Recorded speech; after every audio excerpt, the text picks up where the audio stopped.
Um, um, uh, uh, uh, uh.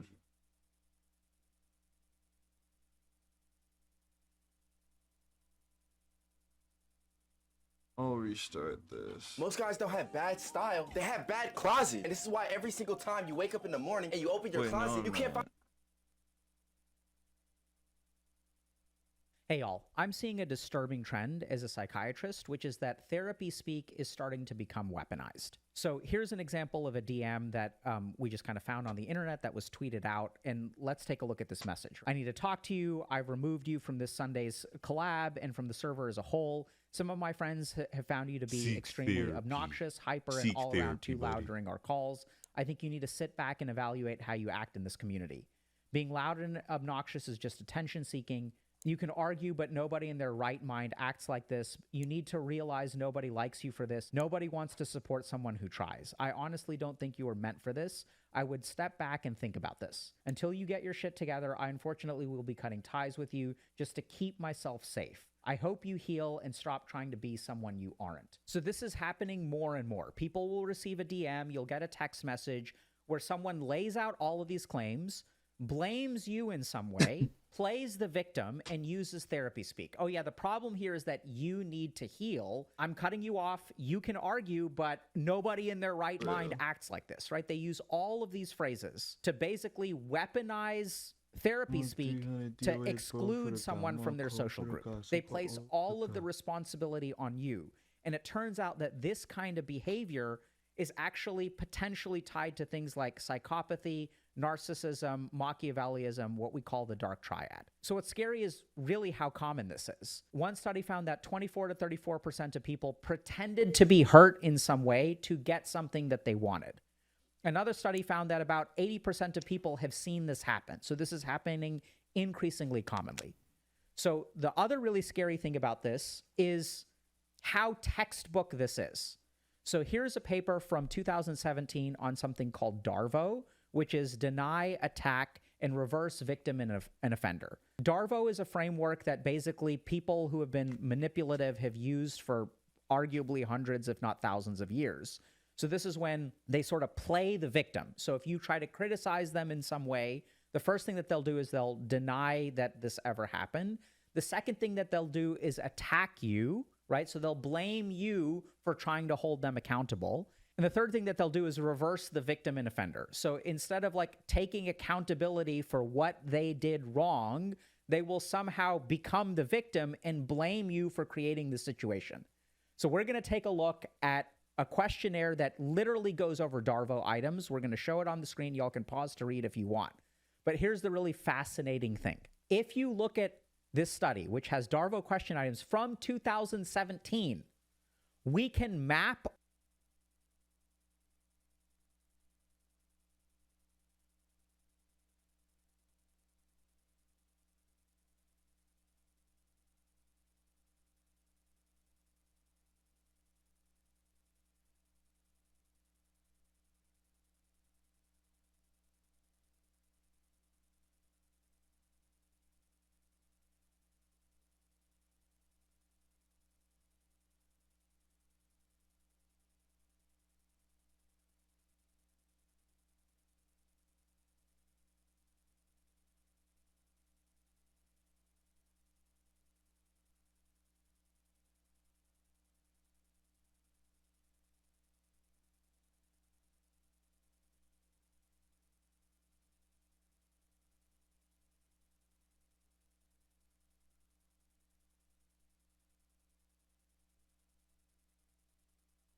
on these questionnaire items to this DM. So now what we're going to do is show these things side by side and let's see, right? So let's see how many of the DARVO questionnaire items actually show up in this tweet. Some of my friends found you to be extremely obnoxious, hyper, and all around too loud during calls. So this is something that people will do. They will not have a personal problem with you. They'll say, oh yeah, all of these other people found you to be obnoxious, okay? Being loud and obnoxious is attention seeking. You can argue, but no one in their right mind acts like this. You need to realize that nobody likes you for this. Nobody wants to support you, right? This is nobody, everybody, and nobody. Like, nobody wants to support you. Everyone thinks you're bad. It's not just me. I don't have a problem with you. It's everybody. Until you get your shit together, I unfortunately will be cutting ties with you just to keep myself safe. Once again, I have been hurt. I am the victim here. I hope you heal and stop trying to be someone that you aren't. You need to fix this problem. So this is crazy. This is like in one set of DMs, which is, I don't know, maybe like a dozen sentences, we see several textbook cases of Darvo. So what's going on here? This comes down to something called virtuous victimhood. So many years ago, there were lots and lots of problems, like prior to the Me Too movement, where there was like, you know, generations of women. Actually, no. So many years ago, Show there were lots and lots of problems, like prior to the Me Too movement, where there was like, you know, generations of women that had been sexually assaulted by men in power, and we did not believe them. Here's a great example of Courtney Love talking about this back in 2005. Hi, Comic Central. Do you have any advice for a young girl moving to Hollywood? Don't. I'll get live with it. Harvey Weinstein invites you to a private party in the Four Seasons downtown. So after this Me Too movement broke around 2017, we started to believe victims. This is generally...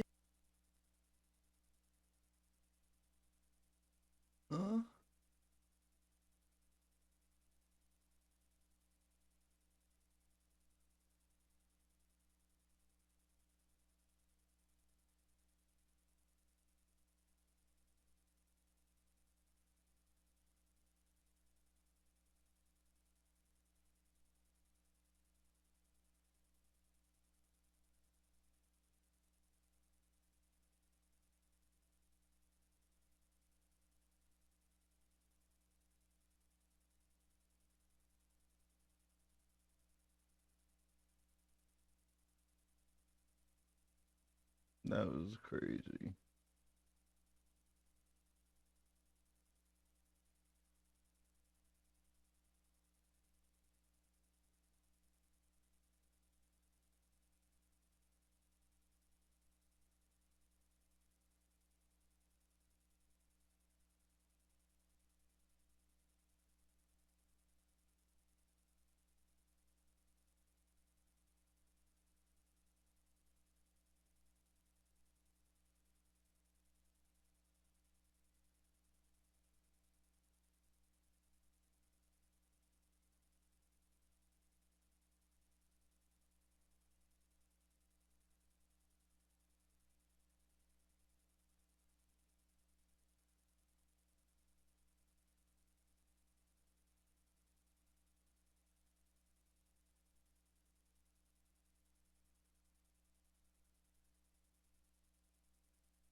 speaking a good thing, right? So what people have been complaining about, like Weinstein and Epstein for many, many, many years, and like no one believed them. And then we started saying, okay, let's believe victims. But then we run into a slight problem. Once we start believing victims, there are some people in our society who have dark triad traits. These are people who are psychopathic, so they don't care about the feelings of others. They're narcissistic, they're very self-centered, and they're Machiavellian, which means that they will use whatever means necessary to advance their own interests. And so here's what's really interesting. After the Me Too movement, being a victim was a way to advance your cause. Now, there are absolutely cases where this is very justified, right? Like being a victim is an appropriate way to get resources from the society around you. If I get hit by a car, people are kind to me. They're more compassionate for me. I may start a GoFundMe and raise some money, right? So it makes sense that we take care of victims as a society, especially in the West where we're like, taking care of people is like generally a good thing. Being a victim is an effective way to do something called asymmetric resource extraction. It's where I'm a victim and I don't have to give you anything, but I can receive something. And these resources can be both material and non-material. So it can be stuff like money from the GoFundMe, and it can be stuff like kindness and compassion and psychological resources. So we live in a society where we're believing victims more. That's generally speaking a good thing. And when we're a victim, people take care of us, right? So then we have a problem, though, because there are some people in our society who will camouflage themselves as victims. This happens all throughout nature. Take a look at this clip from David Attenborough. Another mantis is shaped and colored like a flower and gets a reward for the resemblance. So if there are resources to be extracted, some people will take advantage of this system. And this is where there's a really fascinating study that looked at the correlation between dark triad traits. These are things like narcissism, psychopathy, and Machiavellism with something called virtuous victimhood signaling. Okay, so this study basically found that, first of all, victims get stuff, which we've already talked about. There's an asymmetric resource extraction. Then they also discovered something really interesting, which is that generally speaking, human beings, even if someone is a victim, people have like mixed feelings about that. Okay, so like on the one hand, we want to support victims. And so I will take care of you if you're sick, if I'm well. Like that makes me feel good. But we, generally speaking, have a tolerance or a limit to that, right? We don't want to take care of someone who is chronically ill and is sort of chronically crying wolf. And like, we don't want to be like overly invested with them for extended periods of time. So people who fit dark triad traits engage in another piece of this victimhood signaling, which is virtuous victimhood signaling. So this is where our society has a really interesting perspective on virtue, on being moral, on being a good person. First thing to understand is this is independent from being a victim. We have good people and we have people that we pity, right? The victims. Interesting thing is when you combine these two traits, being virtuous and being a victim, it increases the signal that you receive. And the reason I'm going into this is because if y'all are living in today's world, you will encounter these people. These people are anywhere between 24 to 34% of people admitted doing it, right? Who are consciously aware of it. There's another group with the intent of enhancing one's standing with. You will encounter these people. These people are anywhere between 24 to 34% of people admitted doing it, right? Who are consciously aware of it. There's another group, I'd say about another 25 to 35% that do it quite regularly, but are not consciously aware of it. So like a lot of people are doing this. And it's important for you to understand what this pattern looks like, right? How to tell whether someone is sort of like doing this to you or not doing it to you. And this is where virtuosity comes in. So not only are they playing the victim, but they will virtue signal outside of that. So they will pretend to be virtuous. So virtue signaling is defined as the conspicuous expression of moral values done primarily with the intent of signal, along with crying the victim. Other people are more likely to take that victimhood signal seriously. And these are the techniques that these people use. Turns out that when we study people who do this, we do find a really interesting association. People who are psychopaths will pretend to be the victim, but they won't virtue signal. So if you're just straight psychopathic or sociopathic, you lack the empathy to be virtuous, right? You don't pretend to be virtuous, but you're all for playing the victim. What's really interesting is being narcissistic. These people will virtue signal a lot, but they won't play the victim. Now, why is that? Because if I'm the victim, that means I'm weak. That means I got taken advantage of. And if I'm narcissistic, I'm not someone who gets taken advantage of. Here's the really interesting thing. Only sociopathy means that we virtue signal. Only narcissist means that we virtue signal. But if we have the dark triad personality, if we are both narcissistic and psychopathic and are Machiavellian, then we will do both. So how do we spot this? Look for people who are both virtue signaling and victim signaling. Look for the language, right? So y'all can use that Darvo questionnaire. When someone uses this language with you, that means that you're in the realm of someone who is probably weaponizing therapy speak. And then we get to the biggest problem, which is what do I do? And this is what's so hard about this is like, if you try to defend yourself, oftentimes you will get outgunned. And people are really confused. They're like, I don't understand how this person gets away with playing the victim. Like, I'm the person who said, hey, this person borrowed money from me and they didn't give it back. Like, I'm actually the person who is wronged here. And somehow this person is turning it around on me. It makes the people around you more likely to believe their victim signal than your victim signal. Make sense? All right, so if this is happening to you, simple question is, Dr. K, what do I do? Step number one is notice it, right? And even this is a little bit difficult because how do you know if someone is pretending to be the victim or claiming to be the victim and said, you did all of this stuff wrong? How do you know if they're gaslighting you, which is commonly something that they will do, or whether they're right, right? So are you out of line or are they gaslighting you? Which one is it? And that's why we showed you the Darvo questions. Literally what I would recommend y'all do is look at those questions and look at the way that they speak to you. How many of those things do they engage in? Second thing, once you figured out that you are indeed being gaslit, you've got a slight problem because this is usually happening in a social situation. And if someone is doing this to you, this is the way that they work, right? This is like the way they've been trained. This is happening maybe subconsciously, maybe it's happening consciously. So oftentimes you can sort of get into this competitive virtue signaling victimhood kind of thing. Like, no, I'm the victim. No, I'm the victim. I mean, if you're good at that, you can try to beat them at their own game, but chances are they've been doing it longer than you have. Chances are they do it quite a bit, so they will outgun you there. And so this is where unfortunately, like the best answer as a psychiatrist is to not engage with them. Now, a lot of y'all may have problems with this because you'll say, but Dr. K, I have no choice. They're at my work. They're in my family. They're in my friend group. Are you saying I should abandon the friend group? That's not what I said. Don't engage with them in a meaningful way as best as you can.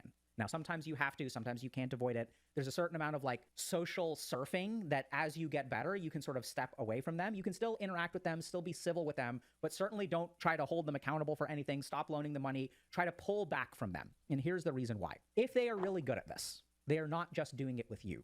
And in social circles, we oftentimes try to engage with someone who's like a good punching bag for RBS, which means that as they burn the bridge with you, you're pulling back from them. And then if they're really in the wrong, and if they are personality-wise psychopathic, narcissistic, Machiavellian, if they're doing this a lot, they will then start to do it with other people in your friend group. As long as you are presenting yourself as a target, they will target you. But as you start to step back, in any normal friend group or any normal family, there is some kind of conflict, right? That happens between human beings, always happens. But as long as you are the focus of that conflict, you're not giving them the opportunity to burn bridges with the people around you.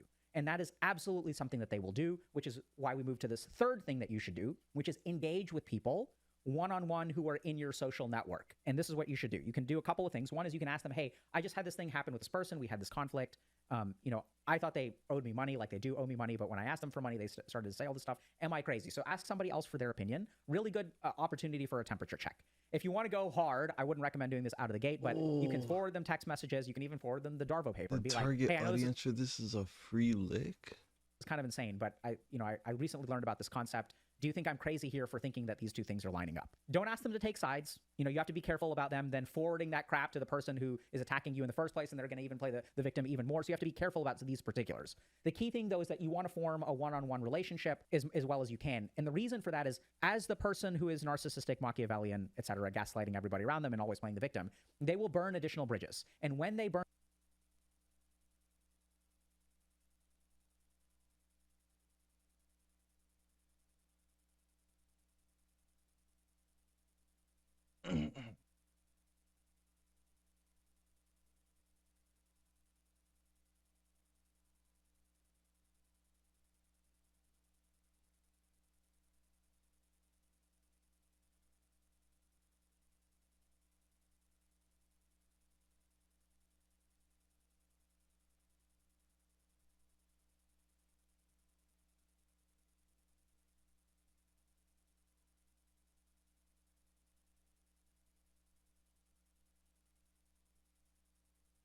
I was at a coffee shop the other day waiting on my order, and I looked around and realized that every single person in the place was on their phone.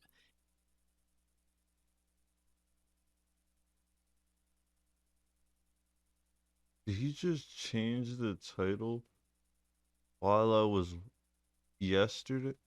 He changed. This was not the title.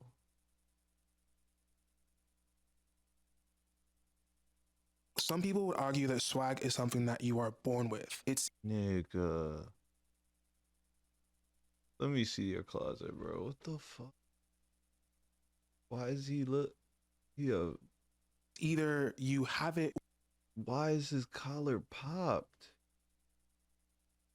Or you don't. Case closed. So think Michael Jackson. We can all pretty much agree that Michael Jackson came out the womb with swag. But then you have the other side of the coin. Agree that Michael Jackson came out the womb with swag. Pretty much agree that Michael Jackson came out the womb with swag.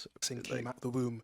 We can all pretty much agree that Michael Jackson came out the womb with swag. Don't. Case closed. So think Michael Jackson. We can all pretty much agree that Michael Jackson came out the womb with swag. But then you have the other side of the coin where people believe that swag is something that you can develop. It's something that can be cultivated. I'm the annoying person that sits somewhere in between these two camps. And I'll tell you why. My theory is that if you clicked on this video, the first step in developing more swag is to stop caring. And this is a lot easier said than done, because the reality is that we all care to some extent about what people think of us. There's no way to completely stop caring. And the core idea here is that the swaggiest people have the tightest filter on whose opinions matter to them and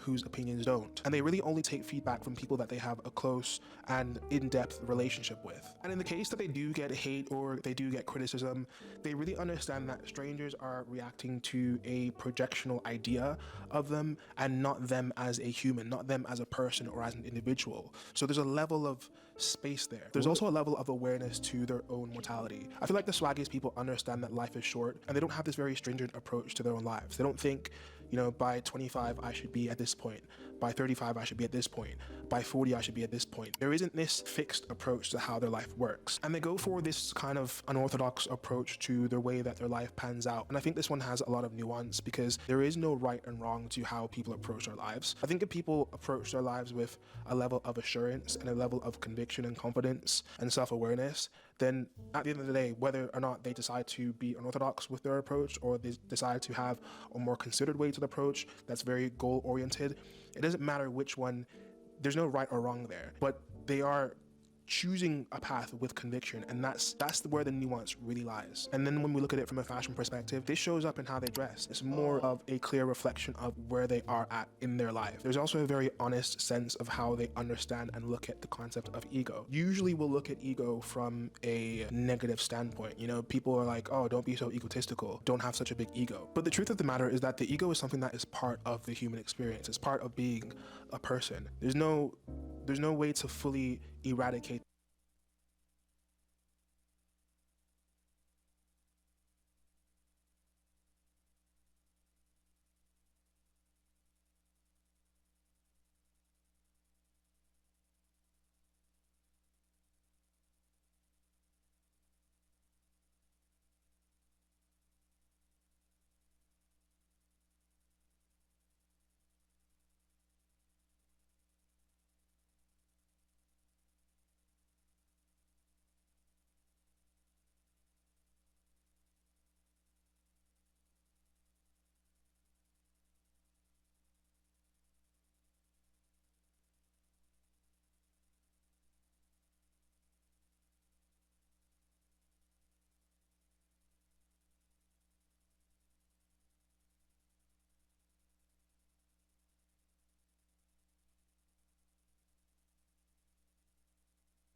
the ego. And why would we want to eradicate a part of ourselves that makes us who we are? It's really more so about having the balance. So think about people who want to win every single argument and people who want to look superior in every single social setting.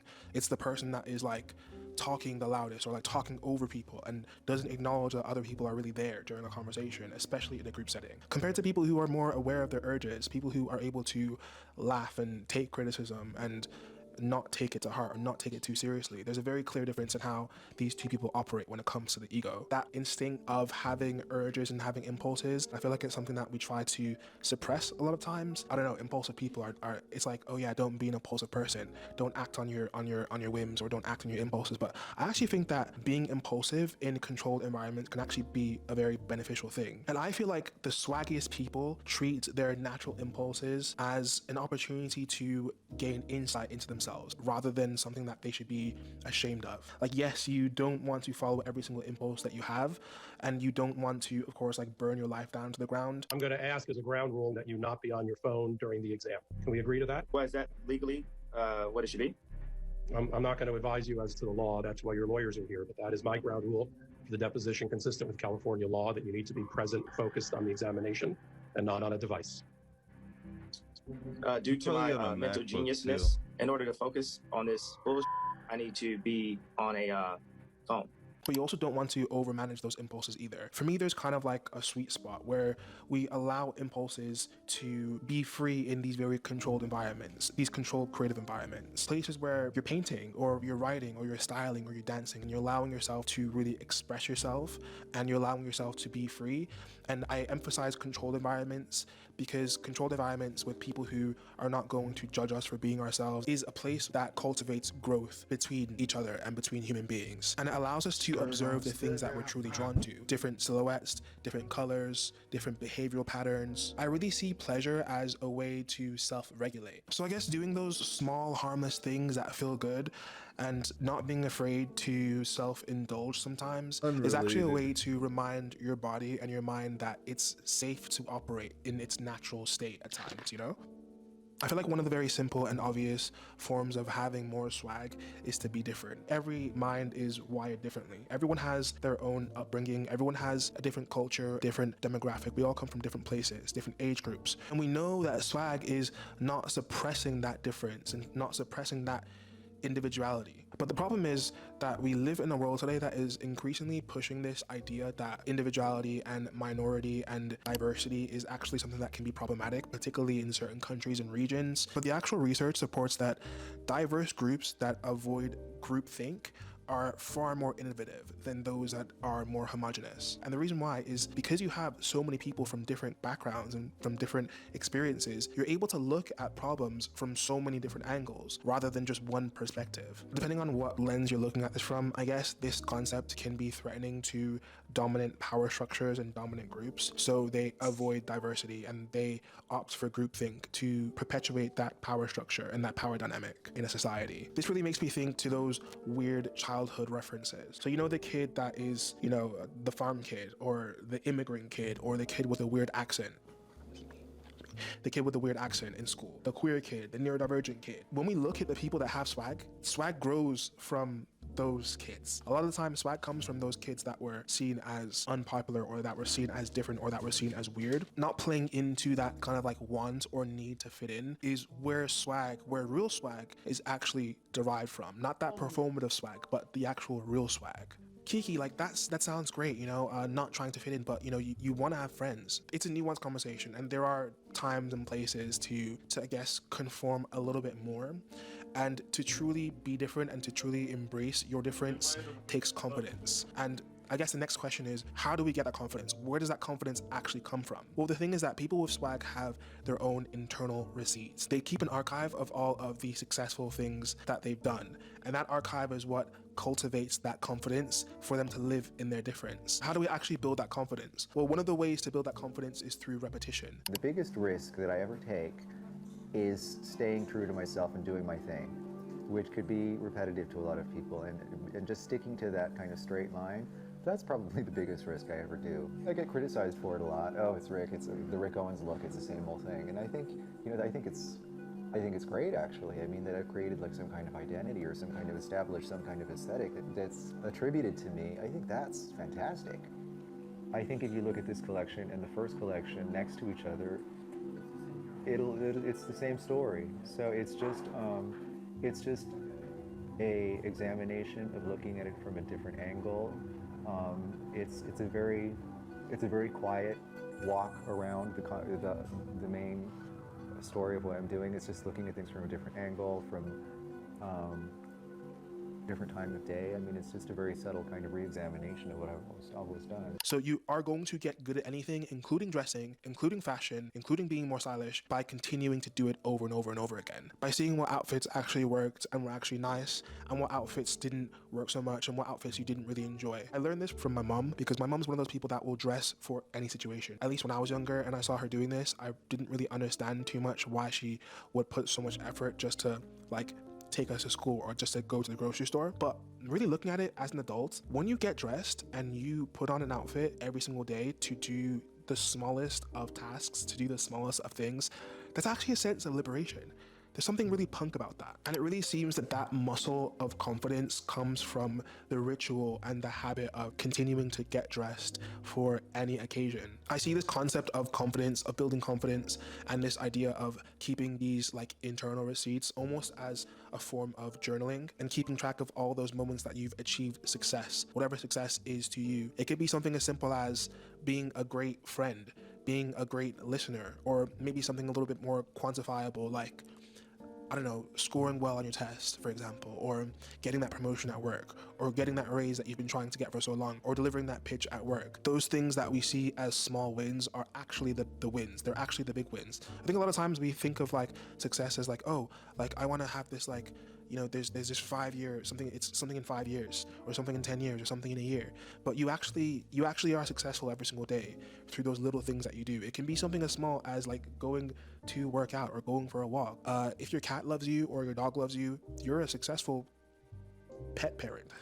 You know, it's literally as simple as that. And the confidence is trusting that version of yourself to show up again and again and again in those new situations that you have. And then swag is what it looks like when that trust shows up in your body and in your disposition, how you take up space, how you communicate with people. You got clothes, you got style, and then you got swag. So to get to that swag level, it's really about amplifying all of those different characteristics and traits. So it's actually kind of like a fun and interesting journey. I think trying to be more cool a lot of times can like be seen as corny or whatever, but you know, when you look at it from that level, when you look at it from a level of someone that has great emotional intelligence and someone that's able to, you know, communicate really well and someone that has great body language, they inevitably will have more swag. No. You know, and that's that idea, that's that aura that we're attracted to.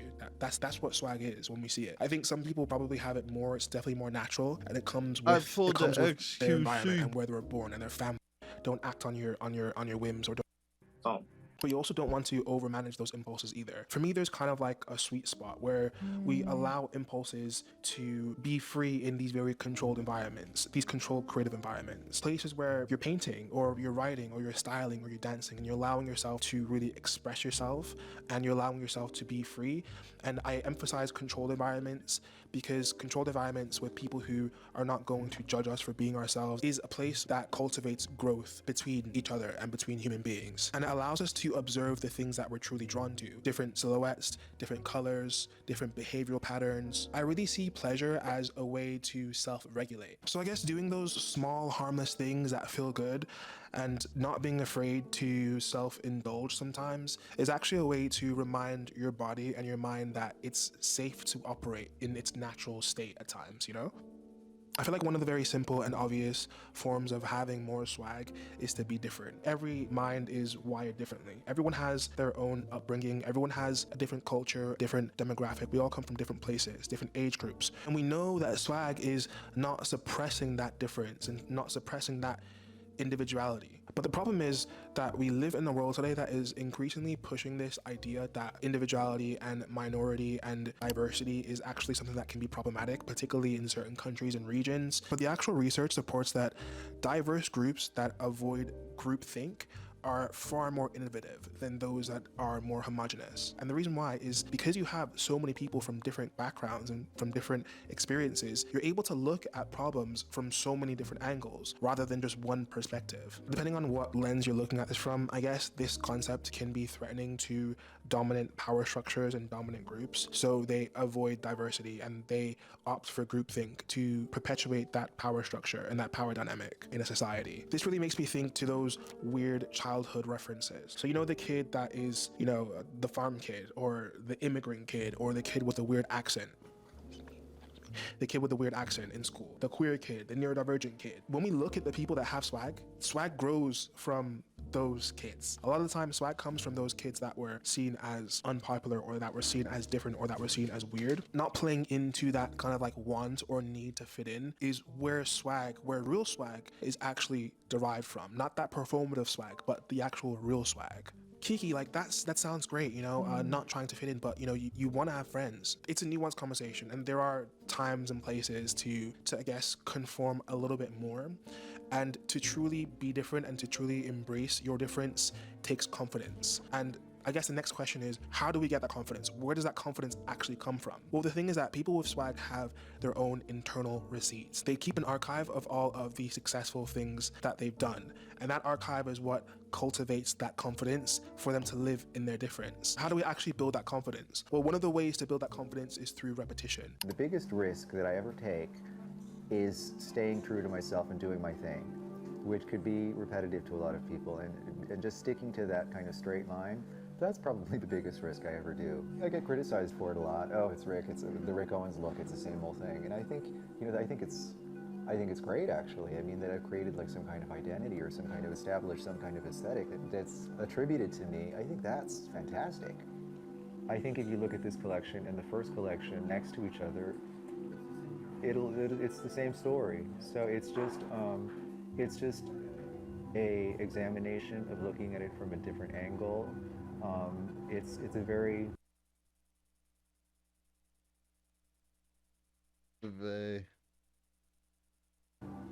quiet walk around the main story of what I'm doing. It's just looking at things from a different angle, from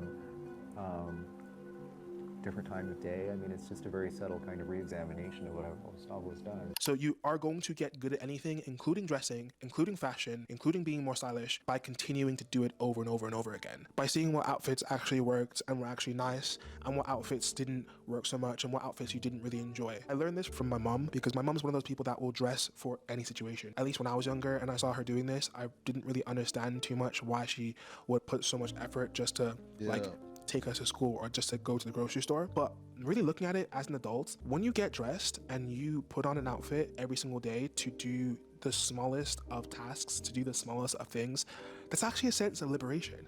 There's something really punk about that. And it really seems that that muscle of confidence comes from the ritual and the habit of continuing to get dressed for any occasion. I see this concept of confidence, of building confidence, and this idea of keeping these like internal receipts almost as a form of journaling and keeping track of all those moments that you've achieved success, whatever success is to you. It could be something as simple as being a great friend, being a great listener, or maybe something a little bit more quantifiable, like, I don't know, scoring well on your test, for example, or getting that promotion at work, or getting that raise that you've been trying to get for so long, or delivering that pitch at work. Those things that we see as small wins are actually the wins. They're actually the big wins. I think a lot of times we think of like success as like, oh, like I want to have this like, there's this 5 year something, it's something in 5 years, or something in 10 years, or something in a year.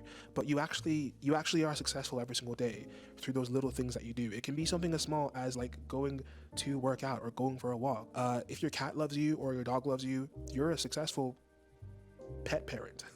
It's literally as simple as that. And the confidence is trusting that version of yourself to show up again and again and again in those new situations that you have. And then swag is what it looks like when that trust shows up in your body and in your disposition, how you take up space, how you communicate with people. You got clothes, you got style, and then you got swag. So to get to that swag level, it's really about amplifying all of those different characteristics and traits. So it's actually kind of like a fun and interesting journey. I think trying to be more cool a lot of times can like be seen as corny or whatever, but when you look at it from that level, when you look at it from a level of someone that has great emotional intelligence and someone that's able to, communicate really well and someone that has great body language, they inevitably will have more swag, and that's that idea, that's that aura that we're attracted to. That's what swag is when we see it. I think some people probably have it more, it's definitely more natural, and it comes with their environment and where they were born and their family, and like there's definitely an element of it being in your blood. But I also think that if you have a little bit of swag in you, there's ways to upgrade that swag and have even more swag. How many times have I said swag in one video? Can someone count it and put it in the comments, please? Let me talk to you about your appearance, which always comes up about you. Your tattoos, your jewelry, your bandana, your hat. What do these things mean to you? That's just who I am. That's just who I want to present myself as. I don't have a problem with how I dress. People always talk about, why you don't wear a suit to the game. But I never wore a suit to the park to play basketball. I'm clean, and you clean out your suit, you clean, and my jeans, my throwback jersey cost more than your whole suit. so why am I'm dressed up too. When I started wearing do-rags and hats, and I saw everybody started doing them. When I got cornrows, everybody got cornrows. When I came to the league, I never knew about anybody with cornrows. Nobody had cornrows. Iverson gets it back. Skip trying to work on Iverson. Iverson. There's the goal.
glitters in his case might be gold.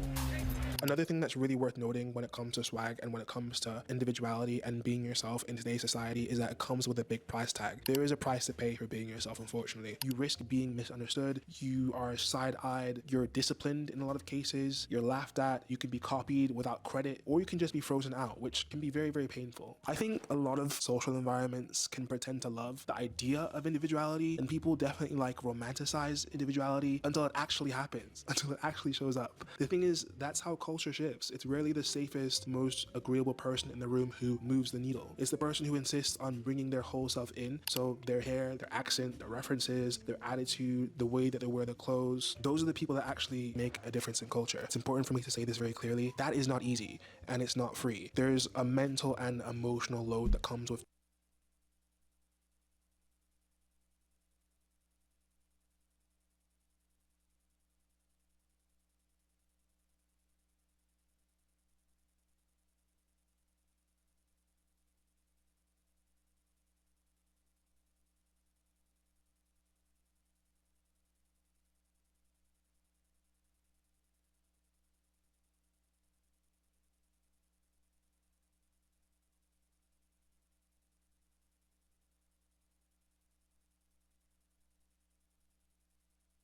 choosing to stand out on purpose and choosing to be yourself. And some days you'll feel great, and other days you're gonna feel like you've made your own life harder for no reason.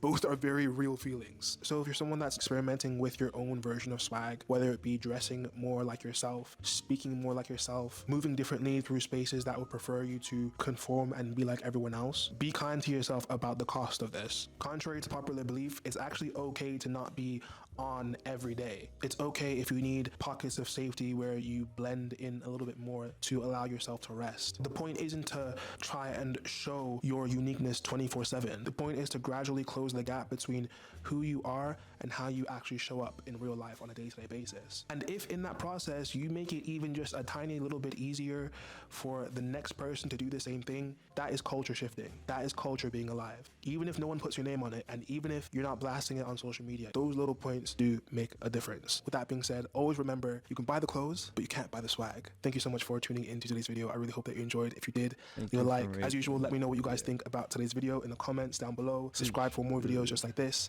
and I'll see you guys very, very, very soon. Hold on, let me find.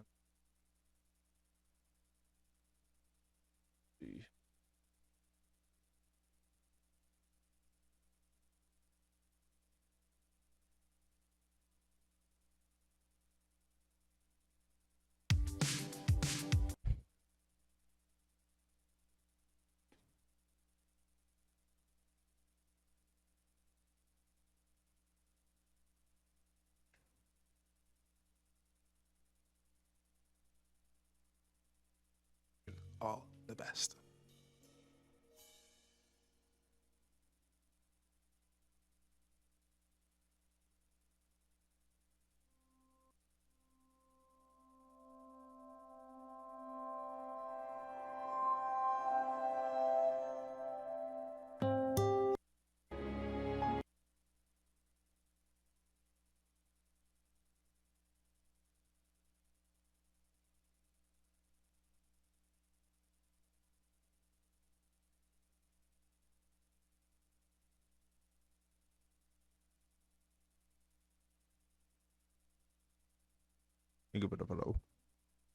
Danko.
hold up.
Is this shit?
The Esile play thing.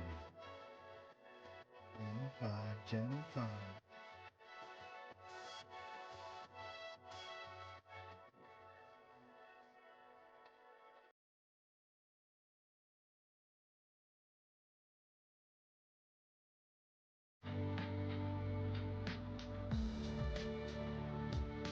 What do you put it in there?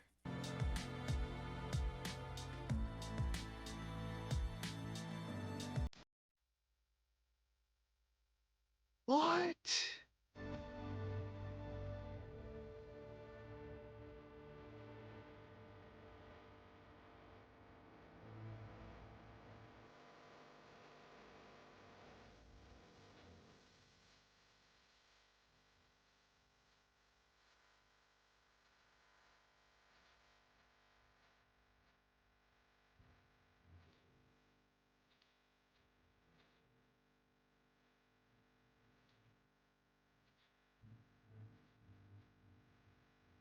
That's fire.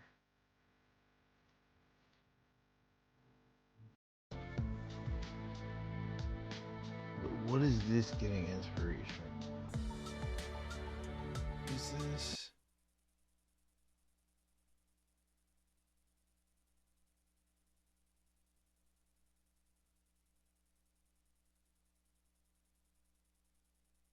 $832.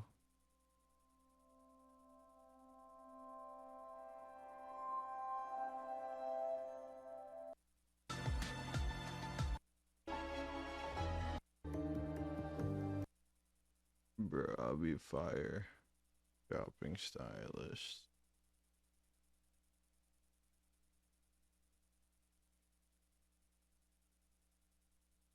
Drake's Depop definitely has reps on it, bro. Like, who is copying, like, gang? You copying off Champagne Poppy on Depop, bro.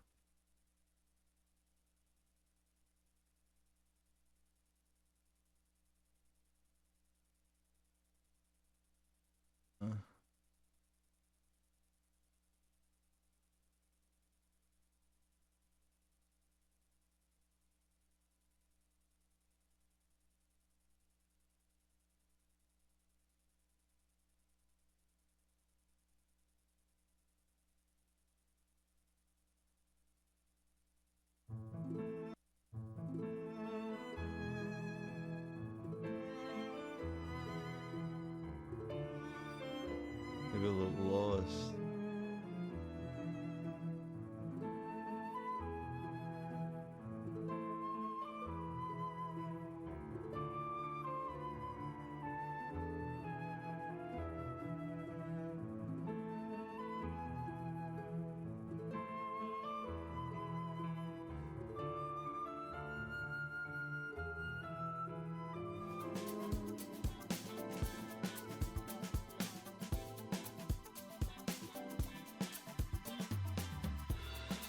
Wait, the mama?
That not the bag it comes in when you buy it that he's walking with? Oh. Wait.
these motivational. Nigga, you ain't got shit to worry about. Your bitch ass going to heaven, nigga. You cool. Your ass ain't keeping that. Go keep posting that motivational police ass shit, nigga. Your bitch ass on, nigga. You ain't got shit to worry about. Your bitch ass going to heaven, nigga. Your bitch ass going to heaven, nigga. You cool. To worry about. Your bitch ass going to heaven, nigga. You cool. Your ass ain't did shit at all. Your ass a saint, lame ass nigga, old lame, goofy ass nigga. Stay out of this. That's all I'm gonna let a motherfucker know. On first grade. Thought ass bitch. To worry about. Your bitch ass going to heaven, nigga. At the end of grade. Hey look, Jeff and Z Money ain't go to heaven on my dead grandma. They want.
Shit to worry about. Your bitch ass going to heaven, nigga. You cool.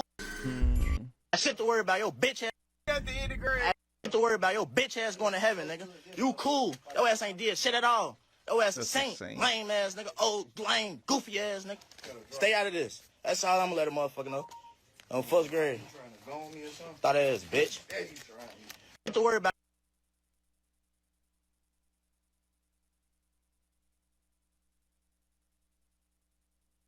To know fashion is to know Roy Halston-Frowick, commonly known as Halston, otherwise known as your favorite fashion designer's favorite fashion designer. Halston is a designer whose name is synonymous with the 1970s. He designed clothes that were glamorous, sensual, comfortable for the everyday woman as well as celebrities. He pioneered and popularized new concepts in fashion, such as the use of ultra suede, the use of models of color in runway shows, something not typically done in the 70s. He rivaled French couturiers with American demi-couture. He was the first American designer to bring high fashion to mainland China, and he was one of the first luxury designers to explore the concept of a licensing deal with a mid-market corporation. I mean, there's no magic about fashion. Fashion's made by people, all kinds of different people. But in fact, they have to put their money down, and they have to buy it, and it must work for them.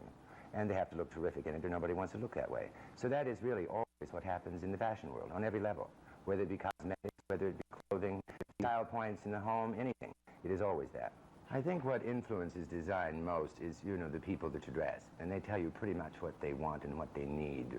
And that we dress a rather conservative, business-type public. Halston is a designer with endless charisma and a unique sense of humor. With friends like Andy Warhol, Liza Minnelli, Pat Cleveland, Karen Bjornson, Halston is widely considered to be the first superstar designer in American fashion history. In the early 1950s, while studying at the School of the Art Institute of Chicago, Halston launched a small business designing and crafting women's hats. His work quickly attracted attention from distinguished clientele, which led to him opening a boutique in 1957. He later moved to New York, where he became head milliner at Bergdorf Goodman. Halston's first taste of fame came from his design of the pillbox hat that Jacqueline Kennedy wore to the presidential inauguration in 1961. By the late 60s, Halston began designing women's wear, and he shifted his focus to ready-to-wear that prioritized a refined American glamour. He was a designer that was truly obsessed with textiles, often experimenting and implementing new fabrics into his process. Fabrics such as gossamer, cashmere, chiffon, ultra suede, silk charmeuse, linen, Kiana, matte jersey. He merged this curiosity for textiles, especially ultra suede, with his signature Halston design language, often utilizing the bias cut and spiral cut techniques. He changed the silhouette of the modern woman,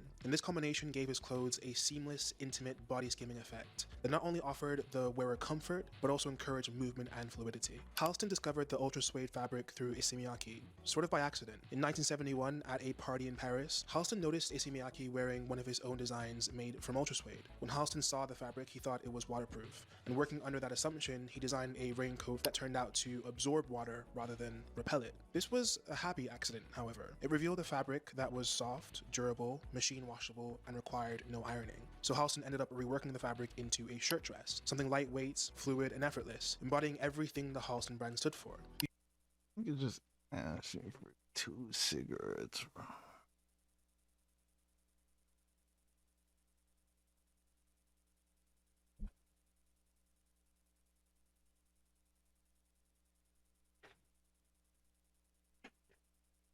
I smoked in an alleged 20.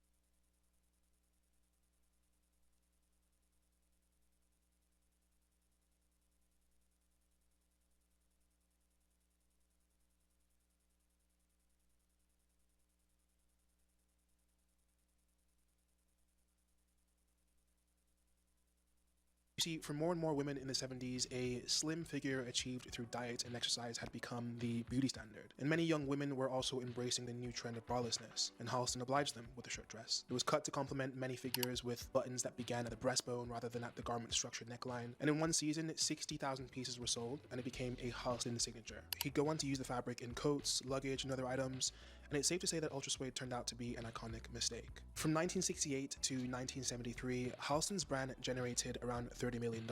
As his popularity and fame grew, the people he surrounded himself with also became well known. His favorite personalities included Pat Cleveland, Angelica Houston, Karen Bjornson, Alva Chin, Beverly Johnson, Nancy North, Chris Royer, and Connie Cook. This entourage of models were eventually dubbed the Halstonettes by Andre Leon Talley. The Halstonettes appeared together in editorials and ads for Halston clothing and cosmetics, and they appeared at many Halston-related events. The group often traveled with Halston. They attended his galas, acted as his muses, and they reflected ethnic and size diversity, as Halston was a designer that was inspired by real women and real people. This phenomenon of designer and entourage was a very new concept in the 70s, and it helped cement a clear visual identity around the brand. His presence with his clients and friends blurred the line between designer, host, and participant. This way of working turned his immediate environment into an extension of the runway. The clothes were seen in popular social gatherings, on familiar faces, and this reinforced a movie star-esque link between Halston and a particular idea of American glamour. Thank you very much. Thank you very much, ladies and gentlemen. That this has been probably the most challenging and gratifying fashion exercise in Ordinarily, Halston creates clothes that a lot of women like. Few can afford, however, if you'll pardon the expression, that is by design. But now, Halston is coming out with a line of apparel that anybody could afford at prices from $10 to $200. Starting this summer, the clothes will be appearing in 1,700 JCPenney department stores all across the country. Halston says his agreement to turn out clothes for penny will run for about 6 years. Here it is a $1 billion deal. That's how you're describing it, isn't it? Yes, well, it is $1 billion contract, which is a lot of money and a lot of work and a lot of jobs for a lot of people. Halston 3 exclusive designs. Now, this is called Halston 3. It's called Halston 3.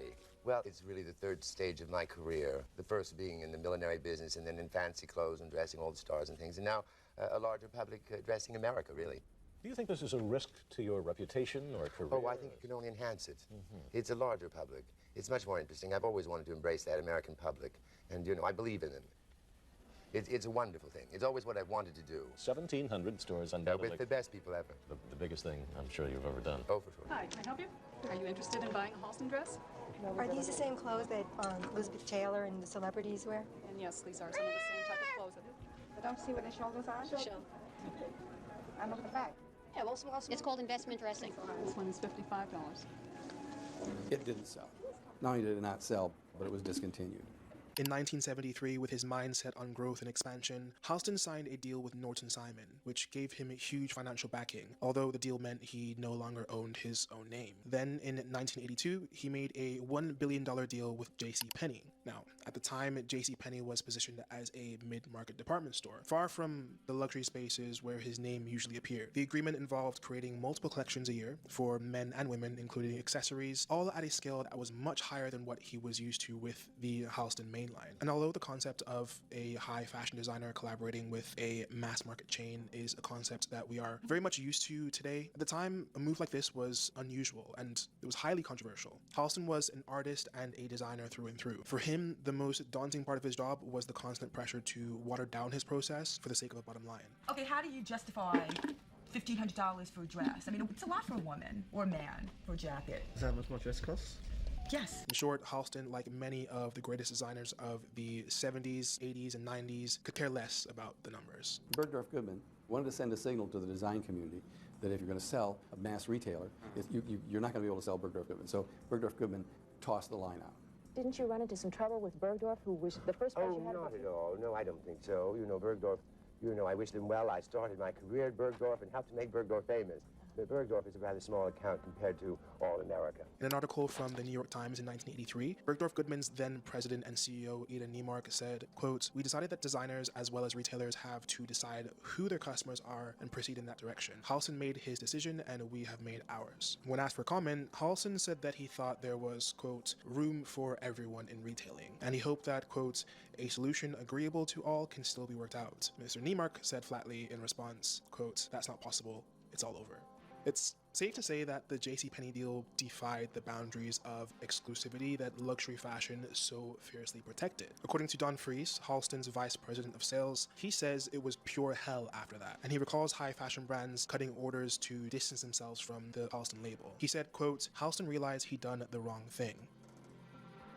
Designers like Halston walked, so designers like Tom Ford could run. Many of the things that we associate with Tom Ford's work at Gucci and Yves Saint Laurent in the 90s, like fluid silhouettes, plunging necklines, and décolletage, sensual evening wear, and a certain high-gloss sex appeal, all have clear roots in Halston's design language. Halston created a template for an evening look that was both direct and relaxed. You saw skin, and you also saw a lot of the woman's body very clearly underneath the clothing. Halston was a designer who often dressed the body first, literally. He'd use pins to adjust garments on the models in real time, and he'd take them off with all the pins in the exact same way in order to define the shape of the piece. So it's this approach to dressing the body as the main focus which laid the groundwork for the intense, shapely sex appeal that we see from many fashion designers later into the 90s. We can position Halston as a significant yet underrated link in the chain, an American designer who built a language of modern evening wear that designers like Tom Ford later amplified and recontextualized in a more contemporary way. Halston has just come back from 8 days in China. He presented the first American fashion show to the Chinese, and Halston's with us this morning. Good morning. Thank you. Good morning. Everyone had their own set of luggage as a gift. He was using the new fabric ultra suede on everything. We all had an entire wardrobe, and we had a schedule. It said what you wore at what hour. We changed clothes at least 5 times a day. It was very difficult at the beginning because it wouldn't open up. Yeah, so we would design something for you. Is it that complicated to change the patterns? Is that possible? The formalities surprised me a bit. They're very shy, and their culture doesn't permit them to be as open as we are as Americans. All of a sudden, one of the girls stood up, and she walked around, and they started looking at it, and then another one walked up, so I got all the assistants to bring everything in, and they were like children with new toys, and it was bedlam. It was an absolute breakthrough.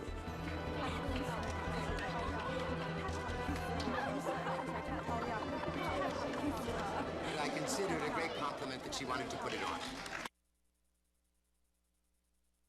Chic. It's a word that's been chewed up, flattened, repackaged, and served back to us so many times that a lot of people think chic simply means messy bag, short nails, tabby flats, having a signature color, having a certain journal. Thank you, TikTok. And to be honest, I don't totally disagree with this. It's just one side of the story. Because the truth is, chic isn't just a certain style category. It's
a sophistication of the self, of the person. True chic is a way of thinking, a way of noticing, a way of carrying yourself that all shows up before your clothes do. So instead of giving you another surface level checklist, we're going to be breaking down the 4 fundamentals of chicness. Let's get into it.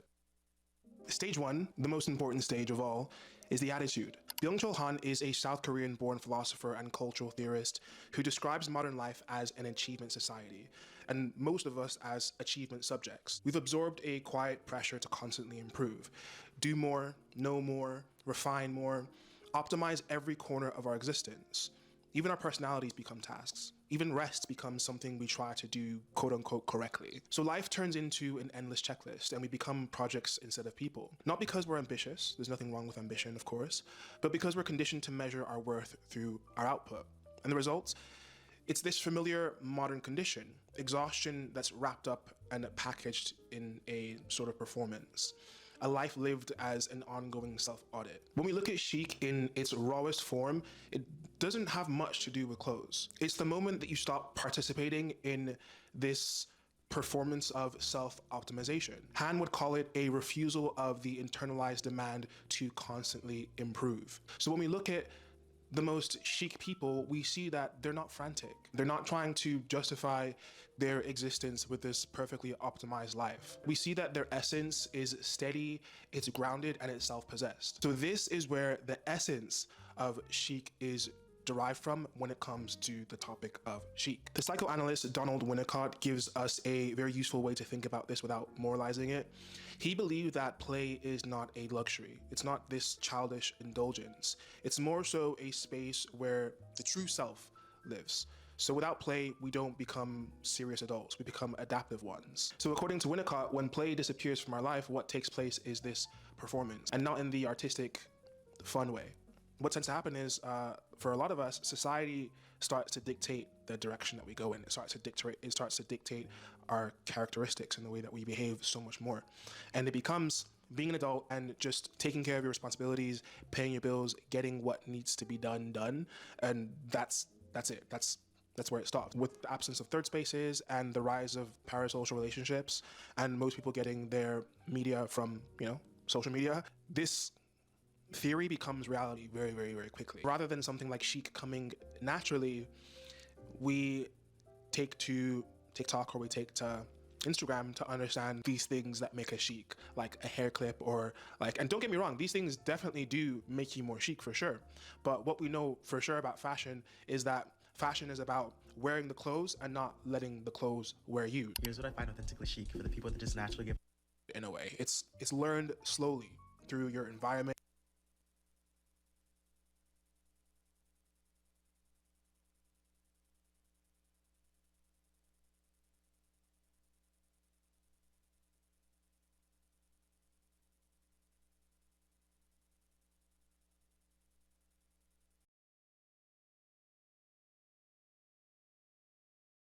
Just count.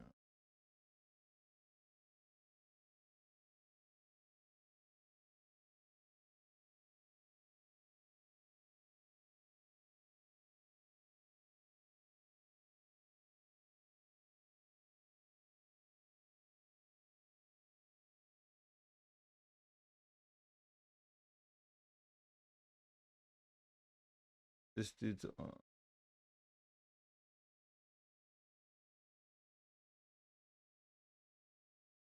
I just turned 24, and let me tell you something. Life is already hitting me incredibly harder than it was hitting me when I was 23.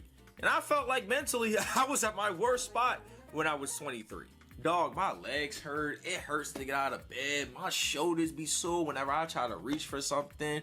I feel like my mind is rapidly maturing every single second. But I also feel like my ears are changing. About a week ago, I dropped my Netspin review, and I got a lot of... The whole album was trash.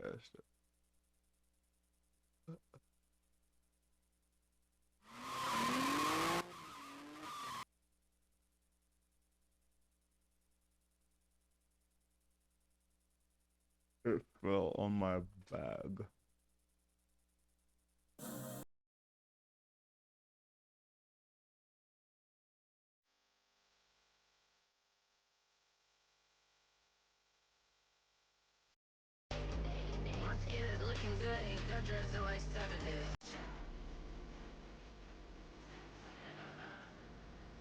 You're not hearing it.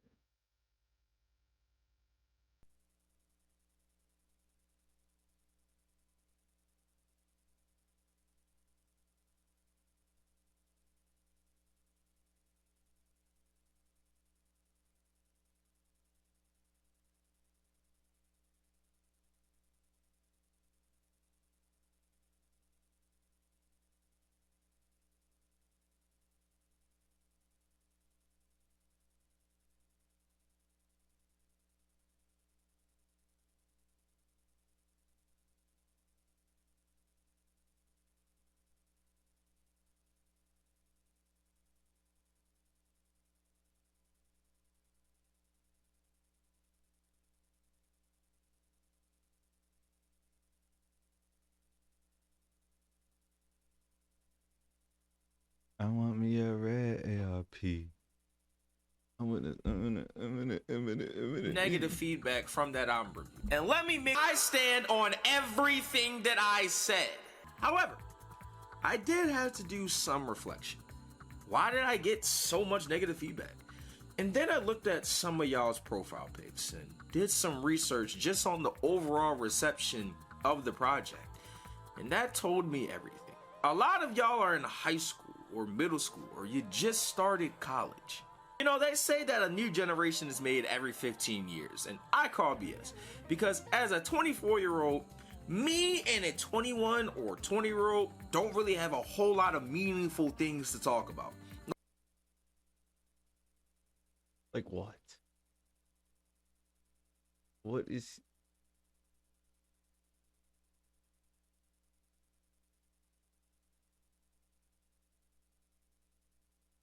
You want to talk about, is this the end of J. Cole's career? Never mind, bro.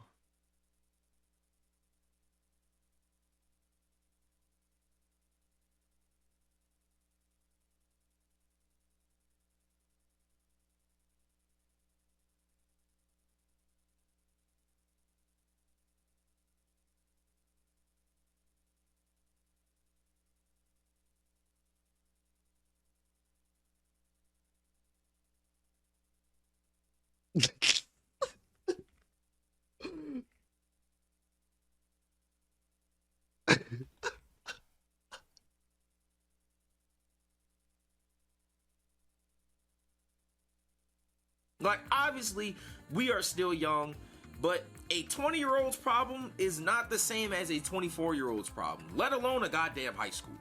Everyone's life isn't peaches and cream, obviously, but at the same time, I was all about just having the most fun, making some money, and worrying about getting an essay done when I was in college or in high school. When I graduated, real life smacked me hard as hell. Insane and unrealistic expectations. Jobs want 40 years of experience, but they are entry level. Everyone around you is asking you every single day, oh, what are you doing with your life? And then also telling you, can I keep it a buck, bro?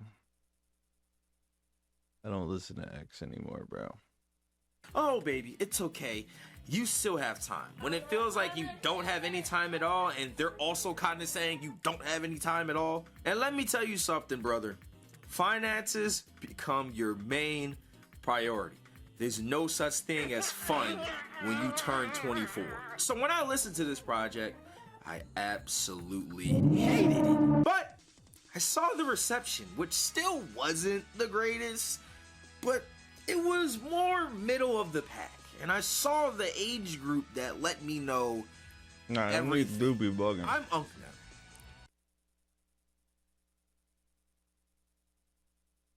Oh no.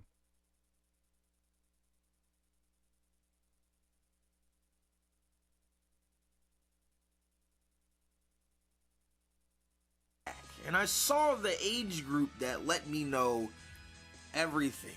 I'm looking good. You see, back in my day, yes, my day, because I'm about to go back 10 to 12 years. When I was in middle school and high school, the biggest talking points in hip-hop specifically were the mumble rappers like Young Thug, Future, the Migos. Then the SoundCloud rappers, Lil Uzi, Lil Yachty, which then morphed into the emo / mosh pit rappers. This is like, how 24 is he?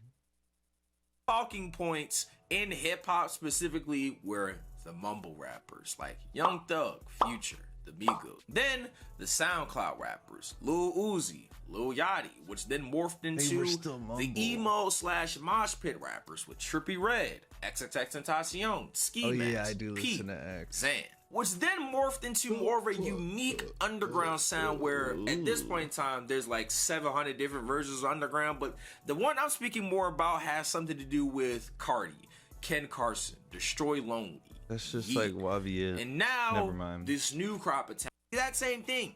Oh man, everyone just sounds the same. And this isn't even hip hop. This is something else as a way to reject the new youth movement. And I feel like it was awful.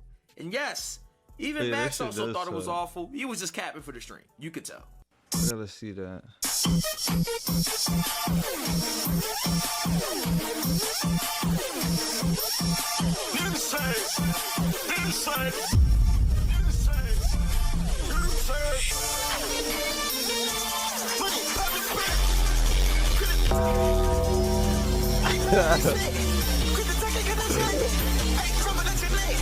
Oh my god, too slimy sucks. But that shit ain't nothing. That motherfucker, I give him a 0. I ain't gonna lie, I don't care if the fan base get me whatever. They told me he popping or whatever, but I don't like that. I know he got some other shit that's better than that, gang. I thought this shit was a joke at first. Bruce.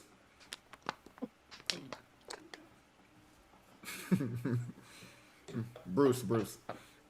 Why you laughing? I'm gonna give it a 2. I bet. Act. I'm gonna give that a 5 respectfully. You know what I mean? I thought it was like some RP music at first, but I don't know what y'all got going on. But I give it a 5. You know what I mean? The efforts did, I guess. Nah, keep doing your thing, gang. But I'm giving you a 0, gang. Wow. You give him that nigga a 0 and say keep doing your thing. No, I don't, bro. Quit doing your thing. I was trying so hard. Everywhere I go, this nigga's name keep popping up, and I was trying to give him a chance, and then I heard, I'm gonna give it a 0, but it's still fuck ice. Wow. Yeah, fuck ice. Yeah, fuck ice though. Yeah. Nick. Wow. Why is it so quiet? Nick. I'm saying it's cool, twin. They did me the same way. It's all right. I always try to see the vision with his music, but that shit was bullshit, bro. I give it a 0. I give it a 0 too. Hey, wait, y'all thought it was that ass? I'm trying to see. That's trying to make me feel bad. Like, damn, like. That's your boy, man. You know it's your boy, bro. Come on, bro. I thought it was that ass. Yo, Max, you gotta keep it real, gang. Keep it real, Max. Come on, bro. But Too Slimy said something that stuck out. He said, y'all gotta get with the times. And while I don't think the times would include him or Netspin, considering how atrocious they are, which I'll get to later, what he is saying isn't wrong. I feel like personally I've had a hard time wrapping my arms around the new current raid scene with rappers like Ken Carson and Osama-san, Too Slimy, Netspin, and a plethora of others. Ken for me is a bit different considering the whole fact of his chest tattoo, but the point still remains. But unfortunately, gonna fade. That is the future of music. The future of music is going to be a mix of people. Ben is a for sure Cardi clone. And that's horrible because there's honestly nothing unique about it. But then there's an artist like Slayer, who is clearly influenced heavily by Cardi and actually makes good music. However, he's getting trashed on because, well, I don't know. They're calling it burger music. I really don't get it, but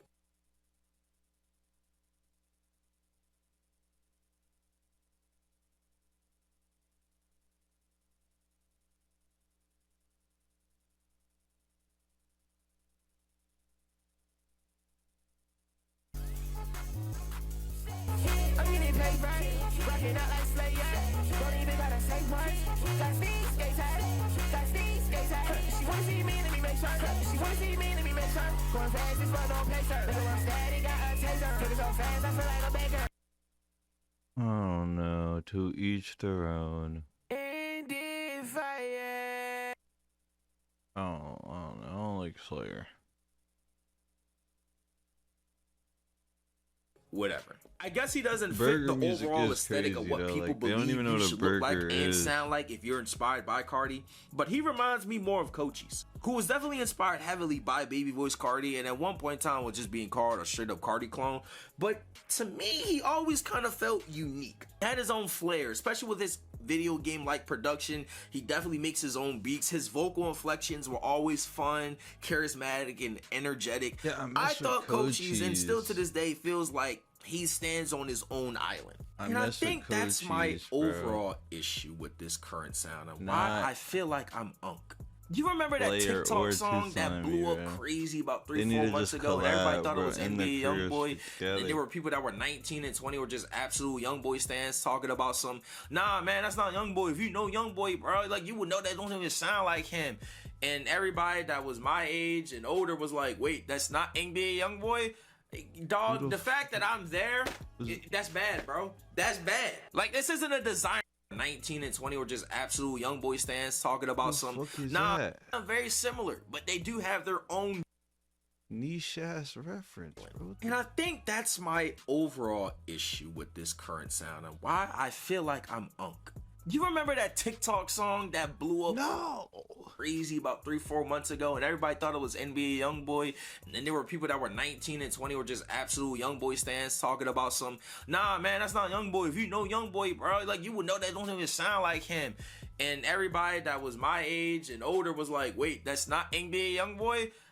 Dog, the fact that I'm there, that's bad, bro. That's bad. Like, this isn't a designer situation where that was a clear-cut Future impersonation at that time. Like, this is entirely different because if you do listen to them, they do sound very similar. But they do have their own distinctness as well. It's very hard to hear if you're not either, I guess, young enough to understand the distinct difference, or you don't listen to NBA Youngboy, or you're like me, where I feel like my ears are just old, and now I think everybody, unfortunately, sounds the same. Look, there's a million folks that are making YouTube videos just like how I make my YouTube videos, right? But there's a thing that everybody eventually has to come to grips with, is that you have to stand out and be unique and be a cut above the rest. And you just have to find that in yourself if you don't already believe in yourself that you are different from everybody else. But you got to prove that to the world. And so I don't want to be the 24-year-old Unk nigga telling you, hey man, you sound just like such and such, because that makes me sound old and it makes me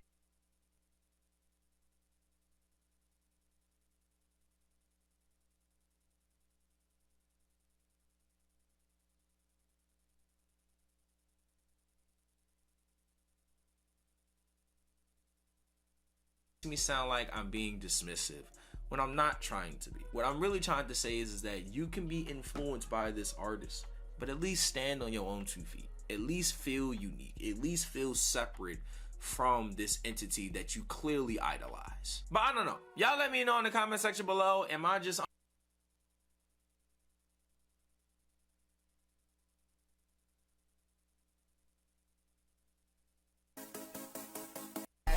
can't lie, I'm too fried. My oh my.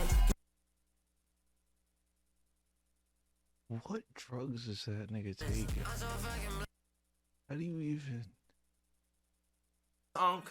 Am I old now?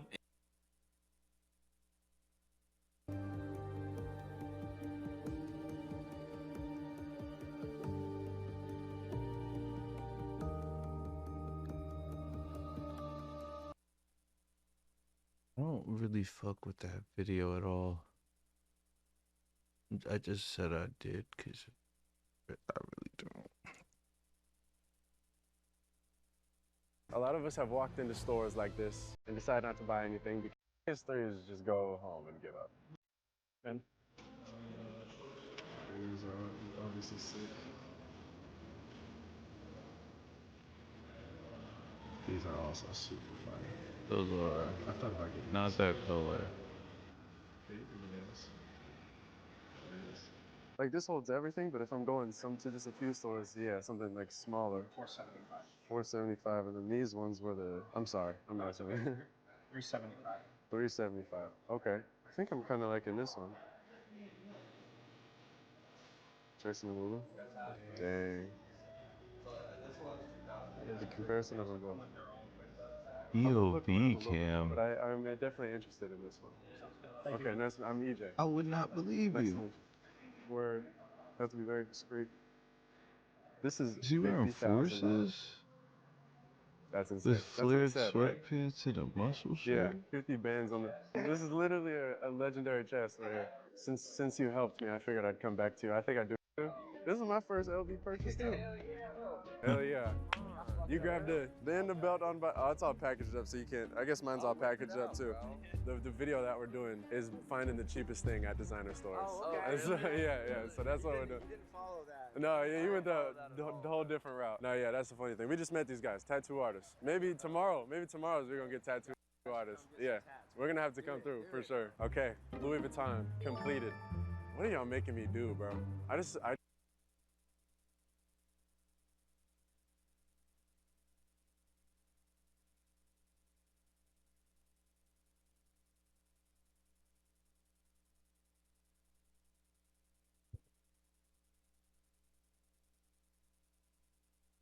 actually just, I have a Louis Vuitton account.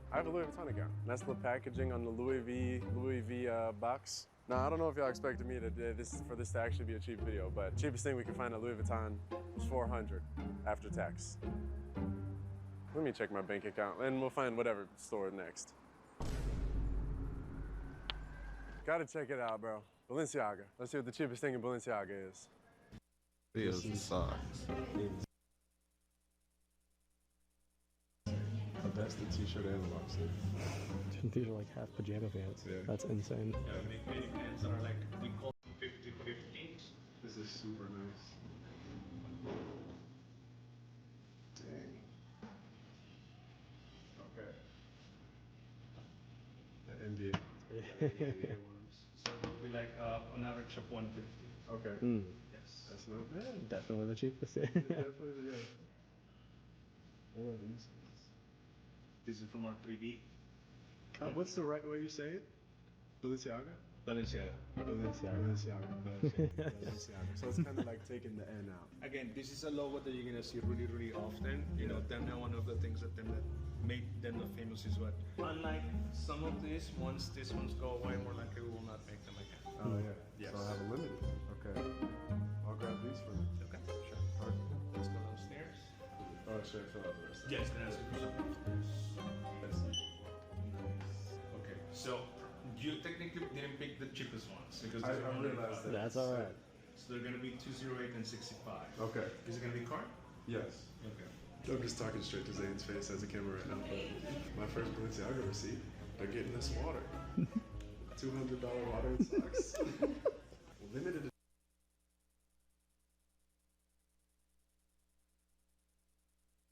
edition Balenciaga. But the Christian Dior water is sparkling. I see why I pick red stuff, bro. Awesome. Dang. Thank you very much. Feel free to take them with you. Okay. Perfect. All right. Well, I've spent Where $600 is this? going to the Chrome Hearts store. I went up to him and asked him if I knew it was by appointment, and I had to make it online. And I can't figure out how to do it online. So if y'all really want me to go back to the Chrome Hearts, if y'all really want me to go back to the Chrome Hearts store, I can figure it out some other time. But they make it confusing, bro. Tried to do Chrome Hearts, but we'll have to add on another store. A store that I've actually.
actually never been to is a vape store. I don't think I've actually even had anything vape at all in my life, which is hard to believe. But the store I want to check out next is the vape store.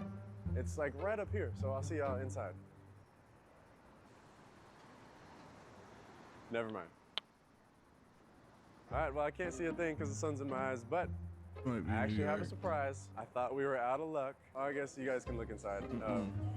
So we just got pranks twice. Vape just likes to prank people and act like they're here. Okay, never mind again. Well, if you can't tell, that's where the Bape logo was. So it turns out it's not third time's a charm. So Bape doesn't exist here anymore. I give up. If I see something else that says it's Bape, I'm not going. Now we just have to find, there's Montclair. It's a cool looking store, but we should be all right. I really thought Bape was gonna be one though. Guess it's my sign, bro. We're gonna maybe go Dior. Maybe we could go check out Dior. All right, let's go check out Dior. This is funny because I'm recording also. Just sauce her up, like make her feel like she's on top of the world. I don't know if I'd be good at that. What's your name? EJ. EJ? He doesn't know him. Let me call you right back. I've seen you before. I've seen you both before. Hey, nice to meet you. I'm EJ. Nice to meet you. You stream too? No, I'm just doing YouTube. I do a lot of YouTube videos. Nice. Where are you from out here? Atlanta originally. But what about you? I'm from Nebraska, actually. Yeah. No, I'm about to go. What YouTube videos are you doing? Just all fashion. You can run down the fit. What are these pants? These are gallery department. Those are gallery on the pants? K-Subi. Yeah. And then the pant? I mean, not the pants, the purse? Yeah. Chanel. I like your outfit. Appreciate you. I appreciate it. God bless you. Yes, God bless. I appreciate that. Yes. Amen. You come out here often? We're about to go to Bible study. Really? Yeah. Where at? You want to come? Yeah, I'm curious. We were gonna go to church yesterday morning. Which church? I don't know none of the churches out here. They're not gonna let us record in here. We could try our best though, bro. The Dior store right there, that was women's. That's what a lot of these stores are, bro. You go to one, they have whole separate stores for women's and men's, but I guess that's what they do, bro. That was Vicky, for the people who don't know. See, there's God in everything, bro. There's the God in everything. That's if you're by yourself, they do. First, we are gonna check out the Dior store and see if they got some stuff for us and see what the cheapest thing in Dior is. Can I check this out, please?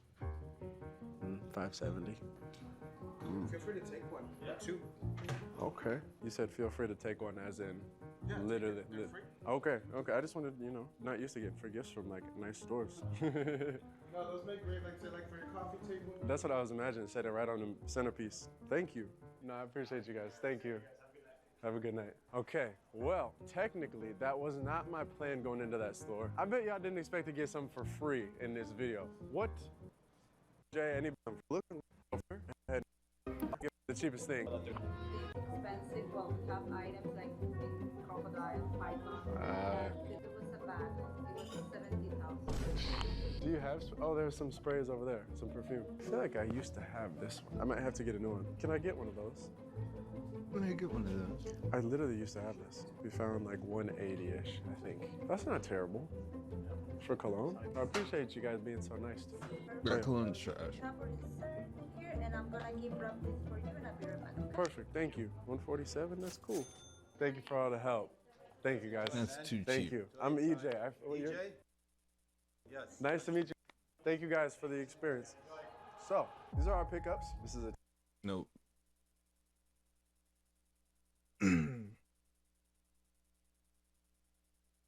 That's not terrible. Wait. For cologne. I appreciate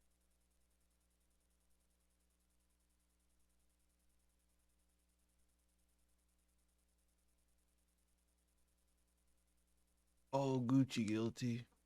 I lied. Let's see which terrible one he spot to got. have them, so we're gonna move them over here. I was watching Rocket League, if you know, you know. So now we're gonna go over our pickups of the cheapest things that you can buy at designer stores. First bag, Balenciaga. Still don't know how to say it right.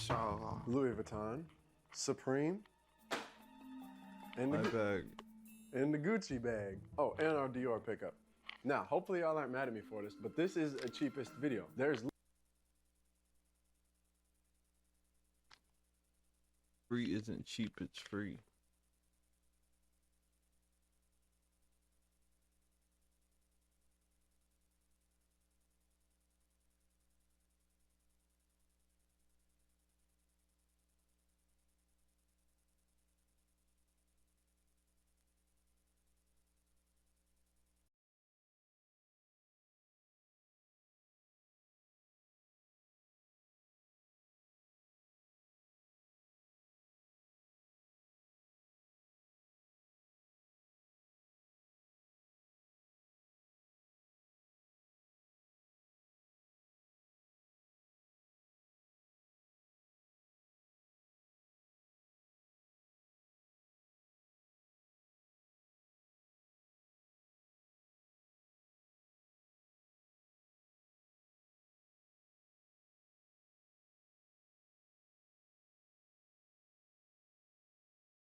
Literally nothing cheaper than free. They gave me a free gift. That was the least I expected. I don't think there was a single point when I expected, maybe I'll get something for free today. Not a single chance. So I got gifted this, it's called a Dior magazine, Spring 2026, A New Look. And it's just like a look book almost. Like all magazines really like are free. Have it right in the center of a table. Whenever people are bored, they can look through my Dior thing and that they're gonna assume I spent money on. I think that's a good free pickup. Now, everything else that wasn't free at all. We're gonna start with the most expensive thing we got for cheapest, and we're gonna work our way down to the cheapest thing we got today. Most expensive item today was from Louis Vuitton. There's this fold. In this fold, if you've never bought from Louis Vuitton, this is your first time like me, it comes with the receipt. This was $401.25 after tax. Okay, so the item is, every one of these stores give you a little gift. They wrap it up like a gift while you're checking out. They're like, okay, we're gonna go wrap it up. We'll be right back. So at least you get like a premium experience. I'm gonna go ahead and untie the bow and get straight into the unboxing of the most expensive item of this video. Is this Louis Vuitton? Oh, this is Louis Vuitton ribbon too. I wonder if it's the one from the case or if they had a different one from the back.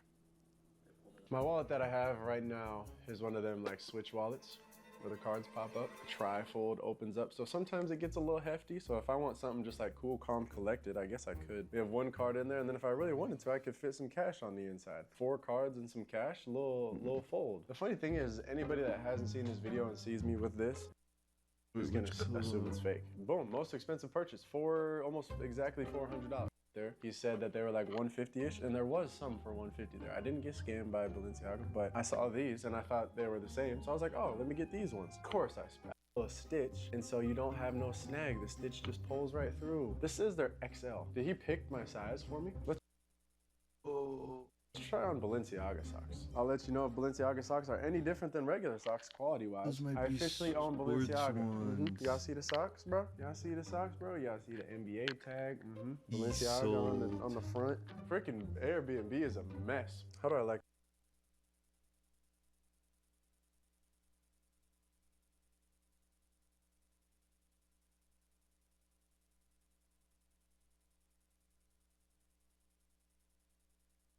I might get those.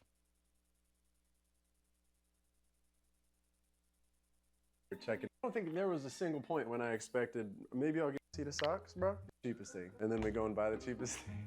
I ended up grabbing that. Fun fact though, I did actually have this back in the day. I didn't know my mom spazzed out like this. I don't even wear cologne. I be wearing like body sprays, like little smell good for like a couple hours. We got the Gucci Guilty Eau de Toilette, full bottle of Gucci Guilty. It actually smells very nice. If you know, you know. It is. That's nice. There is a bit.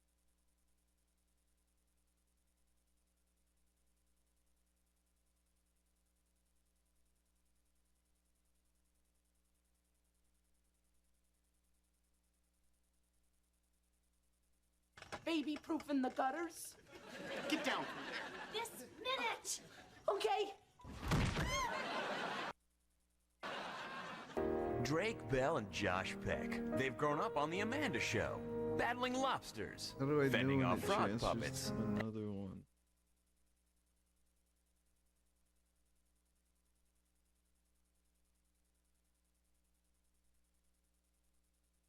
I don't know if I mentioned it to you guys or not, but I fasted for like a week straight. Like, I mean, I don't know if I mentioned it while it was happening, but I fasted and I did the worst thing you could ever do, okay? And that is breaking the fast, okay? I ate food. And at first, let me tell you about the fast experience because it is nowhere near as bad as you would think it would be. Because I'm thinking like, you know, if I do this, I'm gonna die. You know, I accept it. I'm like, this is just this is what's gonna happen right now. Or at least like I'd feel like super crappy, right? But honestly, after even like the second day, which the things I've not eaten for like 3 days before, and then like I feel like I've just like caved in. But after the second day, I was fine. Like the only thing that I needed, oh, so I guess this wouldn't be like a true fast if we're talking strictly on calories, but like I would have like a Celsius like energy drink, and then it would just like give me a jolt, and then I'd feel normal. But like other than that, like if I didn't do that, I'd feel like crazy tired, which was fine because I was also taking a little break from recording as well. But at the same time, I still would record every once in a while, so it wasn't even a true recording break. So I'm not gonna lie, it got to the point where I was genuinely feeling great, and I was like, oh, like I can kind of live in this space, like this is like super cool. But then I was like, you know, I gotta end it eventually. And I was like, you know, maybe I'll just, because it got to the point where I was like really scared of food, not gonna lie. Like legitimately, because the thing is, the hunger cues weren't hitting like that, but at the same time, everything seemed like it would be delicious. You know what I mean? So it's like I'd spend like probably 30 minutes a day, like in total, scrolling through DoorDash, just looking at the food, being like, man, that would probably taste so good. But then, like, it would be me, I'm very like indecisive. So I was having like decision paralysis because you know when you're in the mood for like one thing and you're like, oh, I need like this one thing, that went away after like day 2. Like there was never a point where I was in the mood for one thing. I was like, man, I could low-key eat like anything right now, to the point where I was like, I don't want to eat anything right now, like because I don't want like a bunch of shit being thrown at me. And the thing is, look, I looked a little bit into fasting just to see, like I was like, yeah, because especially after a few days I was like, wait, how long do people be fasting for? I've seen some people be fasting for like over 20 days. But when I tell you what happened to me, I don't want to like tell you this as if it's normal, but it's definitely what happened to me. But anyways, I was like, 7 days, like if I gotta pick a day to end it, I feel like this makes sense. My first time reaching 7 days, I feel like I can't really find a better day than that. So then I was like, okay, I'm gonna break it with a nice little Chipotle bowl, right? And if you are a person, you might like look at me and be like, Bryce, you're an idiot. And I'm like, okay, whatever. I don't know about food like that. I was like, if I get like a little like chill like Chipotle bowl, that'll probably be good. Like, give me protein, vegetables. Like what's there to worry about? Carbs, like what's there to worry about? And then I had it in my stomach was a fucking brick house. I have never felt pain like that in my life. I had a young lady over. I literally was laying on the floor while she was here. She wanted to go to the hospital. I told her that was absolutely not going to happen. And I was just thinking, I was like, why did I eat? And you know what's even worse, okay? And I've noticed this since like the fast in its entirety. Food does not taste good anymore, which is good because I feel like that's going to stop me from eating nonsense. But like, want legitimate, like my favorite food from some of my favorite places, like my favorite vegan spot, bro. I got something from them today, which by the way, my stomach, it felt really bad yesterday after eating. Today it's a bit better, but like it's still like sensitive. I can feel it, which obviously makes sense. Like your digestive system was doing nothing and then you put like a bunch of food in there. So yeah, bro, if you ever do a fast, make sure you break the fast because I remember I heard people like, oh yeah, like break the fast like with a banana. I'm like, fuck you mean like with a banana, bro? Like eat something. But now I completely get it. Okay, and honestly, I'd probably enjoy that more anyways. But anyways, no, the most important thing to me, food doesn't taste good, okay? Which is good, which means I won't get like a bunch of random unhealthy things because there's no point because they don't taste good. But legit, it's not like food tastes nasty, but you know how I think, okay, this might be a bad example, but hear me out. When I have told you guys about water tasting disgusting and it tasting like someone else's saliva, and then people are like, oh no, that's you tasting your own mouth. And it's like, no, like I understand what my mouth tastes like. Okay, I taste it all day. I brush thoroughly twice a day with a mechanical toothbrush, by the way. And I love to eat fruit. Okay, like trust me, I know what my mouth tastes like. This is not a disgusting mouth that's getting like, oh my gosh, water's revealing how disgusting it is. Like, no, bro, water just fucking tastes nasty, okay? But here's the thing. It doesn't really taste nasty. Because here's the thing. If it tasted that nasty, I wouldn't be able to drink it. And I drink it from time to time. The thing about water is, it's nasty compared to literally anything else you could drink. Because, and I'll tell you this right now, this kind of is serendipitous because what happened to me today, I basically ordered protein shakes, right? And I wanted the chocolate flavor.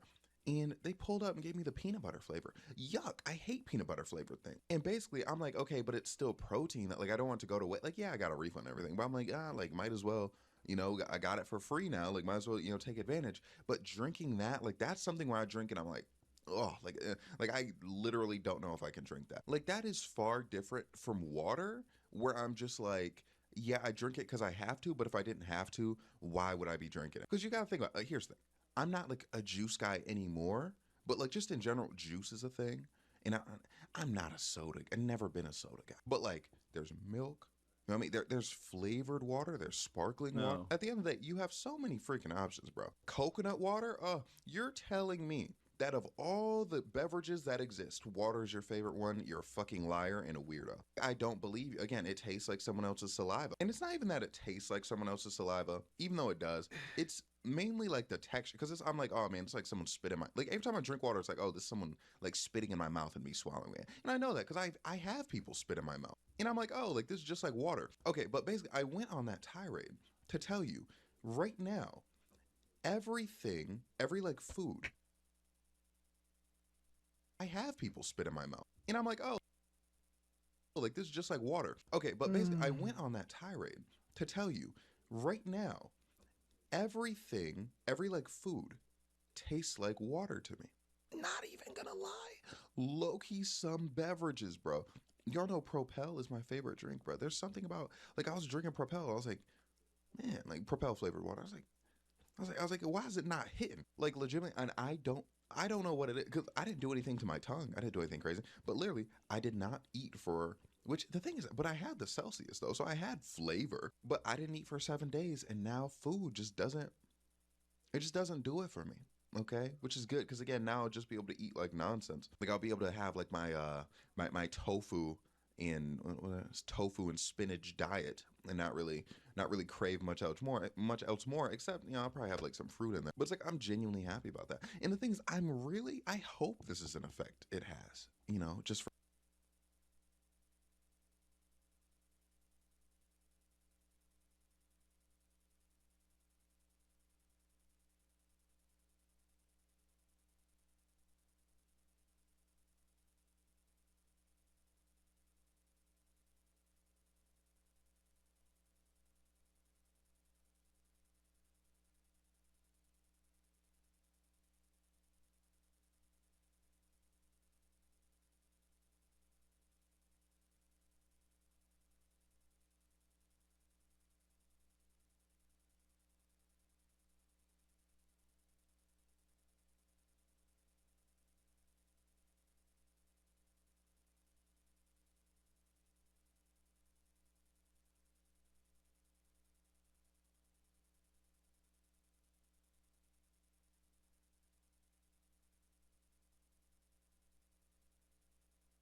For people in general, because I feel like that's so cool, because I've had similar effects before where when I eat really clean for like a long time, I don't eat like the things I crave, like the things I want to eat.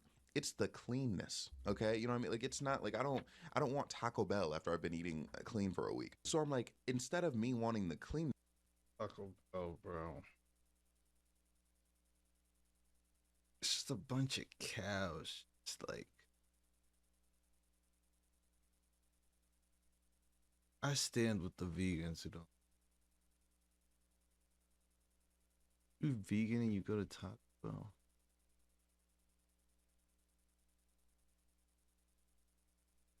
because I've been eating clean. Do I just want the nothing because I've been eating nothing? Yeah, I'm not gonna lie, I kind of want to go on another fast, okay? Like keeping this in mind. Because the thing is, it's not even a situation where it's like, oh no, like I'm feeling the taste of food come back. No, bro. Like yesterday and today, I've eaten multiple, and I'm like, I tried like different things because I'm like, why does nothing taste like anything? And nothing tastes like anything. Or does that mean I'm gonna die? I feel like that could be a sign of death. But anyways, yeah, I'm really loving that effect. But again, the most important part, if you fast, bro, you like when you break that fast, do it with something small. Because when that pain that I was in, bro, there's nothing like it. But yeah, and also remember the fast itself was dope. Okay, now I need to do it and try, like, because I was like working out a little bit, but like not like aggressively, like more so just like light cardio.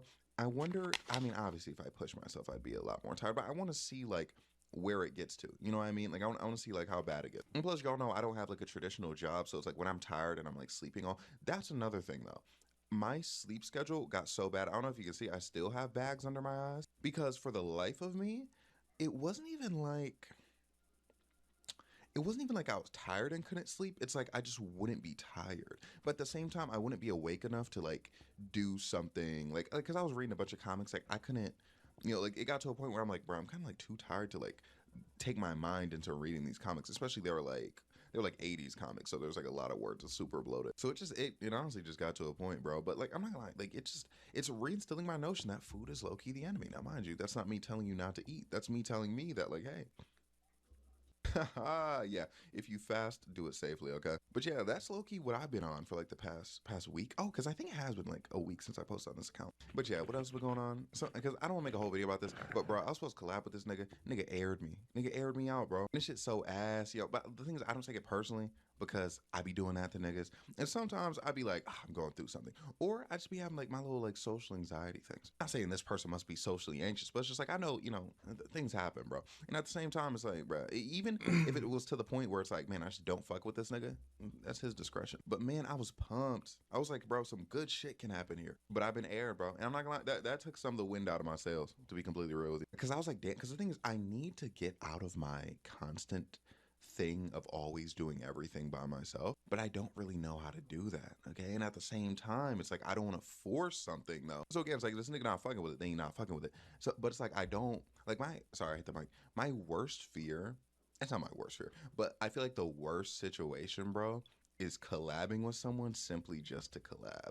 You know what I mean? Just to like, oh, we're two people. Let's make content together. Like I don't wanna collaborate like on the lens of just like, oh, like views, likes, oh my gosh, outreach, you know, shit like that. Because things I feel like when you do that, that's when shit doesn't work. Like that's when the content itself doesn't work. And the thing is because I think that way though, right? But it's like I feel like when you collab with someone, it's gotta be through the lens of like, hey, I fuck with your content, you fuck with my content, you know, and or we just like fuck with each other like just on a just level, you know, a human being level. Let's create some content together, and then once it's a thing, then you worry about that, okay? Because there's that foundation there. But like I know there are a lot of niggas out there, like, because I've had people reach out to me before where they just want to collab with like no fucking foundation. Don't get it twisted. In certain situations, I would simply take that opportunity. You know what I mean? If it was really there's a lot of upward mobility there. Like I'm not stupid. Ooh. But my point is, if there's a nigga where it's just like views, money, I'd be a little bit uneasy with that. You know what I'm saying? But I have such a big problem with like opening up to people. So it's like low-key my fault too.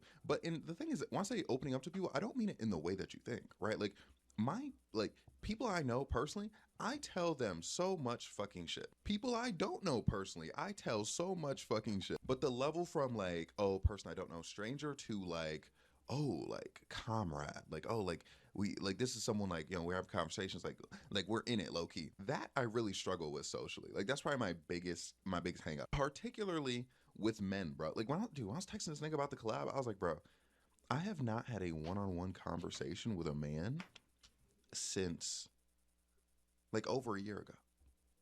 Genuinely. So I'm like, how do I even talk to niggas? You know what I mean? And I have that kind of with women too, when it's like a platonic thing. I'm like, what do I like, I know how to, like, when this is like a romantic interest, I can do that because that's what I've been doing. Like, bro, dude, I'm gonna have to make a video about this. I've realized there were sometimes in the past where I flirted with women I didn't even want to flirt with just because I felt like it was easier. Even though my flirting style is very reserved, and people, a lot of times, like, women don't know I'm actually flirting when I am. Or, you know, they just generally don't know I'm interested. Anyways, my point is, it sucks because, like, I just get in my own head a lot, generally, like, when it comes to things like collabing and whatnot. Because I be thinking, I'm like, bro, like, what if I fuck it up? Like, what if it's a trap? What if this person, like, you know, pulls out a knife on me, starts trying to slice me up, and I'm like, oh, no. And then I'll have anxiety, like, about my anxiety. Like, I'll be like, oh, shit. Now, again, in certain situations, I would just bite the bullet and do that shit. Because the person who reached out to me, right?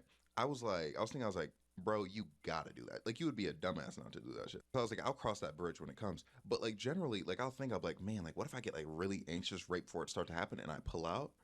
Therefore, like, I shouldn't, sign up for it now, because then later it would end up looking worse if I pull out. But yeah, bro, my anxiety gets bad, bro. And it's been getting worse too. And it's crazy because people always talk about me and my content as if like I'm like some like trying to portray myself as like, oh, like I'm Mr. Cool Guy. Like I'm so charismatic and lovable. Now, mind you, I am lovable. And some would say that I'm charismatic, but I'm not cool. And every chance I get, I tell you guys I have social anxiety. You know what I mean? It's like people like know that like I date a lot or like I got hoes, and they think that like that transfers. I mean, yeah, they think like the energy that I have towards that is like my energy towards everything in life. Or they think me having that also means that like I have like everything else that comes with, or like everything else in life that people would imagine comes with that sort of thing. When in reality, bro, I'm just a nerd who happens to be good looking, happens to have good body, happens to be tall, happens to have big meat. You know what I mean? Like, these are just coincidences. Bro, I was not a cool kid in college, in high school, middle school, elementary school. Absolutely.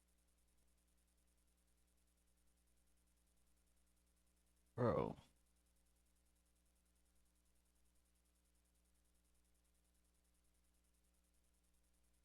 What did he just say, bro?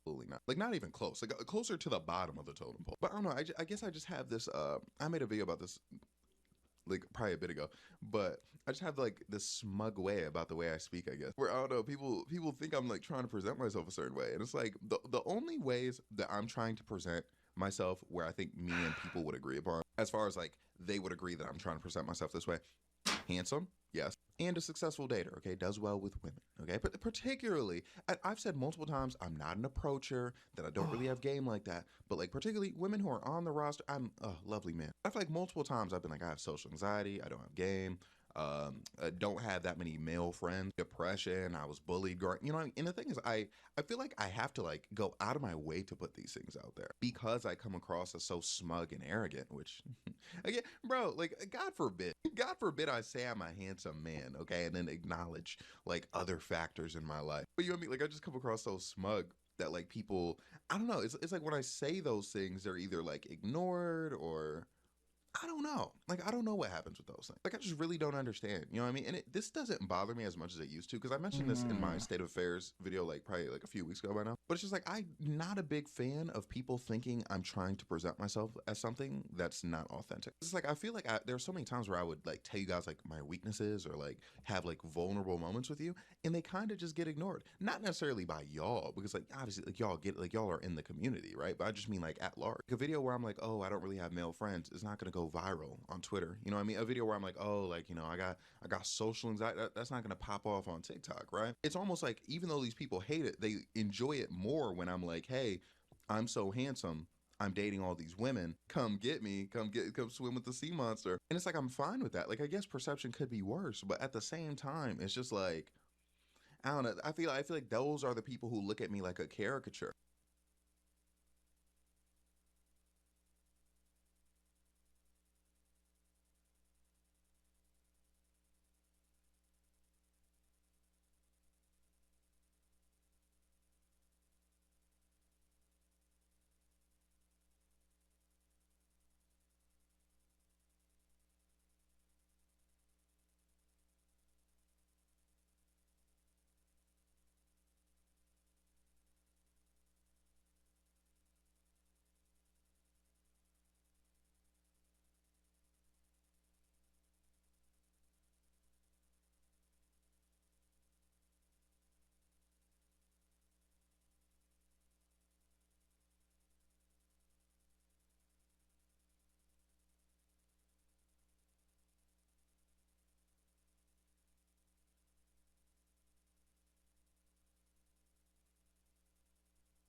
Like, I had a like, bro, every time I get a fucking like sponsor or a brand deal, there's someone who comments who the fuck is giving you a brand deal? And I'm just like, nigga, I'm a creator. Like, bro, this is my job, you know? But it's like people like that who see me as like a cartoon, who see me as like a character, you know, a bit, a troll, a rage baiter. Like, they say those things because they don't have the full context, because for whatever reason, they aren't seeing and or watching those videos. And again, I'm glad that if there was one thing that I want people to know, I guess it would be me being handsome and me having hoes. I can't complain about that. But at the same time, people thinking that's all I am, I feel like takes away from a lot of my depth. You know what I mean? Like, as a human being, like my depth as like a person on the internet, sure, of course, obviously, right? But then my depth as like a human being. You know what I mean? Because like I'll be like on live or something, and people will like ask me stuff like, "Oh, like have you ever been like sad like over a woman?" And I'm like, "Yeah." Bro. Like yeah. I'm like, "Are you silly?" And I tell those stories like, "Oh, have you ever taken an L?" Yes. Like, oh, it was a big thing on my last stream. They're like, "Oh, like it seems like you've never taken an L." I've taken plenty of L's in life, but I've accepted them, right? And I feel like this is kind of like a low thing. I feel like me accepting certain L's is why people think that I haven't taken an L. You know what I mean? Like, for instance, when that girl ghosted me for sleeping, and I made a video about it, like, I don't know, probably a week after her last text. I don't know when I did it, but point is, I made a video about this girl ghosting me for sleeping. It clearly didn't necessarily bother me that much, okay? And the reason it didn't bother me is because I was like, okay, I've been ghosted. Shit happens, like, you know, and there's no coming back from that. Like, what is there to do? I told you about that one situationship I had. Like, we talked for like an entire summer, and then last minute she went back to her ex. It sucked. I wasn't happy about it, but like, what am I gonna do? I don't know. I feel like because some people don't see my confidence get shaken up. Oh yeah, no, I think that's definitely what it is. I think people see, like, even if I tell stories like that, right, and how my confidence is completely unshaken, I think it's hard for them to register that that is what a lot of people would consider like an L. You know what I mean? But the thing, it just is what it is. And again, I feel like if people really paid attention and saw that, like, hey, yes, this is me taking an L. This is just me getting through it and surpassing it and getting to the next level. I feel like a lot of people would understand me a lot more. You know what I mean? If that was the case. Bro, when I tell you this is a problem for even people who know me personally, dude. Like, y'all remember when I broke, you guys, I don't know if you were on TikTok at the time, but I broke up with this young lady and I made a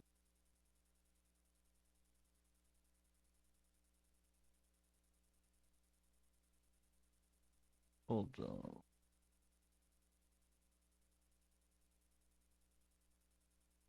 Oh.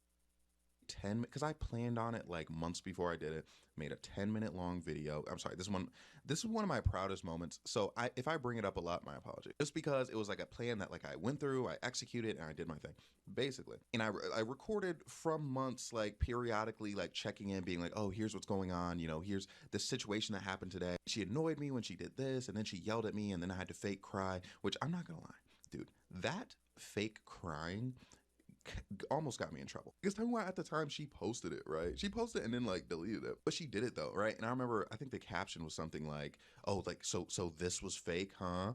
And the thing is, it was. Now, mind you, I'll tell you this right now. And again, this is like part of my thing.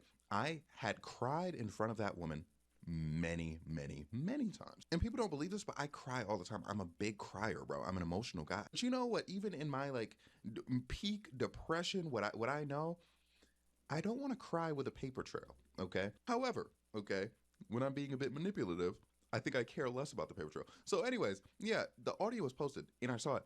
And when I heard it, I was like, bro, this is like clearly the fakest cry of all time. Like I was actually super excited about it at the time. And I remember I was going to stitch it and be like, bro, dude, she really thinks that's real. But here's the problem. Well, firstly, they deleted it, so I couldn't do that, right?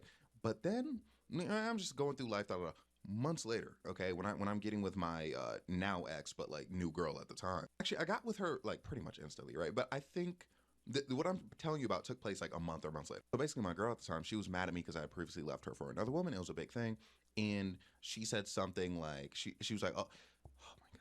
Which, by the way, this is the mark of death. If you're dealing with someone in a situation where they feel like they have to forgive you for something, and they say that they feel like they might have let you off too easy, or that like you didn't like apologize enough, that get the fuck out of there. Because I'm telling you, they will never be satisfied, bro. Like that was the, oh my gosh, when someone thinks you got off too easy, because they will randomly try to punish you at like just random moments. But anyways, I was like, oh, like what do you want me to grovel and be like, oh, I'm so sorry, please. And I was like doing, like, it was like tongue in cheek, like we were like laughing, right? And then like she jokingly like pulled her phone out, and I was like, wait a minute, that would be like a really funny video to record. And then we did like a little like skit. I literally, and when I'm doing that voice, I'm telling you, that was the exact voice I was using. I was like, please forgive me, I'm sorry. And then like she like pretended to bring the camera up, and I was like, oh, and then like I just acted like everything, like I got caught in something essentially. Basically, I'm telling you that because she ended up posting that, right? Because again,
I'm thinking it's funny, like people are gonna see like it's just like a little joke, and people were in that comment section being like, oh my gosh, I lost respect for him. They thought like, bro, and the thing is, I would show you the clip. It's so fucking old, bro, like from over a year ago. It would take forever to find it, is why I'm saying that. So basically, people thought I was in this day and age, where people think everything's a skit, they thought it was me being for real in like the most unserious time ever. And it was at that moment where I realized, I was like, oh shit. Like the other audio, because the other audio, I was really hamming it up. I was doing a bunch of literally like that, bro. Which I do it for you now, and I feel like you're like, oh yeah, like what? In that moment, I was like, oh shit, if people would have heard that, they would have thought it was real. Even though multiple times before that audio was even a thing, I emphasized how I'm about this person. Like those are things I was actively saying. So it's like this person who can know me for, don't even get me started on that. It was like there's this person who could be like obsessing over me, right, for 4 years and then date me for like 5 months. They could watch a video where I verbatim say like, oh yeah, I care about this person. Like, oh, now, okay, actually, I feel like it's a bit fair because the video makes it clear that I was with her for months knowing I was going to break up with her. And she's like, oh my gosh, is everything fake? Okay, now I kind of understand. But still, overall, I'm like, you can know me for that long. And in the video, I'm like, man, like, it sucks that I got to do this, but, you know, it's what's got to be done. And at the same time, it's like, oh, you just seem so nonchalant, like you don't care. Which, again, I'm glad I give very much the nonchalant vibe. But, bro, I'm so chalant. I'm always, again, I'm an anxious person. I'm always tweaking. And so, again, I just really wish people didn't think, because, like, people, like, I think there are people who are like, oh, like, I bet, like, he secretly cried. Like, nigga, I don't secretly cry. I just cry. I cry all the time. Bro, I'll get on TikTok and be like, bro, I was just crying. Bro, I'm pretty sure I cried when Blueface first got arrested and went to jail. I'm going to cry when LeBron retired. And the thing is, at this point, I don't know if there's, like I don't know what more I can do when it comes to things like that. You know what I mean? Because it's like, I make the videos, you know, and in the videos, I say, like, oh, man, I was down bad at this point in time. But then, like, people still want me to seem like I'm propping up myself as someone who's never taken an L or who's never cared. Like, people be asking, they're like, bro, like, how do you not care about women's feelings? Like they're like asking for like advice, like they want to pick up on it. And I'm like, dude, I care about like all the women I talk to, like immensely. It's just one of those things where it's like, man, like legitimately, like it's like you would think there would be like a way where it's like, okay, we can make this clear. But like with the internet, no, because again, like people see the viral posts where apparently even in those posts, bro, it doesn't even sound like I don't care about them. Even in the post, I'll mention that like I care about somebody, and they'll be like, oh my gosh, that son of a bitch, he doesn't care about anyone. It's just so weird, because my worst thing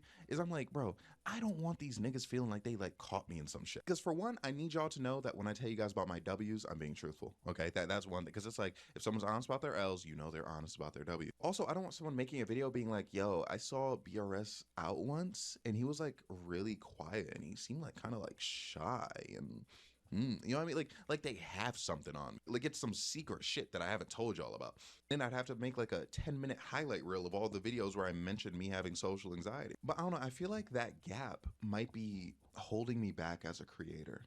You know what I mean? Like not, obviously not agree, like I'm a creator, like I do pretty well. But I mean in the sense where I feel like I could be a lot more successful or I could do a lot better knowing, I mean with people like knowing these vulnerabilities that I'm presenting to you, or like these weaknesses I'm presenting to you, or these L's that I've taken. But I don't know, I feel like people just really see me as like a surface level where it's like, oh my gosh, like this guy, he talks about having sex, but it's like, I talk about so much more than that. Now, mind you, I say this with my next YouTube video on the main account, gonna be called She Menstruated on Me with my consent, but like still, like overall, I talk about more things than that. And the thing is, that's what part of the reason I was so excited for the collab, because I'm like, wait a minute, if I collab with niggas, people can see me interact with niggas and see that like, I'm not who they might think I am, but not in like a, oh, he's like hiding something way, and like a, oh, like this is just a different element of his personality. You know what I mean? Like a different flair. It's like my problem is I feel like my problem is that I'm not like a person to some people. Right? Which cool in the sense where it's like, oh, like, you know, he's a creator. Like, yeah, obviously I want to be on a higher echelon. But I feel like there are some people who like are turned away from my content because they feel like there's no human element of it. But the thing is, my content, this isn't me talking about, you know, fucking animals or like, you know, mysteries throughout history. Like this is me talking about my life, right? So it's like my content is my humanity, right? Like it's my content is like contingent on being coming across human. But for some reason, one way or another, algorithmically, delivery, whatever you want to call it, there's just a lot of people that just see me as like a cartoon or a character or someone playing character or a caricature of a type of person. And it's like, how do I rectify that? You know what I mean? Like, how do I square that circle? I feel like I'm kind of painted into a corner where it's like people would consider it fraudulent of me, like if I had like feelings, emotions, or like took an L. And it's not even like that's something that like makes me avoid certain topics. Like it's not like, oh, I can't tell you guys that like, you know, such and such happened, because then you would think like, no, like that's not the situation. What I'm talking about is like people, you know, talking like to me or about me as if like I'm DL sad, you know, like DL lonely. Like, I don't want you guys to know I'm depressed and have anxiety. Like that's my issue. When it's like my openness is my main thing. And I feel like, I don't know, like I feel like there's a lot of people, I mean, I don't know. I don't think I'm understood by anybody, to be real, like on earth in any capacity. I feel like if people saw more of me, they would understand a bit more. Like even things that would like confuse them, for lack of a better word, earlier. Like they'd be like, oh, like again, like dude, there was a video, I mean a tweet I made recently, because when there was that one girl everyone was calling ugly, I'm like, you guys are so mean. People were like, what? Like you're like the champion of calling people ugly. And I'm like, name one person I've called ugly, like without them saying something to me first. And they couldn't. You know what I mean? Because it's like I'm gonna make a video about that specifically too. But it's like I'm very like against calling people ugly unprovoked. That's one of my things. However, when it comes to criticizing like the general, you know, agenda of ugly people, yeah,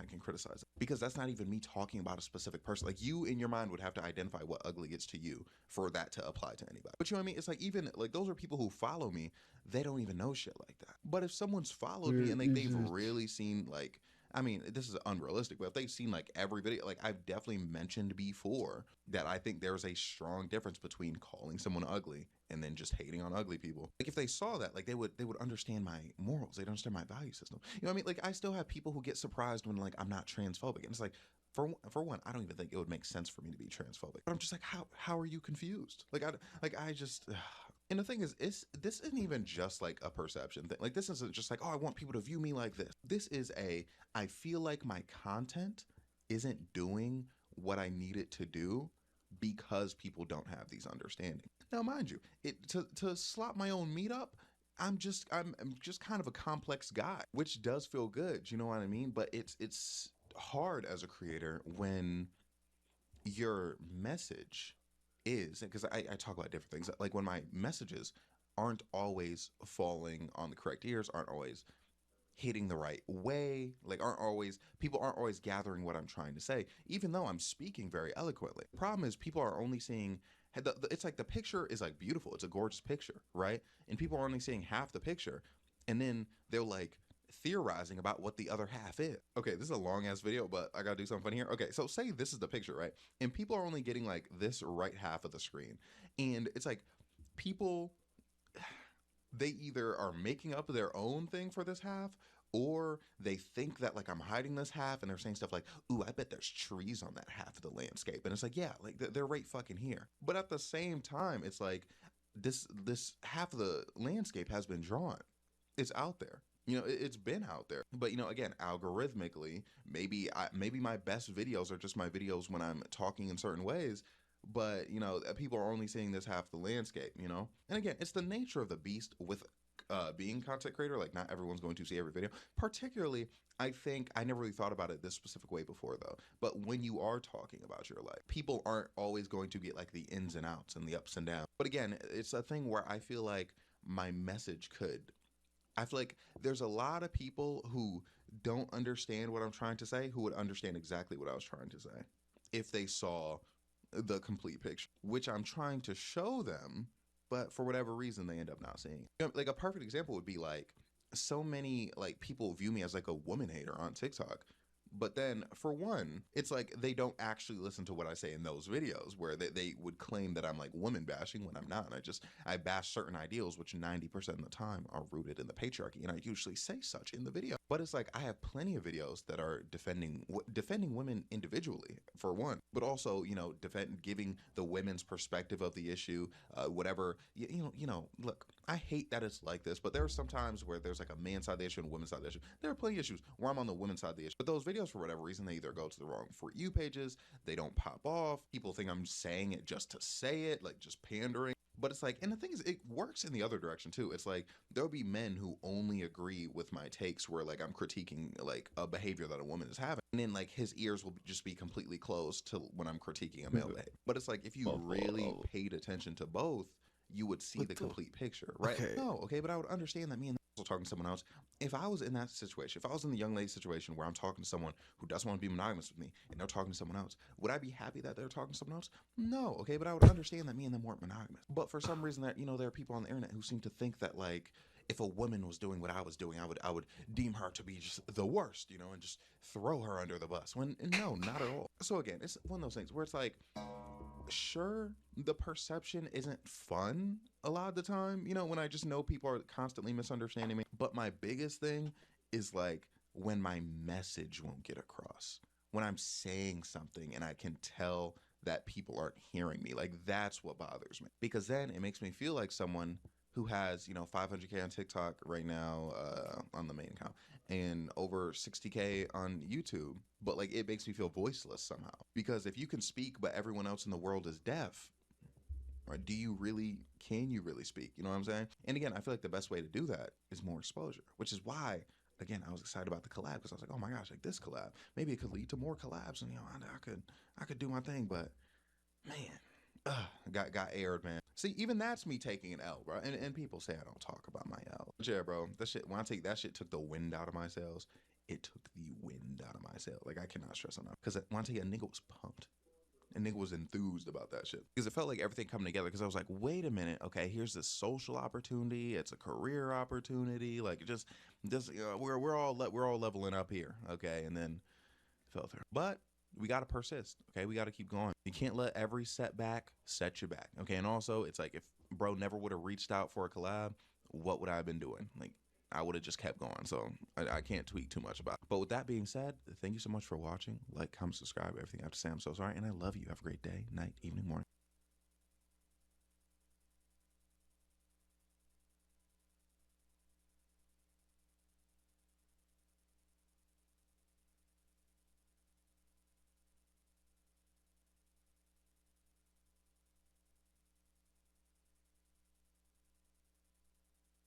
Hold up.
this?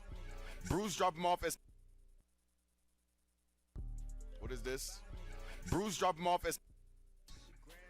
Bro. Y'all, bro, I'm noticing it right now. No cap. This is no hate to anyone. All right? Y'all dead be bored when I'm not live. Like, when I'm not live, I seen a like was DMing me. I post, bro. Yo, first and foremost, I have to do a stream where I read my DMs. My nigga, y'all are losing your minds in my DMs when I don't hit a go live button, bro. I have sending me paragraphs talking about how the site is PG-13 without me on the site. What are you talking about, bro? The site is PG-13 to begin with. I don't even have to take NyQuil no more if I want to go to sleep. I just get on Twitch when I'm not live. Not even kidding. Like, only thing that I watch on here, only person I watch, facts, and this is not hate. Let me say it again. I'm hating. Bro, I be watching Jinxie. Oh, old Casanat bars. That's what he be. Watch, facts, and this is not hate. Let me say it again. Don't think I'm hating. Jinxie, Brady, Oni Pixel, Aura. That's an Aura top 3 lineup. You know he lit tonight. Oh, I ain't even go through this tweet though. Bro, open the condom after that. Need my daily dose. No. Please don't.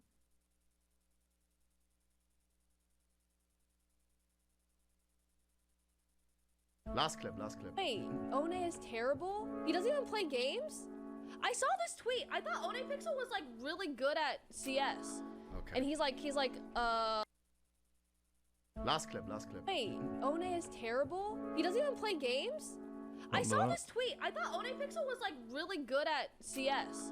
Okay. And he's like a pro CS player or something, and that's how he got famous. But I don't really know. That's all he does is open cases. So he just spends money, No. and that's what he's known for. What's wrong with that? Yo. Oh, I thought he was like actually good at the Hold game. up. He I'm about to owns open a CS case. team, and he's washed. Oh. Okay, cool. Chat. I don't like how my image changed after the Mr. Beast event, bro. Why was I going around saying when they all were asking me, yo, are you a professional player in CS? Always said, nay. I do watch games and stuff. Bro, and I always I just kept it real. I should have just fucking rode the boat. They all thought I'm pro. I'm not joking. They all thought I'm fucking. How do I get I'm rid of the analyzing start the game. menu? Hold on. He's just looking at the play side. He's just, bro.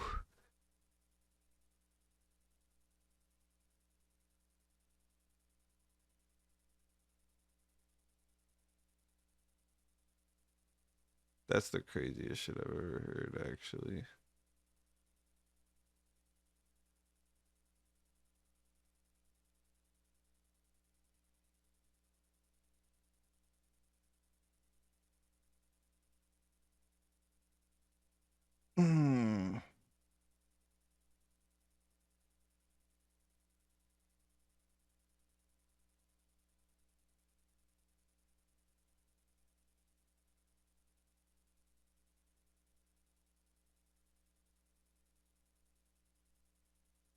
Hold up.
I should make a like financial literacy book.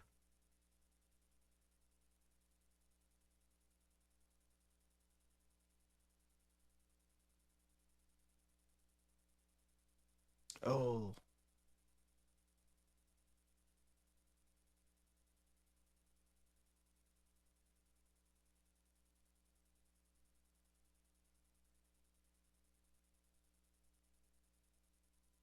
Co-streaming, like, yeah, and now it's a B push because, you know, like, bro, I prefer that being the analyst. Very cool. Why did I say Good at it? opening cases. I mean, at least he can click buttons. Okay. Good for him. All right. Okay. And he's known for co-streaming. Okay. Nice. Good job, One. He's the best at putting the key in the case. Well, yeah, he does like really well, and I thought he was actually like talented at CS, but I guess not. Okay. Alright, I guess Whoa. not. I guess not. Where's the full clip?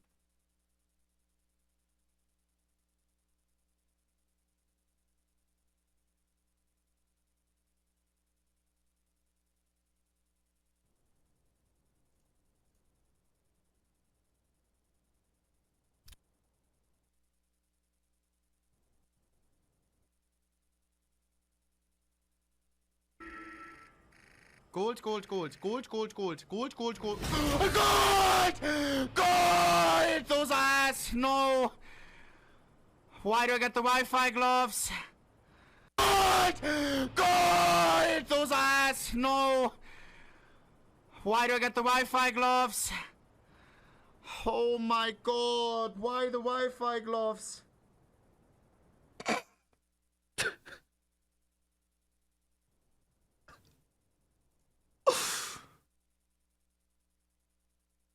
Gold.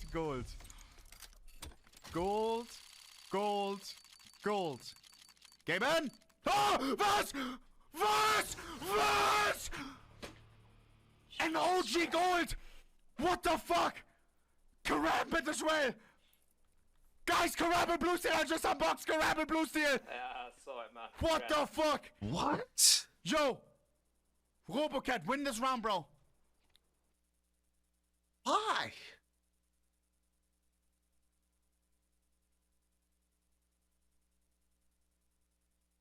Oh, I should open a case.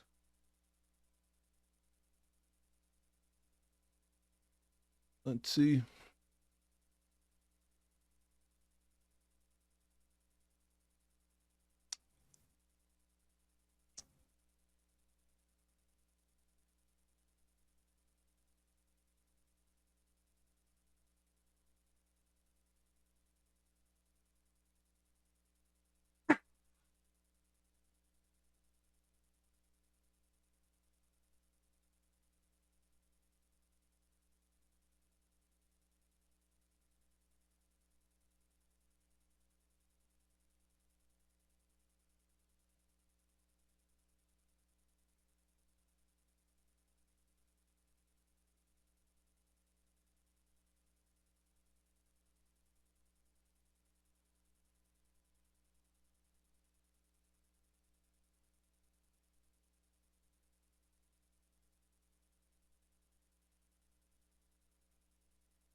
Your taste buds would probably fuck with it.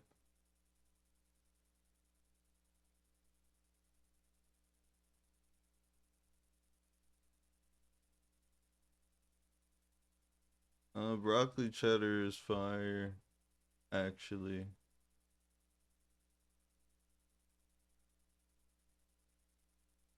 Ooh. Is it hot over there? Warm.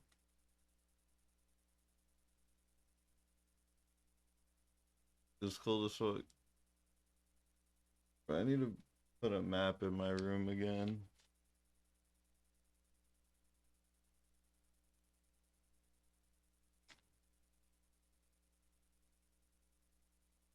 Yeah, you get sushi.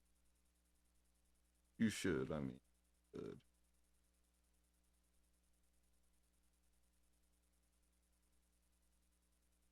Wanna open key.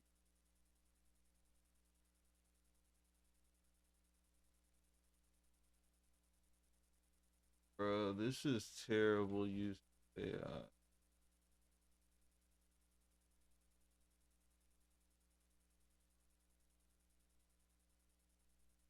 Pixel might be the best streamer on Twitch. God, how is he playing League and CS at the... What the fuck does that mean? Is someone playing League right now? That I'm not playing League right now. Did I get hacked? Hacked? What did Jail say? Jail, one emoji, bro. One emoji. What? I got the Wi-Fi gloves. What the fuck? It's trash. Was? Gold. Gold! Those ass! No! Why do I get the Wi-Fi gloves? Oh my god! Why the Wi-Fi gloves?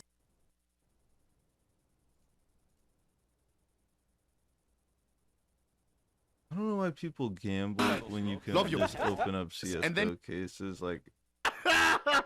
Yo, bro. E-dates. Yo, I would. Yo, Actually, I don't know if no. I ever. Yo. No worries. Nah. I just have on. Who is this? I just have on this. That's it. Yo, nah. Is the game starting, chat? Bruce Drop 'em off said Jinxie Oni Pixel. Someone else for carrying. He right.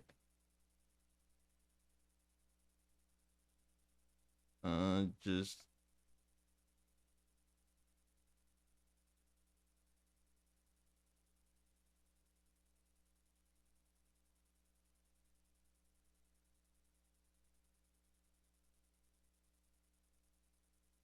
I mean, that's how I was.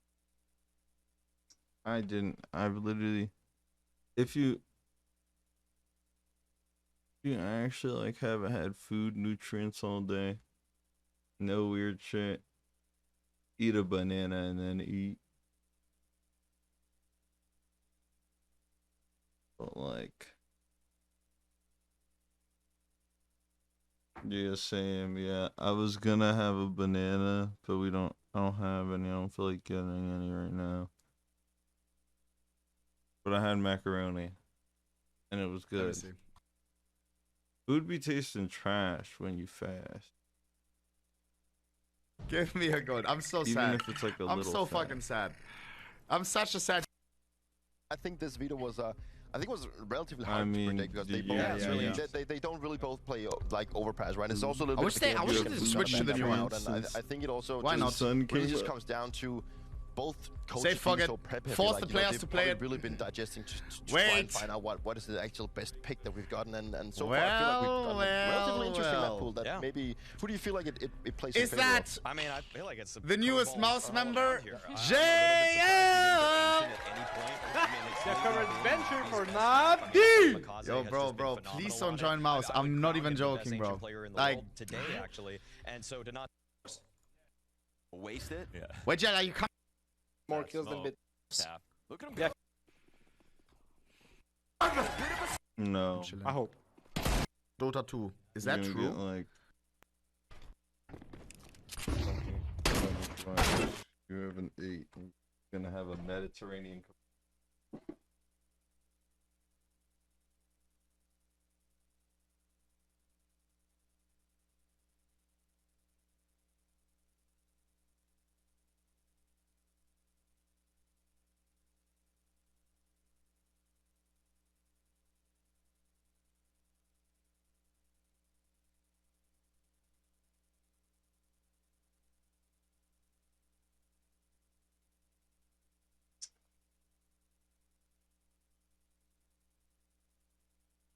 No!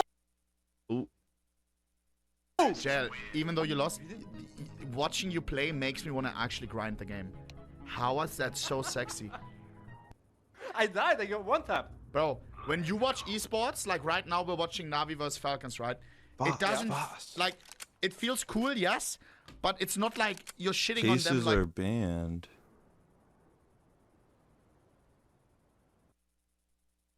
W, that chat is saying Muda, bro. Look again, look again. I mean, I don't be wearing Wait. no damn. Alright, check. On stand, see any who's singing, but correct.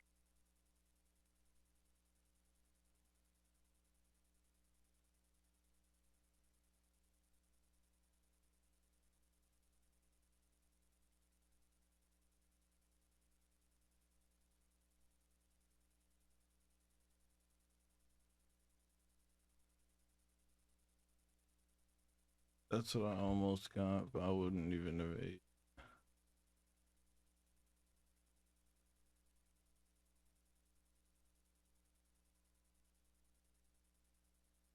I'm pretty sure there is one. I had Bonchon for the first time in a minute in Florida. Like, bro, that you want me to have this conversation with you with an audience? That's kind of crazy. So anyways, after I kind of like laugh it off, like this entire interaction's done, okay? So I'm like, this is weird. And the reason it's weird isn't because like people don't try to spin the block on me. Like it happens all the time. But what's weird about it is the context of the block spinach, okay? I'm gonna tell you about me and this young lady's history.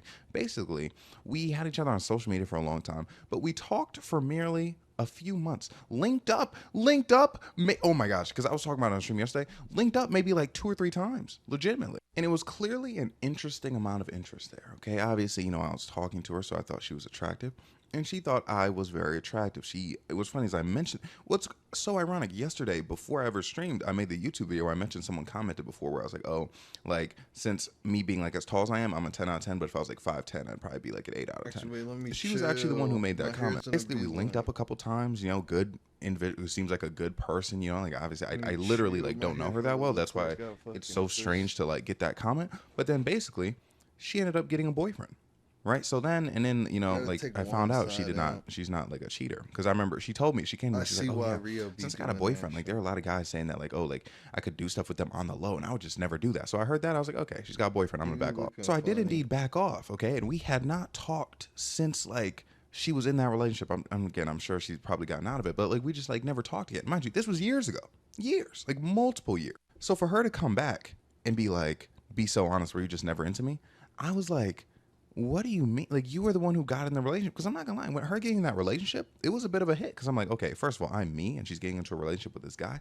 But I feel like there's a lot that can be explained by that. And again, I'm not saying she was like the craziest into me. I just think it's interesting that she left this comment. But I'm saying I traditionally have very much underestimated certain women's interest in me as they've overestimated my interest. Okay, and I'm not saying that's what she's doing, because clearly she was questioning the level of interest. But my point is, my vibe is so chill. I'm such a chill guy where basically they think I'm just hanging out. Like they don't know what I'm doing for real. And my vibe is so chill that I project it onto them. So in my mind, I'm like, okay, yeah, they think we're just hanging out too. But sometimes it's so much more than that. Like there are plenty of times, not her, we're in different situations where I think I was just chilling with someone. Then all of a sudden they're like, hey, like, what are we? And I was like, what? Like I thought this was like a super casual thing we agreed upon. But no, it's never that simple. And I guess I can never pick up on hints. And the thing about being a man like myself, look, I'm an attractive guy. And again, I talked about yesterday how people hate when I said that. I'm an attractive guy, okay? And when I'm single, I have options as far as like who I can involve myself with. So there's never really like a crazy amount of effort or applying pressure that I feel like I have to put in order to make shit shake. You know what I mean? Like in my mind, if I have to put in effort, if I have to be like, hey, can I take you out on the town? I'm already too late. Like they already don't like me at that point. In my mind, like that's how I feel. Like again, anytime like I got into an actual relationship with someone, it's because they were pushing me like, okay, let's get into a relationship, let's get into one, and like kind of like pressuring me, and I'm like, okay, I can live with this. And then I kind of step into it. Like I really can't think of a moment where I got to that level with someone where like I was the one applying pressure. And again, this is not like, if you're like, it's just how you are as a person. Like if you're someone who applies pressure, who like, you know what you want, and you're going to go out and you're going to get it, and you're going to be like, hey, I want to take you out in the town. I don't care about these other people. Like I just want to take you out. That's you, completely fine. Okay. I'm not against that, because I'm very anti when people are like, oh, you know, to get women, to get men, you got to act like you hate them. You can't be nice to them, da da da da. Because for one, that again, me being the kind of person I am, that doesn't work on me. You know, like if a woman's like super like mean to me in like a talking stage, I'm like, damn, like I guess she just doesn't fucking like me. But what I am saying is me on the other hand, I'm just naturally chill. I don't really put that much weight into things. So again, it's like I'm talking to this young lady. I'm like, okay, we're just talking, we're just chilling. Like, what more can I do? But there's a lot of people, and I figured that out with some people who do apply pressure. A lot of people, where you talk to them for a month, they're expecting that relationship. You link up with them a few times, they're expecting that, bro. You know, and just looking back, and I can look at it with a much more clear view. There's a lot of women where, you know, again, we're talking for like a month, linking up, you know, consistently for a month, and now they want to kind of have that exclusivity discussion. Now, I'd always like, you know, turn a blind eye to that. Like I kind of spurn them in that way. But in that regard, that's what they wanted. Oh, I don't even have them, but I have most a of 'em. month. That's A what it month was. and going monogamous. That's insane, bro. Like, give me at least like half a year. I'm not even joking, bro. I feel like people should get time together before they actually enter a relationship. Like I feel like they should like truly fall for each other before the actual relationship starts, bro. Like I feel like that's why relationships be going south. Again, like if you talk to someone for a month, you barely know them, and you just like them a lot. You're still infatuated, and you get into a relationship with them, and it's just completely out the window. Y'all are fucking around on each other. Like I feel like that's kind of what you're asking for if you get into a situation with someone where it's like you don't truly know them. You know, like getting in a monogamous situation is not for getting to know somebody. In my opinion, getting into a monogamous relationship is like I know this person, and like this is why I want to be in that relationship with them. Like people have been moving way too fast.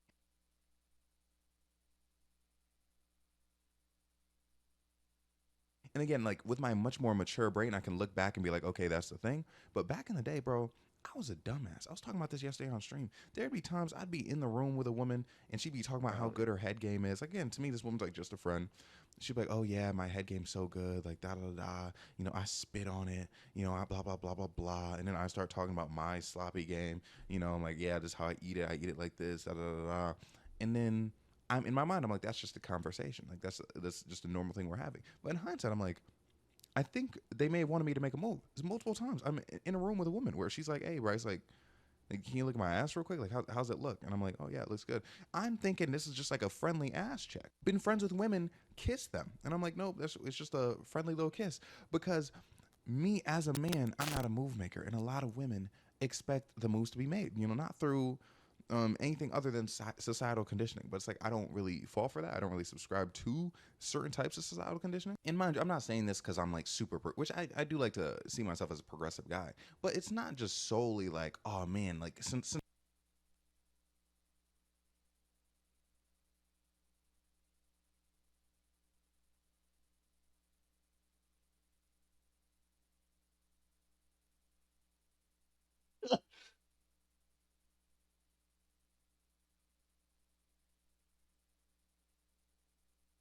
He thought it was a friendly ass check.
got it.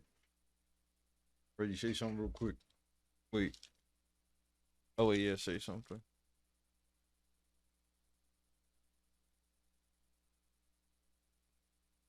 I don't think it's going through my speaker. It's not supposed to be.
Alright. Since I was legit, man, I was a feminist, making sure like I would never like do anything that subscribes to gender roles. No, literally though, part of it was just I don't have to. You know what I mean? And I feel like that's a major part of like certain people's lives. Like when they can do certain things, it's like I don't have to put in that much effort. So why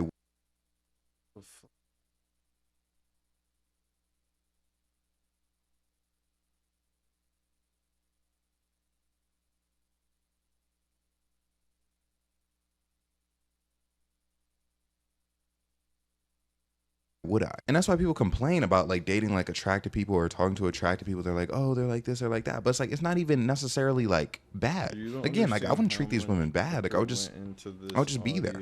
And I just sometimes I wouldn't want to date them. And that's another thing, bro. When you find a woman, you know, who's perceived as attractive, everyone she's ever met in her entire life, every man always wants. That would be a fire job, but imagine 5 hours, 30-man teams plugging in wires. And then fucking Ken Carson trips off stage and unplugs everything, nigga. Oh my god, bro. No, it would be like Cardi. That clip is funny. What you watching? Want to lock her down instantly. When you're the guy who doesn't, that changes everything for them. Everything, okay? And I'll say this again, I'm a handsome guy. I think I'm a good looking guy. But I would say a lot of my success as far as like, oh, like someone's like they're obsessed, like, oh man, they're like tweaking over me, comes from the fact that I didn't want a relationship with them. And they hadn't really experienced that before. Because, you know, men, yes, they have the reputation of like, oh yeah, men don't want relationships, they're players, whatever, blah, blah, blah. But there are women of a certain tier of attractiveness where men, anytime they get involved, they want a relationship. Like I've talked to so many women where they're like, yeah, like pretty much like every guy is like instantly in there, wants a relationship. And I'm like, that's so odd to me. You know what I mean? And the thing, mind you, even like attractive men, like I'm not saying like every other guy like they've talked to is child, like other attractive men, they're just like, oh, you know, she's so bad, I like her personality, like let me get in a relationship with her. But then the thing is, since that's not me, it's like, okay, what's different about this guy? Like why doesn't he want a relationship with me? You know, and it entices him. Which again, I'm not subscribing to the ideology of, oh, you know, pretend you're not into somebody when you are, because I don't think that ever really works. But naturally in the wild it works, like when that's actually who you are. Like I've met women where literally like people like her friends have told me like every time like she's in it with a guy and then she like feels that he like starts to like her, like she loses her crush or whatever, right? But I would get involved with that woman and I wouldn't want a relationship. And even though like I was You expressing asleep. interest, it never faded. Like it simply never faded because of the overall lack of perceived interest, I should say, is getting perceived when you don't want a relationship. But it's like, It was like, being oh, in a relationship just I overall, and was that's just like, like this shit classic ain't shit. word of thumb. It's not everything. You know what I mean? Especially, dude, it's crazy when you're young and people are on that type of time. Like literally, like in like 2021 and people are trying to like relationship me. And mind you, there's nothing wrong with getting into a relationship 2020. Like you can get a relationship as young as you want, you know, if you feel like that's the right person. But I'm saying like someone trying to like being like surprised that I don't want a relationship when I'm like 20. Even again, I'm 23 now and I'm in a relationship now, but like would it really be surprising if I was like, hey, I'm 23, I want to be single? Like I feel like some of your guys' problems, like when you have like these issues, is you're too decisive. You know what I mean? Like you're like people will be in my DMs in the comments like, oh, I'm in this situation with this young lady, you know, or I'm in a situation with this guy, and like they're doing this, this, and that. I'm doing this, this, and that. Ask yourself, does it have to be them? Like, does the person that you date have to be this person? Does the person you spend the rest of your life with have to be that person? Or is there more out there? And mind you, again, I'm PWI, bro. Shitty location, bro. Just a bunch of white people, which nothing against white people. But, you know, PWI, that's not where you go for the lookers. Now, there are lookers, you know, at every university, right? But, like, it's not like, this isn't like a college in like Los Angeles, okay, where there's diversity, or New York, where there's a bunch of diversity. You can find like a bunch of unique looking baddies, right? And unique looking is kind of my thing. But anyways, she's like, I was in a situation where it's like, okay, there's a baddie here, I just texted you, and I'm, you know, talking to her, like we're in kind of a thing. She wants a relationship with me. I don't. Dickhead. And I'm like, No, mind you. I'm aware that there are other baddies in circulation. I wish I could still do that. But like, I don't know. Like, you know what I mean? Like, I don't know where like the next one's gonna come from. I don't know how like likely it is that like I come across one in the next however long. But it's like, if I don't want to be in this situation, I'm fine. I can move on. Because for one, I just knew, I'm like, they're gonna spawn in front of me. I remember I used to make this joke where it's kind of not really a joke. It's like God would like give me the roster. Like he would. We could go out. He would basically give me the roster, rewarding me for like being like such a dope individual. Like anytime like I'd lose a member of the roster, I'd just be like, yo, give me another one, and he'd give me like 2 more. Like never lonely, didn't tell her but that you know yet. what I I'm a mean? texter. Overall, it's like you have to be comfortable with like, okay, yep, there's this person, great personality, attractive. There's more. Oh. There's definitely more. Like there's more I can button. find. You know, if there's something that's not really meeting your requirements, or yeah, just again and again, I'm very picky, right? And I feel like most people who get on the internet and they're like, oh, I'm so picky, actually aren't the picky ones. But I'm not saying it to like flex, like, oh, I'm so picky, like my standards are so high. It's just I find a lot wrong with everybody. Like, oh, like you said something weird this one time, I'm kind of backing off. Oh, your nails aren't done, backing off. Oh, your feet look nasty. You know what I mean? Like I can't overlook certain things. And also I think about perception, right? Like I'm like, okay, how would people think if they saw me with you? Like, would they think I did a good job, or would people be like, oh man, you got with someone chopped, right? Like that's a very important thing that I think about, right? And it matters in the grand scheme of things. There have been women, bro, great emotional connection, completely discarded them because I knew, I was like, you know, people, they wouldn't see my vision. They wouldn't see what I see. And people say that's bad, right? And it is bad in a way. But I'm saying overall, when you approach dating, and I want to make a longer video about this specific topic too, with a sense of casualness, don't really care. You know, not like corny, like you're forcing yourself not to care, but like you just genuinely are like, hey, you know, like, are you free this day? Oh, you're not? Whatever. And then like you just like kind of move on with your life. Or you link up and you hang out and you're like, hey, like this is a great hangout, but like you're not propping it up on a pedestal. You're not making this whole thing it doesn't have to be. Because when you are, like people always say be intentional about dating. When you're less intentional about dating, I feel like it opens more room for you to be yourself. You know what I mean? Like when you're kind of just like, you know, chilling, like everything's cool, you're yourself. And then like people who are themselves. Like that's why be yourself is like some top dating advice. But when you're like, okay, let me apply pressure, let me do this, let me do that, oftentimes your whole personality is just essentially you making effort, right? And they can't really see who you are. And also, a lot of those people, like, applying the pressure, they can be high-strung. And a lot of people don't want a high-strung person. I mean, like, someone who's just, like, always on 10. Like, there's just always something. It's like, bro, like, calm the fuck down. Oh, I thought I stopped recording. But you know what I mean? Like someone just like too like high energy, like too like, oh, we gotta do this, we gotta do this, we gotta do that, we gotta do this. So it's like, yes, being nonchalant, quote unquote, giveth, but it also taketh away. Because think about it, how many situations, right? Now, her, again, we were talking for a couple months, linked a few times, like it wasn't that serious. But imagine a situation where I was much more serious about a young lady, which actually has happened now that I think about it a lot more, where she thought I wasn't into her, right? Because I'm this casual guy. But it's like, I can't change that because that's who I am. You know what I mean? Like if I'm a casual guy, I'm going to be a casual guy, you know, through and through. Like I have to stand on who I am as a human being. So it's like, you got to be prepared sometimes.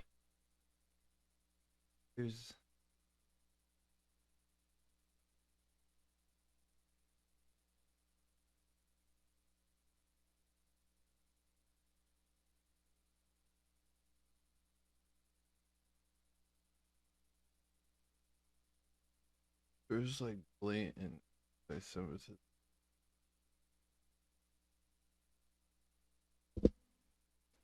Not even like a historical video. Just blatant anti-Semitism.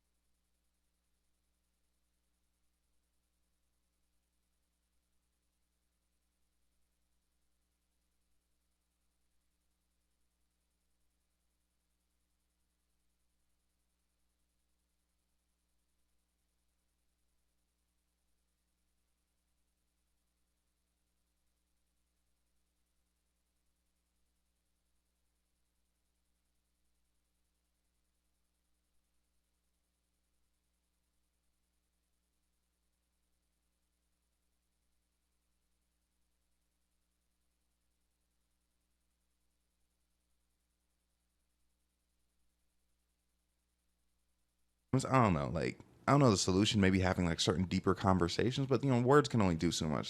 If someone doesn't feel wanted by you, then they're not going to feel wanted. But it's like, if you're in a situation where you do really like someone and you do want a future with them, you low-key gotta let them know. Like, just, you know, say something like, again, that's the least you can do, and it's kind of the most that you can do. You know, but that spin back, really, because again, like, I was like, okay, again, she got a boyfriend. I'm like, okay, she must have, you know, liked this dude more than me. It must have not been a big deal. And again, this is years later, bro. Like, probably like 2 years later.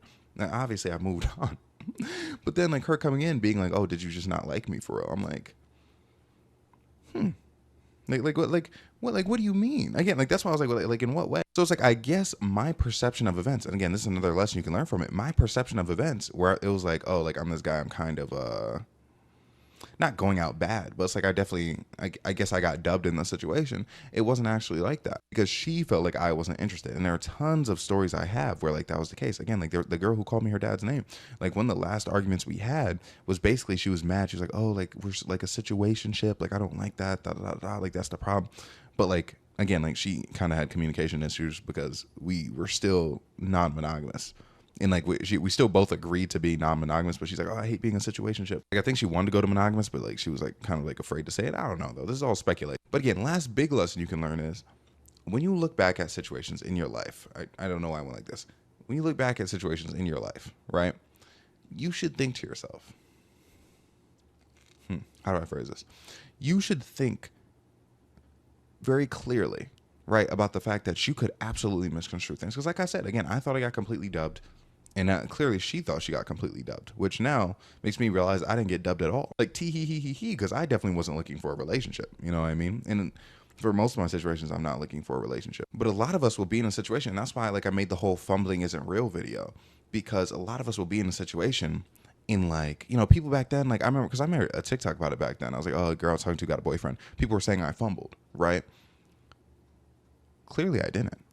Like, at least long time, like, again, like, time will always be the test. I didn't. Like, what did I fumble? For one, I'm very happy. I mean, I'm much happier where I am in life now than I was then. And also, you know, again, attempted a little spin back, you know? So it's not a true fumble, but it's like, I want you to think about how many situations where they just got muddy between you and a person. Like, obviously, like, you get into a relationship with someone breaks up with you. Even then, because I remember one time, this girl, like, I was dating her, like, this was like high school stuff.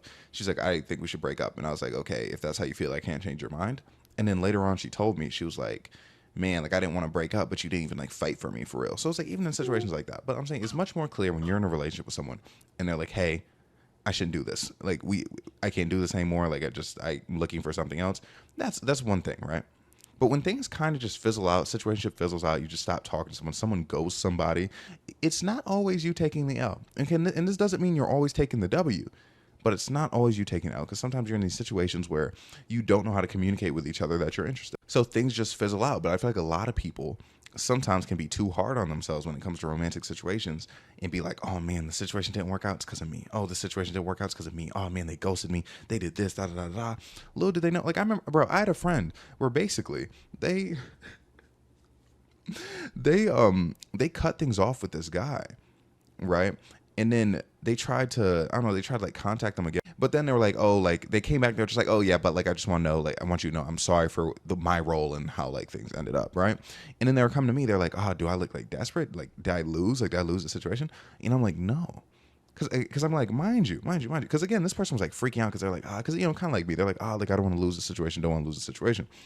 And then like all of a sudden I'm like, yo, like you were the one who ended things.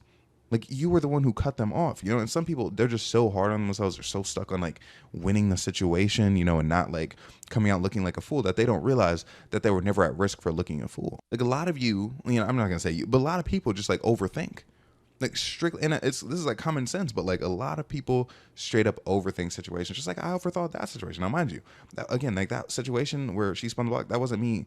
That never kept me up at night. It was a situation where if someone were to like say her name and ask me about her, I'd be like, oh yeah, like she, you know, she got a man, she kind of dubbed me. But then next thing I know, again, coming to my live, being like, hey, were you ever actually into me? You know, or just like, okay, the quote verbatim was something like, be so honest, were you just not into me? But you know what I mean? Like essentially that's what it's asking, like, were you really into me? So yeah, whenever you're worried about a past situation, whenever a past situation gets you going crazy, as long as you didn't go out sad on your knees begging for this person, there's a very good possibility that you were very much overreacting to like how much aura you lost from a fumble. Because you know, it's not always gonna be as extreme as this situation, but sometimes, again, you know, no, it's not a fumble at all. Sometimes it's just I don't know, plays over. Maybe an incomplete pass. Yeah, maybe it's like just like an incomplete pass, bro. It happens. So keep that in mind. But anyways, yeah, dude, this video is coming out a little bit late, but I need to do this while the topic was fresh in my mind. I didn't want to I was gonna do something else today and then save it for tomorrow, but I didn't want to forget. Because again, I talked about it a lot like when I was like done streaming, and I had a lot on my mind, but then I started looking at outfits because dude, I'm going to this JPEG Mafia concert next month. Actually in a couple, less than a couple weeks, and you know, I'm getting this like really like nice gay outfit together. I'm super excited. It's gonna look really good. But state of affairs, posting daily. Oh, I mentioned yesterday the originality violations. I got one of my appeals went through. Dude, but tell me why on my main account I got a video struck for vulgarity, and it was literally just, I was like, hey, you shouldn't take dating advice from, you know, everybody, because some people just don't know situation. It literally, there was no vulgarity in there, but I got taken down for vulgarity, unfortunately. But yeah, overall, all my accounts there in good standings, you know, no complaints. Very blessed with my life. Thank you guys a lot, because you guys helped. Bless it.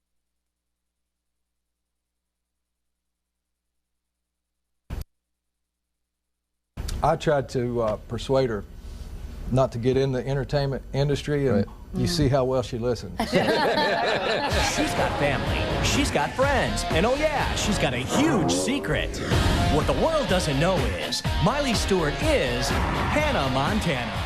What is it about putting on a blonde wig, living a double life, and singing pop songs with positive affirmations that not only speaks to everybody, but a teenage boy going through middle school like myself? Hannah Montana was more than just duality, it was identity. It was sort of a bridge between femininity and masculinity. I mean, at least for me. If you didn't relate to putting on all the makeup, putting on a wig, and singing for thousands of people, I at least related to the sitcom format of an ABC joke structure that was pretty much my gateway drug to all things Hannah Montana. Not just the TV series that ran for 4 seasons, or the feature film that is probably one of the best movies of all time, or any one of the 4 groundbreaking soundtracks that accompanied each season. None of that. For me, it was the story of it all. It was the idea that you could do more than one thing in life, and the challenge of balancing highs and lows of being a teenager while also jumpstarting a career at such a young age. It almost gives me True Jackson VP vibes, Sunny with a Chance. I mean, Hannah Montana was the first of its kind. Wait, or was it? There's not enough people talking about the Hannah Montana TV show.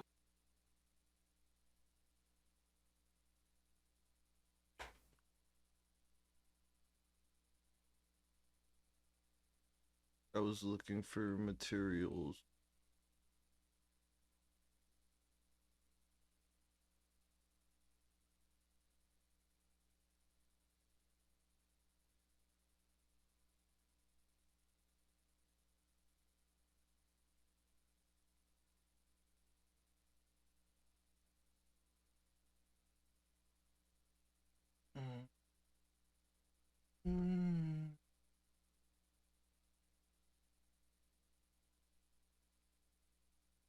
Was on Hannah Montana when realistically he was in his 30s. In Hannah Montana, Jason Earls' character was only supposed to be a few years older than Miley Cyrus.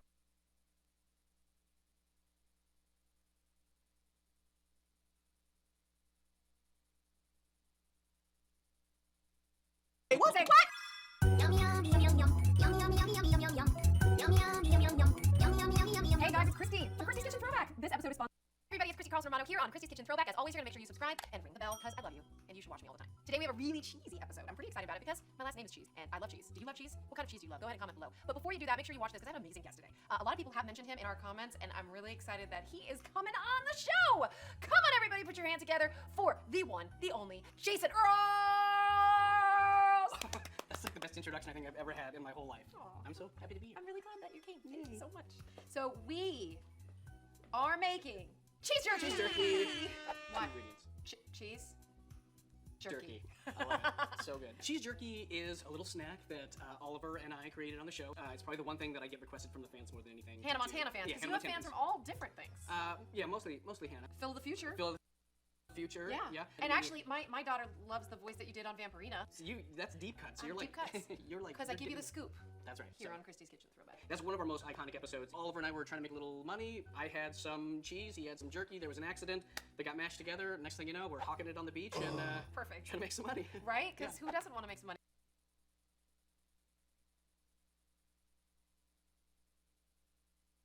What is this? Bruce drop him off as. Bro. Y'all. Bro, I'm noticing it right now. No cap. This is no hate to anyone. Alright? Y'all dead be bored when I'm not live. Like, when I'm not live, I seen it like was DMing me. I post, bro. Yo, first and foremost, I have to do a stream where I read my DMs. Y'all are losing your minds in my DMs when I don't hit a go live button, bro. I have sending me paragraphs talking about how the site is PG-13 without me on the site. What are you talking about, bro? The site is PG-13 to begin with. I don't even have to take NyQuil no more if I want to go to sleep. I just get on Twitch when I'm not live. Not even kidding. Like, only thing that I watch on here, only person I watch, facts, and this is not hate. Let me say it again. Don't think I'm hating. Jinxie, Brady, Onipixel, Aura. That's an Aura top 3 lineup. You know we lit tonight. Oh, I ain't even go through this tweet, though. I know you heard all about me. See me on TV, Instagram, bitch, I'm poppin', Day04L. I know you heard all about me. See me on TV, Instagram, bitch, I'm poppin', B5 Go 2011 with Khalifa Wargoin. What this is? You're ready, no man. You're ready, no man spot. Yeah, you're ready, no man spot. You're ready, no man spot. Yeah, you're ready, no man spot. Stop for real. Bro, let me tell you something about Product Bag Shawty, alright? I sent this a Discord link, bro. Right? Just a regular Discord link. This you gonna say what this is, twin? Is this the stream? Bro, what the f? That don't say Twitch. That say Discord. Bro, I'm not gonna lie, bro. No cap. A Product Bag Shawty, like, bro, that stream, I'm gonna have to be, bro. We vote 2 with ATL education. Yo, how old is Product Bag Shawty? Yeah, bro, it's over. Yeah, bro, it's over. He not even from Atlanta. Wait, what you talking about? New Bruce drop 'em all snippet. Shut the f up. First and foremost, bro. Why, yo? I'll protect you. What is your issue, bro?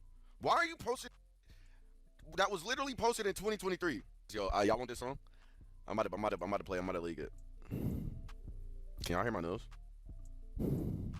Keep that shit. Nah, for real. Deadass keeping that shit, bro. Shit is garbage. Rumors circulate Bruce drop 'em off has sold his soul to Hollywood and is pursuing an actor career, playing a star role in Dr. Dolittle 4. Can't condone it.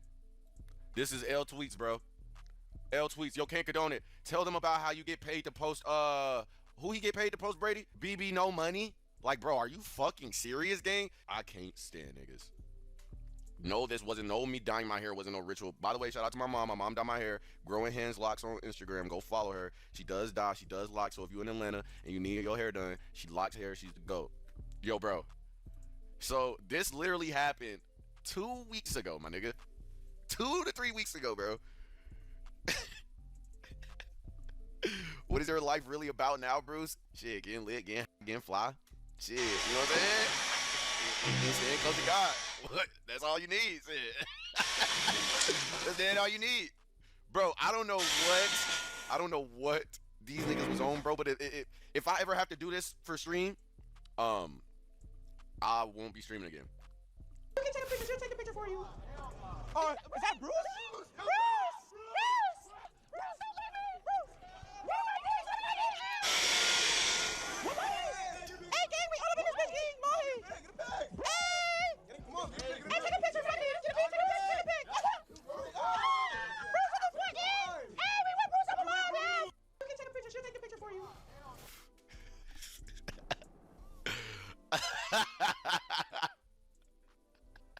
You cheating on us. ... Yo, bro, what? Yo, bro, I don't. Yo, next clip, bro. Next clip. Next clip. This nigga 13 on the stain started blushing when Bruce said, "Nah, I'm crying." Fucking. Nah, shit hard. Yo, stupid hard. Love. What up, bro? You straight? Hell yeah, you good? Yeah. That boy would have had a one-on-one conversation. He said, "Fuck all the other judges."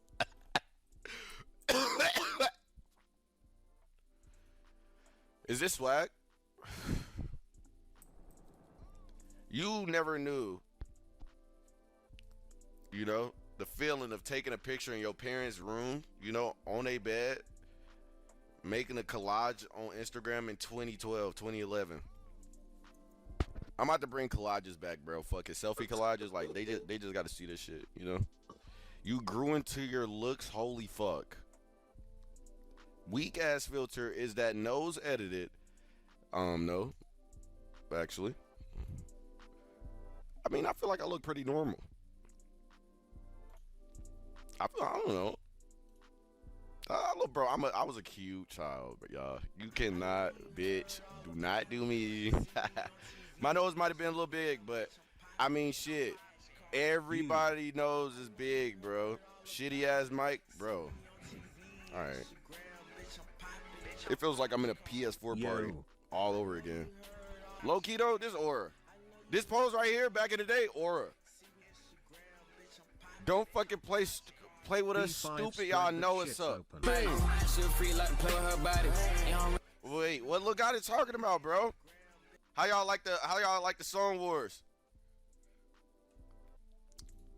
Was it good? Y'all fuck with it? Like if we was to get invited back, should we do it again? You was riding. Yo, Bailey, how was I? What did I, bro? You always trying to check me, bro. What? I was just listening. You know what I'm saying? I wasn't being biased. Too Slimmy was robbed. 7.9. So 7.9. Fuck you. So y'all don't fuck with her at all. I guess I you know, I can't do nothing but respect y'all opinion. Bruce Defender's trying to save his name. You should get on him for real. Yo, bro, narcissist, what are you doing? Jinxie was jealous of Bruce dropping Moss $10,000 emerald knife, but he plays on 60 hertz in CSGO. Okay, so can I just have a take real quick? 60 hertz in CSGO is way better than playing on a fucking 500. If you're not good on 60 hertz on CSGO, you're not going to be good on 240 hertz. You're just not. It doesn't matter. Bro, people play the game on stretch res. So it doesn't matter. Look at this knife! Y'all want me to wait? Quick question. Switch my mic back, yes or no? Oh my god! I'm about to kill him. Fuck! It's all good. Joe died to bomb. Bro, say you swear to God that's a 10K knife, One, please. Yes, it is, bro. Yo, he was actually on 60 hertz. No, Sean. What's wrong? Yo, Oni. Okay, Oni. Yo, Oni. Yo, Oni. Ha. Big bro. Fat bro. Yo. Y'all send this clip to Oni. Yo, Oni. I would like to invite you. You know, I know they just banned cases in Germany and shit. You know what I'm saying? Where he from? Germany, right? He from Germany, right? They just banned cases in Germany and shit. You know what I'm saying? So if you wanted to come on stream, you know, open some cases and shit, I'll be down. You know, I'm about to open $10,000 worth of cases on March 25th. Okay. I think so, yeah. No fucking bro. 60 yards. And Jinx, you know what's crazy about this? We should He try had to go 26 B, and you can go kills B in the to last lower game on time. 60 And I'll yards. tell you how many cross. What? Do I buy an AK? One cross. One more cross? Knife. He just now realized he's on 60 yards. Kill him. Look at his knife. Or you'll explode. Oh my god. I love CSGO, bro. I love CSGO.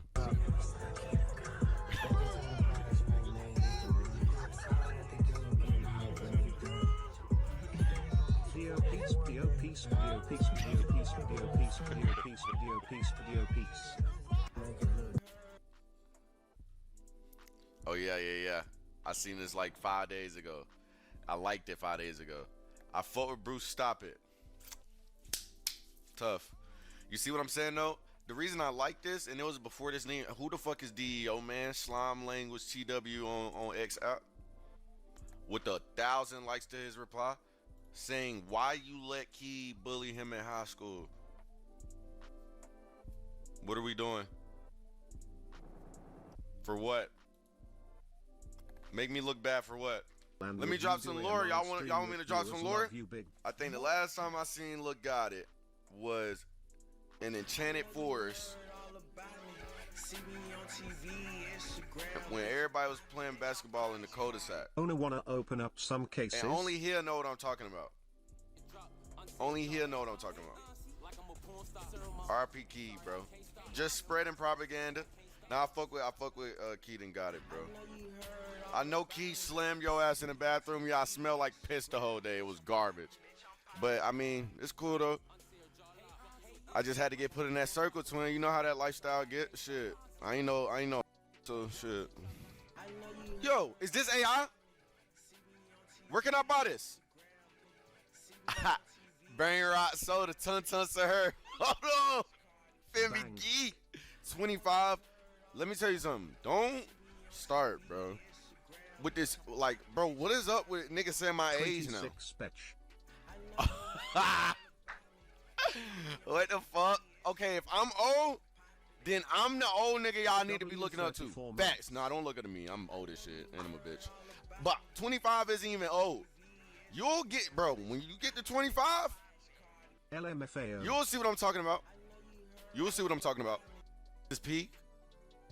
So y'all are saying Spider-Man is peak. How old are y'all? Well, let me just tell you something, okay? I'm 25. I turned 28 today. Happy birthday. I'm 25, right? Batman is way better than Spider-Man. What? Okay, wait. Okay. Yes. Just saying. I feel like the Gotta get difference the cat. between the two is Batman is a billionaire. You understand? And he's taking care of the whole city. He's putting every single thing on his back when he doesn't have to. All right? Let me tell you something. All right? Let me tell you something. Let me tell you something. He's not. I seen that shit. I've been seeing Batman hate tweets and shit like that, bro. I don't know if it's because the new Spider-Man is about to come out, but I gotta speak my piece. Let me tell you something, bro. The Dark Knight Rises, that movie saved my life. All right, when I wasn't streaming and I needed some motivation to get up and do some shit, bro. The Dark Knight Rises, gang. Yo, Bailey, you're laughing. I really feel like you're, bro, like, please, bro. Like, I feel like, and your favorite movie is probably Curtis Snow on the Bluff. You wouldn't understand how iconic it is for Batman to pull himself up out of that hole that Bane put him in. You feel what I'm saying? Then go back into that motherfucker and get out of it again, son. You know what I'm saying? That shit is crazy. Like, The hell, Frank? You just hit me with a van. yo, bro, Ricky, aka Protect, sent me this and said, "Oh nah, Punisher, face ass." What? Oh nah, Punisher, bro. First and foremost, gang, you're 22 and you sip. What are you talking about? Oh nah, Punisher, bro. Nah, hell no. Oh fuck. Oh hell no. No. Hell no, bro. See, nah, I can't do it, bro. I can't do it. Like, I don't know. I couldn't do it, bro. Like being an actor and being in and like I couldn't, bro. No, I couldn't do it. Nah. Only thing I really fuck with about Spider-Man is how cool the webs look in the movies. Low key, like when they like incorporate his powers and everything, is the movie is. All right, I'm gonna have to go see it. I'm gonna have to go see it, bro. Bruce Banner. I'll go see it. Let me tell you something, bro. Hulk is, to be honest, I feel like I hate what they did to Hulk. They made him, but every real nigga had the styrofoam 3D Hulk gloves with the rod inside. He doesn't remember him. Oh. We forgot. Marlon, question mark, question mark, question mark. Who look better, me or Marlon? Who look better, me or Marlon? Yo. Nah, I ain't gonna lie. Wayne, Ball Hog Wayne, yes, I'm putting him out there for this. This was crazy. He was talking to this girl, right? Like, you know what I'm saying? And we were listening to the conversation, and he just comes out of nowhere and says, "Who look better, me or Marlon?" Everybody just busts. Everybody just busts out laughing because why is that the first thing you say to a girl, bro? Like if we are at that level, or like if we are at that, I can't even talk, bro. I think I got it. This didn't happen, Tez, bro. Fuck you. Drugs are bad. 515. How are we feeling about this? How are we feeling about this? To be honest, wish the song dropped. Not gonna lie. But I have good news. I have great news. When I was posting my story on Instagram in the intro, I seen that Lucky DM me. I don't know what he said though. Baby Smooth DM me too. Y'all want to listen to the voice memo?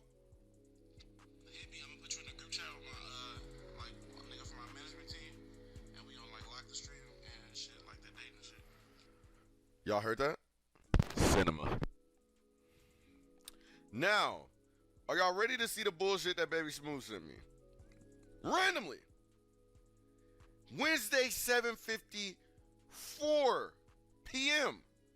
I'm probably somewhere drinking an espresso martini, twin. I'm pretty sure I was.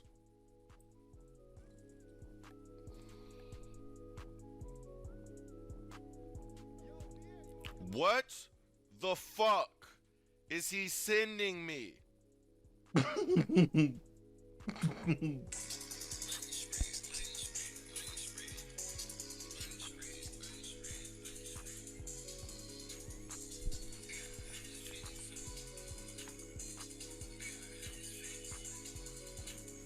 Why does it keep going out of focus? Fuck, yo. And then I send him, bro, what the fuck? Bro, what the fuck? He says.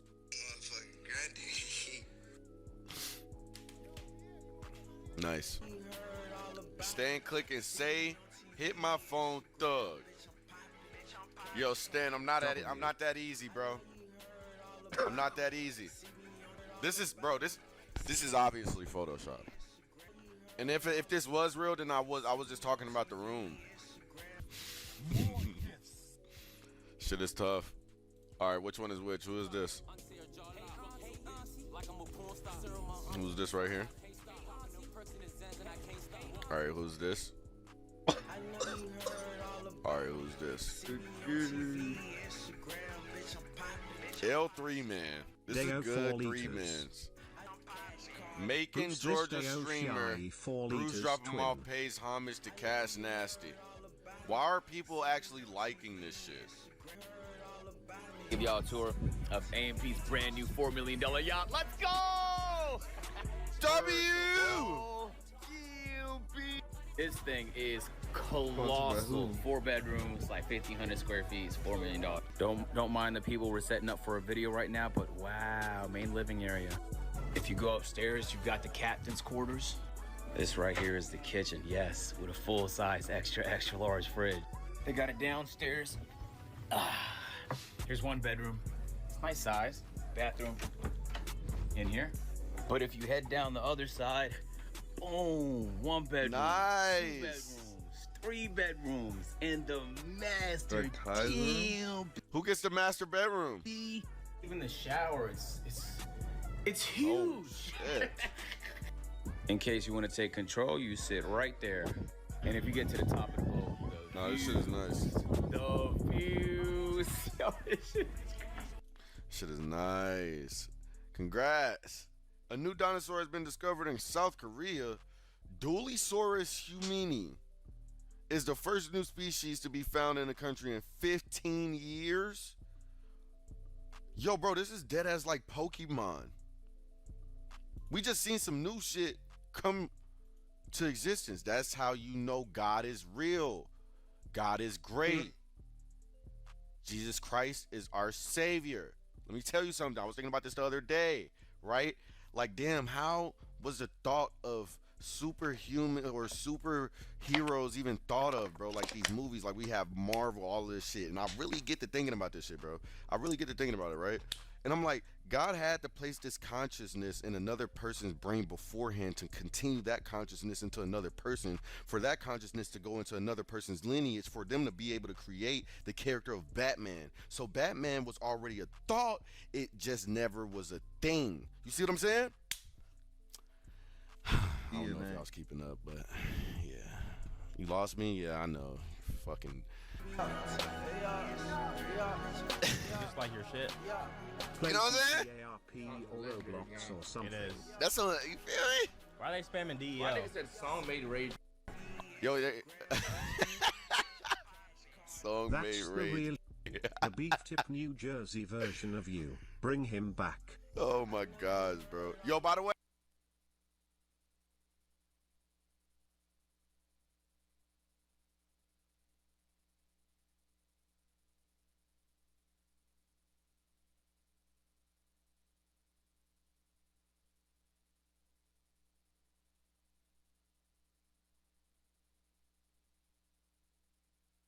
Which one? Oh my god, that's the weirdest shit ever. I low-key gotta stop saying that. Make it sound like the Grim Reaper.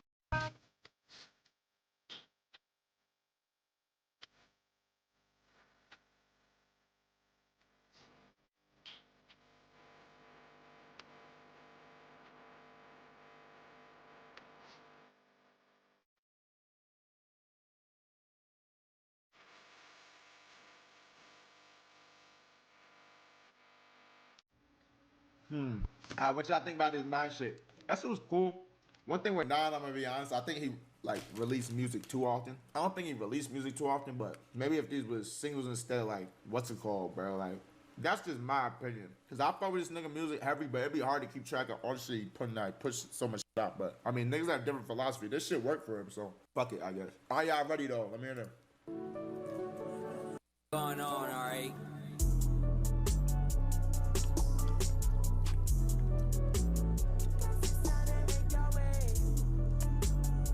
Then again, though, I'm not gonna lie.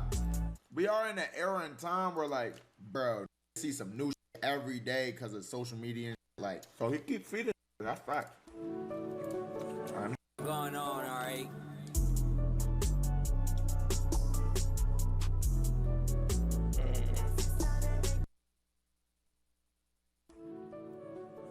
Fuck going on, alright.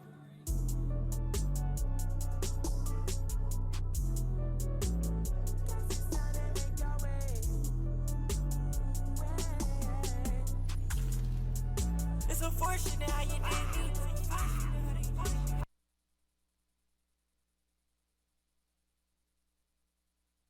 Wait, Portillo's dip beef sandwich. I am on the fucking way. Kennesaw, Georgia. You will be seeing my face soon. All right, just letting you know. Facts, bro. Not gonna cap. What is that, bro? You wouldn't. You never had Portillo's? Never had y'all never had Portillo's? Okay, have y'all ever been to Universal Orlando in the hot dog place in there? At least. Day-o bye. That shit is good. It's fire. Think about it like that, but 10 times better. All right. We not rich. Okay, how about this? Next time, while I'm in Orlando for Rolling Loud, I will pay for at least 10 people to get into, how much does it cost to get into Universal? If I pull up to Universal and y'all see me at Universal during Rolling Loud, I pay for at least 5 to 10 people max, twin, to get in. Lock. Oh God, I would do that. Y'all, if you never been to Universal before, how you go from 10 to 5, nigga? Yo. I thought about it. I thought about it, but I do 10. 10 would be cool. Only 10? It's only gonna be 10. Why you act like it's gonna be 10 more than 10 people out there that know me? It's not gonna be more than 10 people out there that know me. I think that's the intro. That is his intro. That's his like. That's like my walk to his shit. Oh, okay. Yeah. This is walk. This is your. That was loud. Who is, bro? Joshua, you don't know nothing about AFV, bruh. You don't know nothing about AFV, bro. You don't know nothing about AFV, gang. Who gave you this, bro? Yo, bro, nah. What do you mean here I go, Bailey? Yo, Bailey Huncho. Yo, get in there. Yo, call me on Discord, Bailey Huncho.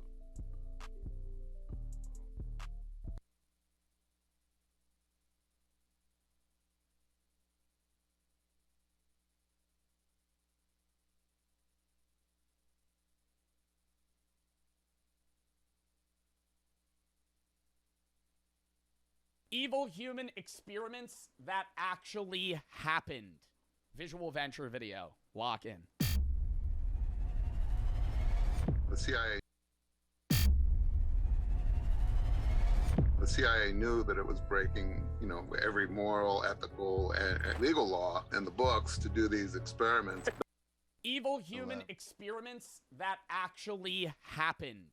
Visual venture video. Lock in.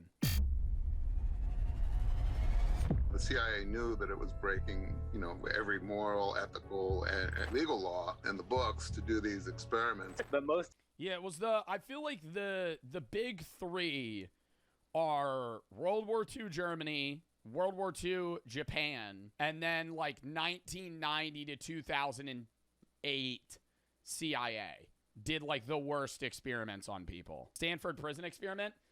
I would not say the Stanford prison experiment is on par with like the CIA literally just drugging people and seeing like the limits of the human body with like the torture program.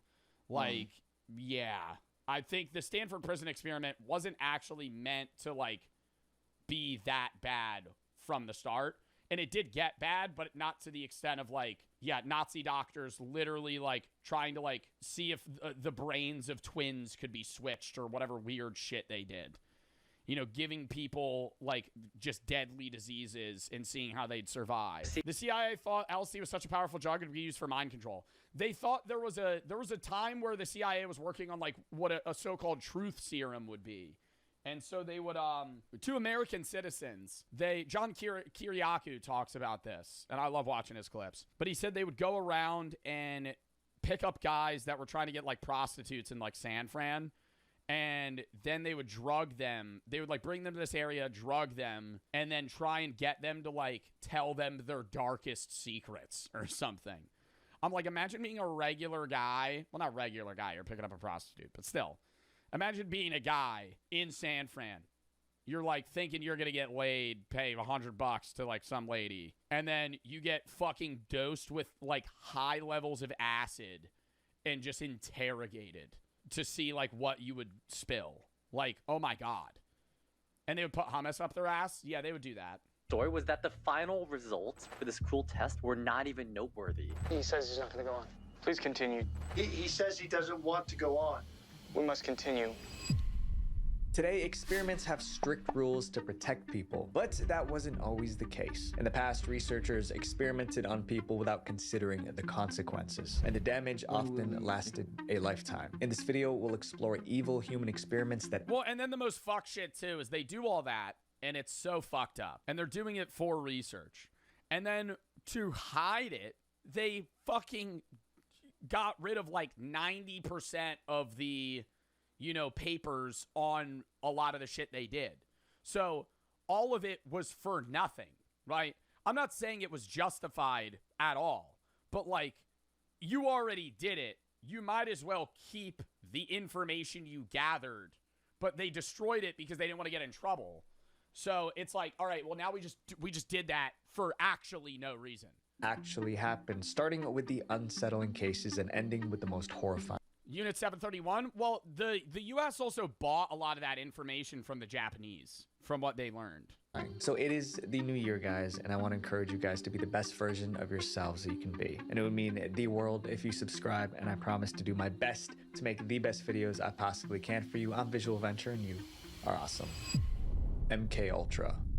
For years, the MK Ultra experiment sounded like a made-up story. Many believed it was simply too cruel to be real. But in 1973, the truth came out. Declassified CIA files confirmed that MK Ultra actually happened, and it involved illegal human experiments. It was the most secret program ever conducted by the CIA in the United States. But the worst part was not how extreme the experiments were. It was that people were forced to take part in it. MK Ultra officially began in 1953. At that time, the CIA believed other countries were developing brainwashing and mind control techniques, but there was no evidence to confirm this. But the agency didn't want to fall behind, so they launched MK Ultra. The goal was clear: find ways to erase the memory and then control the mind. Can we actually like control a person? And how do you even start doing that? Like it's like on some serial killer level shit. Like trying to actually drug people and just test different substances that are going to like permanently fuck people up. Personality, can we make them behave in certain ways, make them do something? MK Ultra quickly grew into a massive operation. It included more than 150 separate projects. These Literally what Jeffrey Dahmer was doing. Actually, though, when did Jeffrey Dahmer do all that stuff, though? I think it was after MK Ultra. If it started in the 50s. Jeffrey Dahmer's a serial killer in what, like the 70s or the 80s? Projects took place in universities, hospitals, and even in public. And some of the methods were so inappropriate that keeping this a secret became necessary. You know, the CIA knew that it was breaking, you know, every moral, ethical, and legal law in the books to do these experiments. One of the CIA's main tools was mind-altering drugs. Researchers wanted to know whether dosing people made them easier to control. Even people in the public were given drugs without their awareness or consent. And yeah, what was that one story? I think they did it to a town in like France or some shit where they like drugged the bread and the whole town lost it. Where did the CIA drug the bread? Yeah, Pont Saint-Esprit, France. In August of 1951, the CIA drugged 250 people with, like, they drugged the food, causing hallucinations and 7 deaths. Theories suggesting CIA involvement. It was definitely the CIA. It was 100%. Oh my God. And experimented upon. But secretly dosing people sometimes ended in disaster. Frank Olson's story is a perfect example. Olson was a scientist working with US intelligence. In 1953, he attended a meeting with colleagues. During that meeting, the CIA spiked Olson's drink with a truth serum. He had no idea. Agents stood nearby and watched how it affected him. When the substance took effect, Olson became emotionally unstable. A witness described him as— I don't want to say that you would know. I know this is like the 50s too, and people didn't have as much knowledge on like what being under like a hallucinogenic substance would feel like. But like outside of being like straight up roofied and like given Rufinol where you like actually like start to lose consciousness and memory, if I'm sober and you give me a glass of water with acid in it, I'm gonna know that I'm tripping. Okay? Like, it's not gonna be a truth serum because I'm gonna be like, wow, I feel really fucking weird now. You drugged me. You're not gonna know what you're on, but you're gonna be like, I'm definitely not sober. The effect lasted for days. 1 week later, also Days? was staying at a hotel. He suddenly woke up in the middle of the night and ran around the room in his underwear. Then he fell from a hotel window. He didn't survive. But Olsen wasn't the only victim of MK Ultra. Many MK Ultra experiments took place in hospitals and psych wards. However, some of the most damaging experiments occurred at the Allen Memorial Institute in Montreal, Canada. The patients were already vulnerable. Instead of receiving proper care, they were treated like guinea pigs. MK Ultra doctors wanted to learn how to erase memories. And he thought that if you could bring a person back down to a blank slate, remove all the environmental inputs that have been put into them, and then you can build them back up in your image into whatever you want them to be. The methods used were too Yeah, but I feel like that's not even like not only not feasibly possible. Like, how would you, if you were to mind wipe like a 35-year-old man, what are you erasing? How are you targeting specific memories? Because are you mind wiping everything they've ever known? Like, are you fully restarting, like, they don't even know how to speak? Like, what? Yeah, McChunky, I know his mind, but I'm saying, like, are you removing memories or are you removing functional capabilities as well? Because if you're removing are you trying to get rid of, like, okay, what their name is, their childhood, all this, and then they're going to be like a blank slate that still understands what math is in society, but they don't know where they are or who they are? Because, like, that's what you would want. If you were to mind wipe somebody to try and create them into some weird, like, sleeper, agent that you can form to whatever you want, you would want them to still be functionally capable in a way that they still understand English, and they still know what math is, and they still know how to drive a car. They just don't know who they are, where they came from, how they got there. Yeah, like, literally, like, yeah, Bucky. Like, some shit out of Marvel. Many patients didn't understand what was happening. That made it nearly impossible for them to refuse. By the time patients were discharged, they were seriously affected. He never came out the same. He had a blank look in his eye. He didn't know who we were. He didn't know we were his daughters. MK Ultra experiments also took place in prisons. Inmates were given substances and their reactions were closely monitored. The program continued for nearly 10 years, and so many of the things they did were illegal. They were also experimenting with aerosol LSD. Like, can we disperse it into a crowd? Can we Holy fuck. disperse it over a city? What does it do in water supplies? And just some insane stuff. Well, what do you think's gonna happen? Like, there's people, when you willingly want to take LSD, there's people that have great trips and there's people that have bad trips. But I don't see a world where you dosed somebody with LSD without their knowledge and anything good happens. Okay, to put it in perspective, I've taken mushrooms, right, multiple times. I've tripped, and I've had good trips, and I've had bad trips. And I'm not advocating for mushroom usage. I don't think you should do it. I think there is medicinal purposes, blah, blah, blah. I'm not going to get into that. Okay, it's a conversation for another day. Besides that, if you gave me psilocybin and didn't tell me, I'm guaranteed tweaking. Guaranteed. I'm going to know that I'm tripping. But I'm going to go, what the fuck?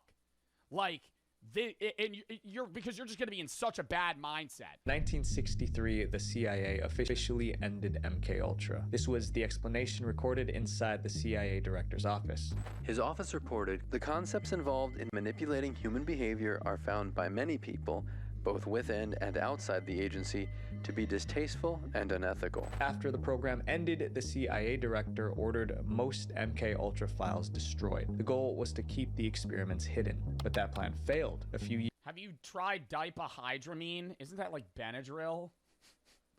What the fuck is that? Yeah, bro. I also gotta say, that's the most degenerative thing ever.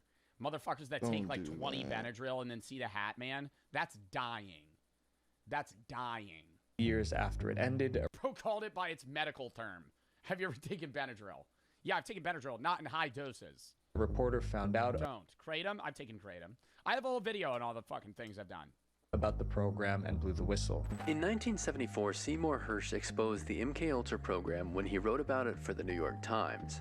The article caused public outrage. Soon after, Congress launched an investigation. The CIA was forced to admit the truth. During those hearings, the CIA finally admitted that this program existed. They admitted that it was probably not the right thing to do, but they feigned innocence. By then, most of the records were destroyed. That meant the full scope of MKUltra would never be known, and victims were left without justice.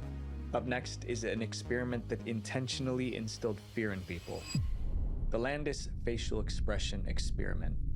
In 1924, psychologist Carney Landis began a study on human reactions. I don't think I've ever heard this one. Landis Facial Expression Experiment?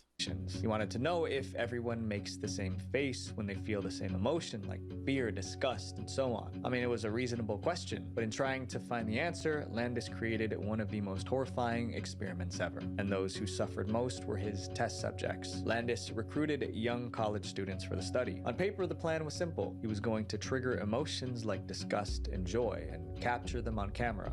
So he needs to get you to feel emotions to get a picture of your face. The first thing he did was... This doesn't seem that fucked up, though, on surface level. Just trying to get, like, what's, like, a sour face is like, or, like, sad or happy.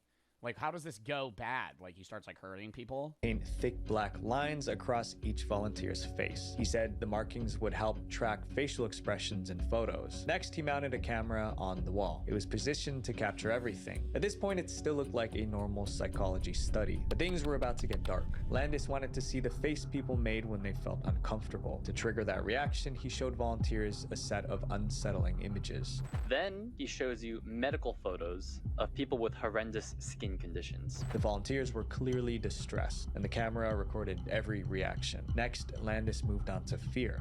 Then he goes behind a curtain and sets off a firecracker to capture on film the exact moment of your fright. He didn't just use firecrackers. Landis also fired a weapon close to the volunteers. Once again, his goal was to capture the exact moment of their fright. Then the experiment escalated. Landis told the volunteers to close their eyes and stick their hands into a metal bucket. Inside, they felt something slimy. The bucket was full of live frogs, kicking and squirming. Landis recorded their expressions, but he wasn't finished. He instructed them to search the bottom of the bucket for an object. So after searching... Can't they just say, like, are they required to do this? I feel like at some point a volunteer would be like, no. Like, second bro fires a gun off in the room, I'm out. Through all these frogs for some time, finally, the participant found their surprise. Their hands touched a live electrical coil. An electrical shock ripped through their bodies. So the participants were also getting shocked by that time. And that time, they were facial expressions were also recorded. Still, Landis... And why are we doing this? Like, what is this bettering in science? Like, what is learning the human facial expressions gaining? Wasn't satisfied. He wanted stronger reactions. Landis brought out a small mouse. Oh my god, and fucking kills it.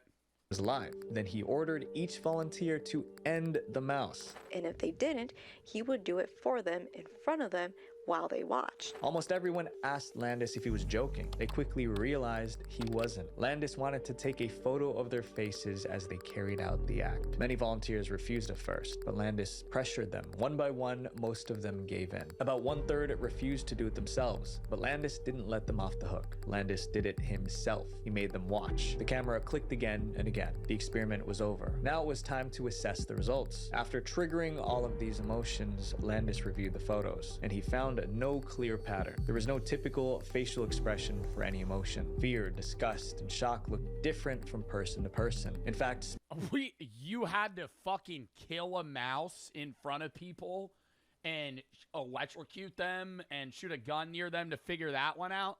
I mean, this guy's an idiot. This guy's... I could have told you that. I could have told you that from just watching people on a day-to-day basis.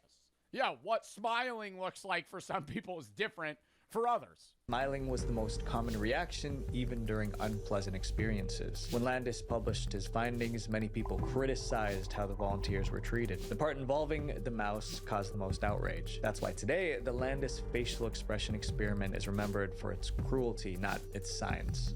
Up next is an experiment that had lasting consequences on a child. The Little Albert experiment. Fear is a survival tool. I'm shocked at how I haven't heard of, like, I heard of the first one, that was it. It warns us when danger is near. Like, he's going through some fucking niche experiments I've never heard of. The Little Albert experiment. Little Albert.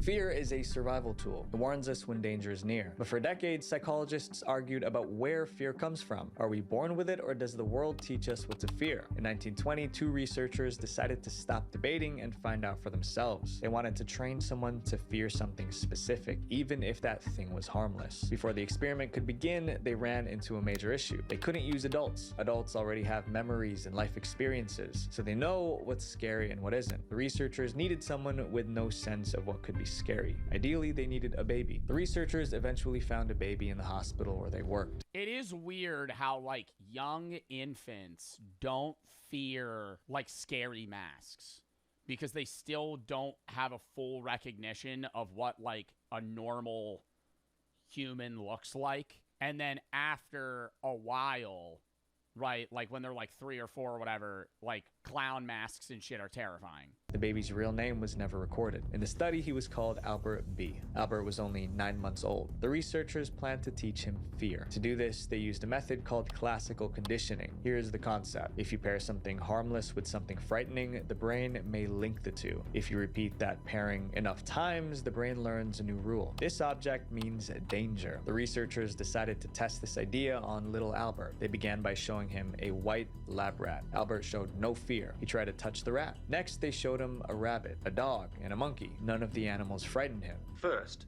as you see here, the investigators demonstrated that prior to conditioning, little Albert had no fears of any animals. At that point, the scientists needed a way to trigger fear. They struck a steel bar using a hammer. The noise startled Albert and he burst into tears. I mean, but do we really need to do an experiment on Albert to know this? I mean, like, you could just know that through, like, regular dog conditioning. Like, if every time you want, like, for example, you bring every time you need to take your dog out, right, when they're a puppy, you ring a bell by the door. You take your dog out, ring a bell. Take your dog out, ring a bell. Now the dog associates having to piss or shit with the bell, so it rings the bell when it has to go poop. In the same sense, you're going to link two things. That's just any animal brain is going to do that. Like, you didn't need to do this to figure that out. Now they knew what made him scared. The researchers showed Albert. Yeah, Pavlov dogs already proved that. That's what I'm saying. But, like, why are we doing this then? Why are we now showing the kid a rat and fucking striking a drum or a bar or something to scare him? The rat again. He smiled and reached for it just like before. At that exact moment, they made the loud noise again. In the conditioning phase of the study, which was not filmed, the investigators struck a steel bar with a hammer whenever Albert reached for a rat. Albert heard the noise and cried. To strengthen the connection, they repeated the process. After several rounds, the scientists finally got the result they wanted. Albert didn't need to hear the noise anymore. Seeing the rat alone made him cry. The investigators believed that the child's reaction during this trial demonstrated his newly acquired fear of white rat. They successfully taught a baby to fear something specific, but the experiment wasn't over yet. The researchers wanted to see if Albert's fear would transfer to similar objects, so they placed a rabbit in front of Albert. It was white and furry, just like the rat. Albert cried. Next, they brought in a dog and a monkey. He cried again. It seemed Albert was scared of anything soft, white, or furry. They even showed him a Santa Claus beard, and he burst into tears. The researchers planned to remove the fear later, but they never got the chance. Albert's mother suddenly left the hospital with her child. Maybe she realized something was wrong. No one knows for sure. What we do know is this: Albert never received treatment to reverse the fear. For decades, Albert's identity remained a mystery. Researchers only knew he was born around 1919. Finally, in 2014, investigators believed they finally identified him. They concluded that he was a man named Albert Barger. They wanted to interview him, but they couldn't. Albert already passed away at the age of 87. Instead, they spoke with his family. They described Albert as gentle and calm, but there was something strange about him. Albert couldn't stand being around animals. It was so bad that family members had to keep their dogs in a separate room when he visited. If Albert Barger was... Wow, they really, after one day of doing this, or like 2 days of doing this, it like permanently fucked him up? Really little Albert, it's possible that the fear from the experiment never faded. The little Albert experiment showed that fear can be learned through classical conditioning, but the fact that they used... Do you think there's any way that could have been reversed, though? Like, through... Like, I think what they would have had to do is, like, the mom would have had to, like, slowly, immediately try to reintroduce animals. Like, if she just left and then went on about her day and kept raising her kid, yeah, like an exposure therapy. But, like, immediately. The baby was just wrong. This next case answered the question, how easily can you make a good person do bad things? The Milgram shock experiment. Most people believe I've heard of this one. they are good. In the early 1960s, psychologist Stanley Milgram decided to test that belief. Stanley Milgram was interested in the psychology of obedience. Milgram designed an experiment to answer one dark question. Can a good person be pressured into doing something evil simply because their leader or boss orders them to? Milgram's question was inspired by the events of World War II. After the war, many people involved in horrific crimes were put on trial. Almost all of them gave the same excuse. They were just following orders. As a psychologist, Milgram found this blind obedience deeply troubling. He wanted to know if ordinary Americans could also be pressured to hurt others. He decided to see how subjects would react when a researcher pushed them to do things that went against their morals. The first step was selecting volunteers. But they didn't actually shock people in this experiment, didn't they? Like, you could say psychologically this is fucked up, but they didn't actually make people shock somebody else. They would press the button and then somebody would fake scream in the back and be like, ah! And then they'd do 100 volts. Ah! They'd fucking yell. And then eventually, like, if it got to a high point, like, they wouldn't respond or something. For his experiment. He put out an ad offering $4 for 1 hour of their time. But Milgram turned away anyone with a violent history or criminal record. He wanted everyday people who knew right from wrong. Once the volunteers were selected, the experiment began. Milgram conducted the study at Yale University. $4. What year was this? $4. It was after World War II, so it's like at least, it's probably the 50s. So it's the 70s. When was the Milgram? 1961. $4 in 1961 today. 43 bucks. University. But he lied to the volunteers about the purpose of the experiment. Volunteers were told they were taking part in scientific research to improve memory. Each volunteer sat at a desk with a machine in front of them. That machine delivers a shock. Wires connected the machine to a chair in the next room. Each volunteer watched as another man was strapped into the chair. Electrodes were attached to his body. Then a barrier was placed between them. From that moment on, the volunteer could not see the person in the electric chair. The instructions were straightforward. The volunteer would ask a question. The man in the chair would answer. If the answer was wrong, the volunteer pressed a switch and delivered an electric shock. You're going to read these words out and see if he can remember them. And if he gets it wrong, you hit this button and deliver a shock. But the shocks weren't all the same. He was told to increase the voltage with each wrong answer. That was the task. Press a button and shock another person for making a mistake. Milgram wanted to see how far volunteers would go before they refused. Cloud, horse, rock, house. Answer. Wrong. Each shock triggered a reaction from the man in the chair. Answer. Wrong. 150 volts. However, 150 volts? Wouldn't that fucking kill you? How many volts? How many volts kills someone? Above 50 volts is considered dangerous. There was one more thing the volunteer didn't know. The man in the chair was an actor. He wasn't actually being shocked. His reactions were fake. As the experiment continued, the actor yelled to stop. Experiment, that's all. Get me out of here. Get me out of here, please. I refuse to go on. Let me out. At this point, the volunteers hesitated. He says he's not going to go on.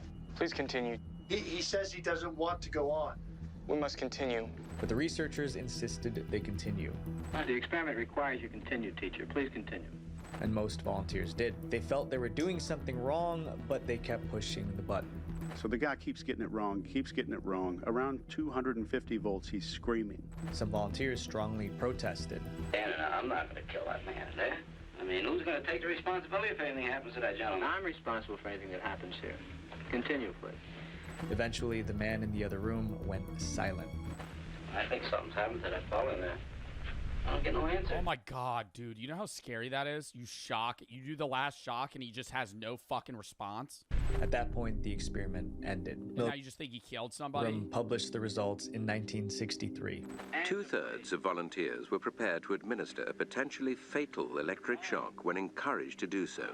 In total, 65% of volunteers went all the way to the maximum 450 volts. That meant that if the shocks were real, they would have ended the person in the chair. Milgram's experiment proved something disturbing. People don't need to be evil to do harm. Sometimes they just have to be told to do it. Decent American. It's a fucked up experiment, but this is like one of the only ones where what was taken away from it is like, it explains a lot of like war, where one guy can make millions of people die by basically just commanding the people below them who command the people below them who command the people below them. Citizens were as capable of committing acts against their conscience as the Germans had been under the Nazis. The monster study.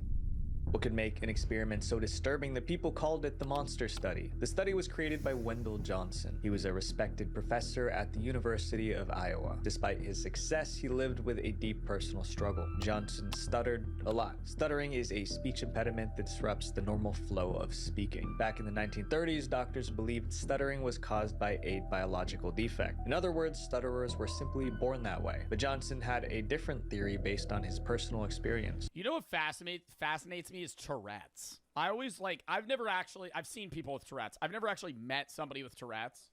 I've always wanted to know, like, how that works. You know? Like, I know this, like, the science behind it, but I'm saying, Jinxie has Tourette's? Jinxie has Tourette's? He has, like, smaller tics, though.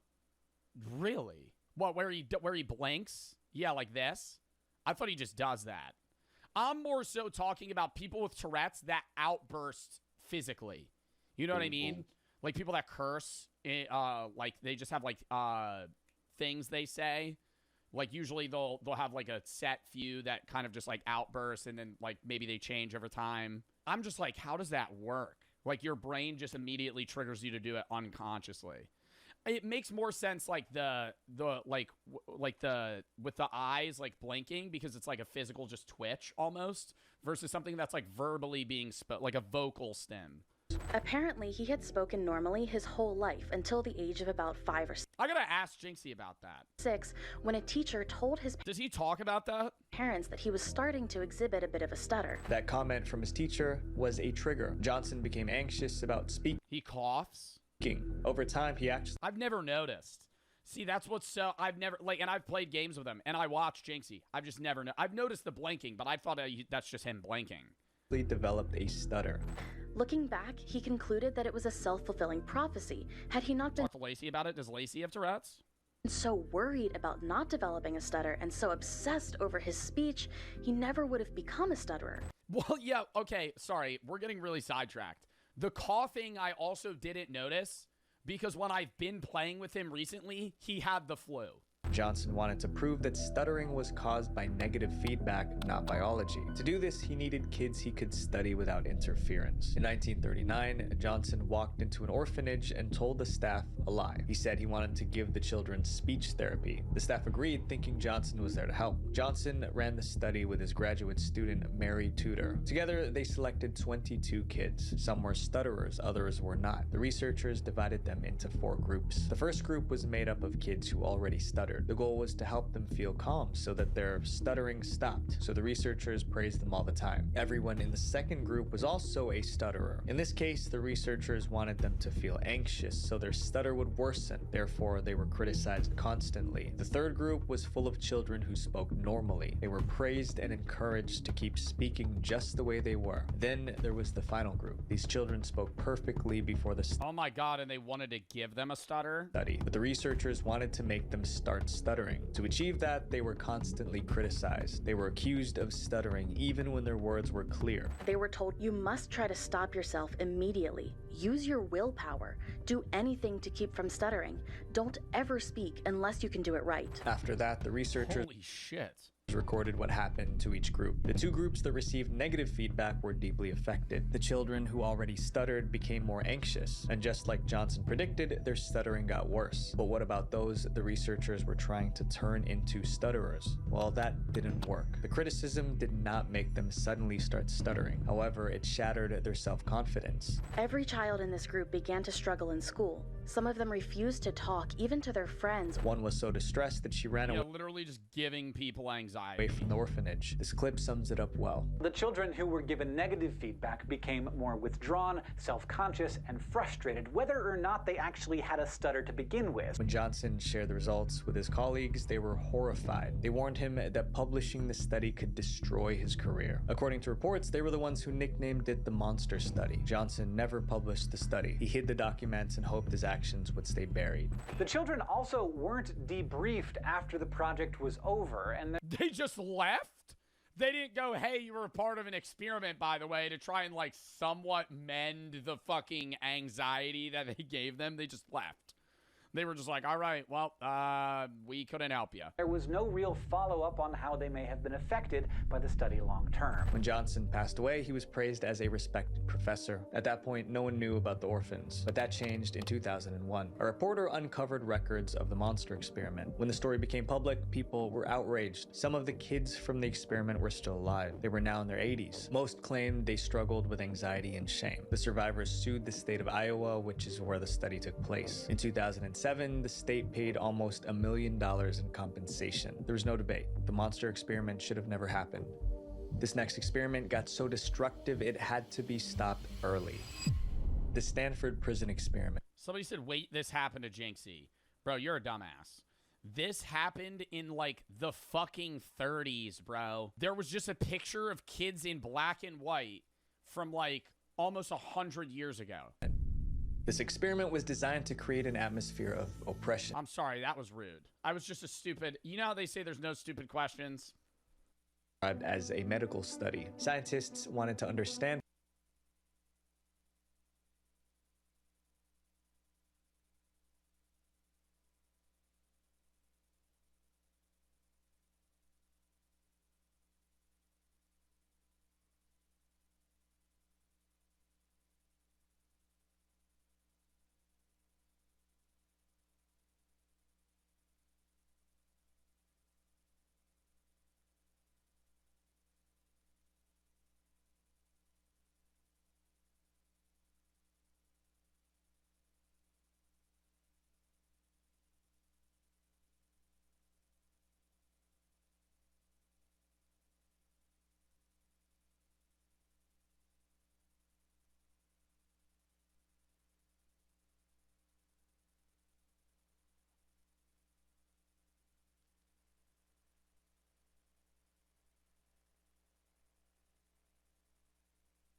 This niggas.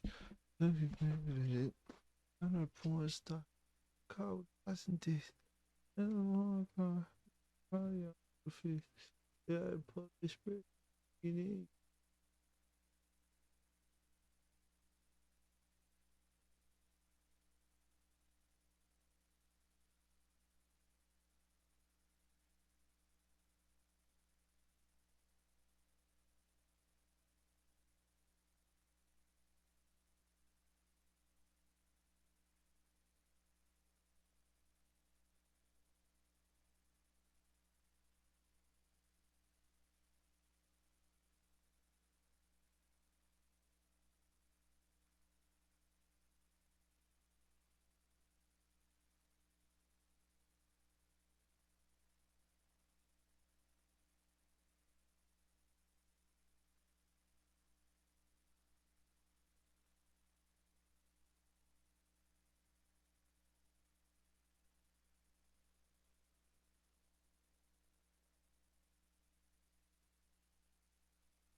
That's on every nigga, every bone muscle. Every nigga's every bone muscle.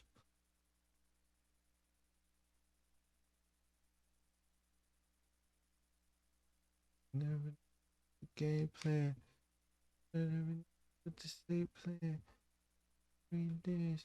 Hey, we right there. We can dance.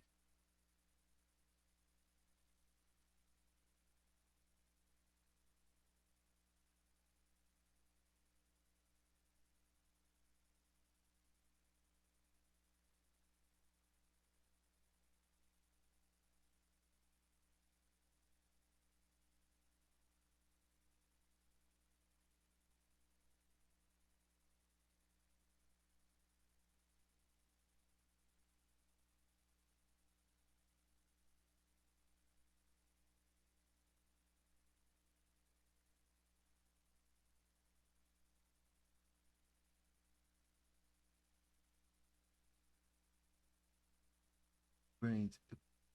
Brains.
It do it.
I do his hand with a young and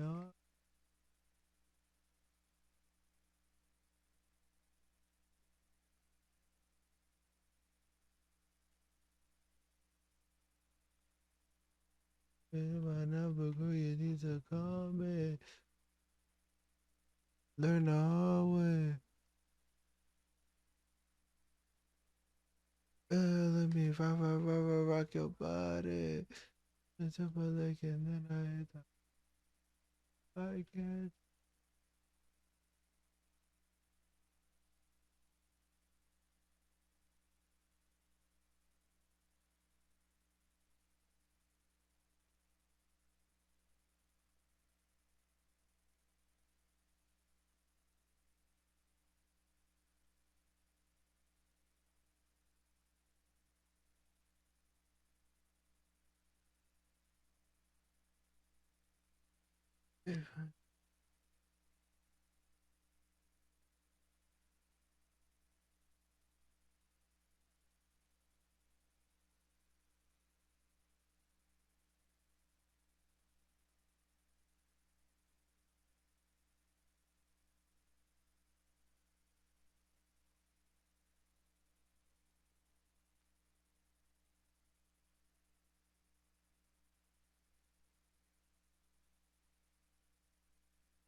It's the piano.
See it?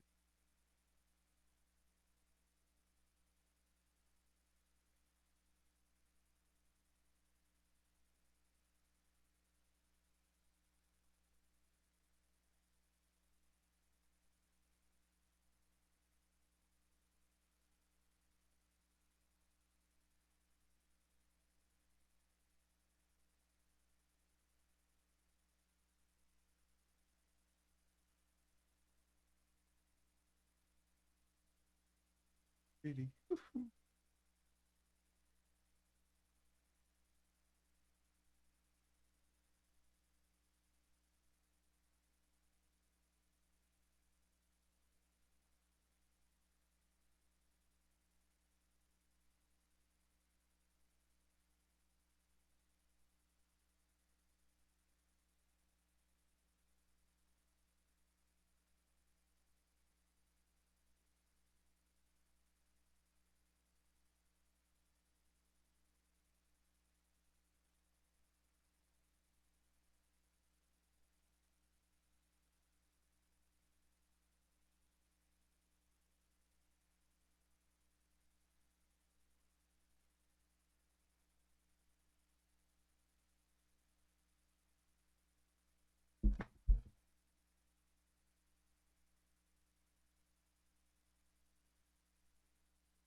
Ooh.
Yeah.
Oh.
You put my lady, don't suck my titty.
That she got bitty bitch. I'm right some so frost.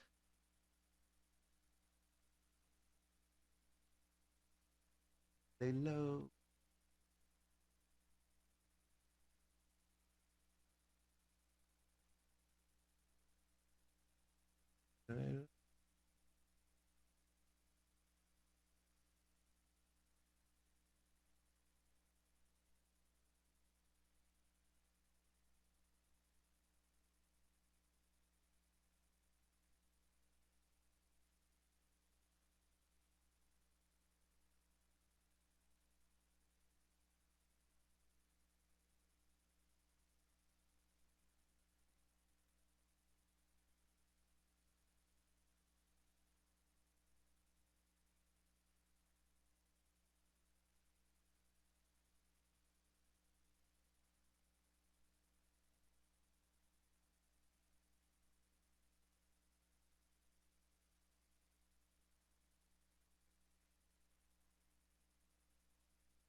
You my rabbit.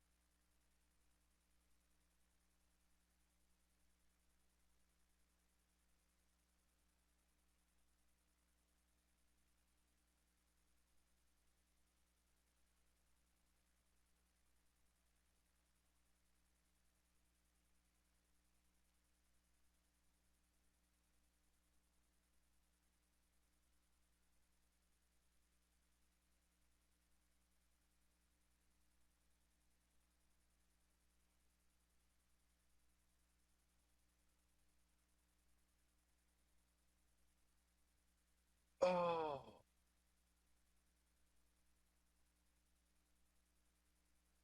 Ooh. So you in it.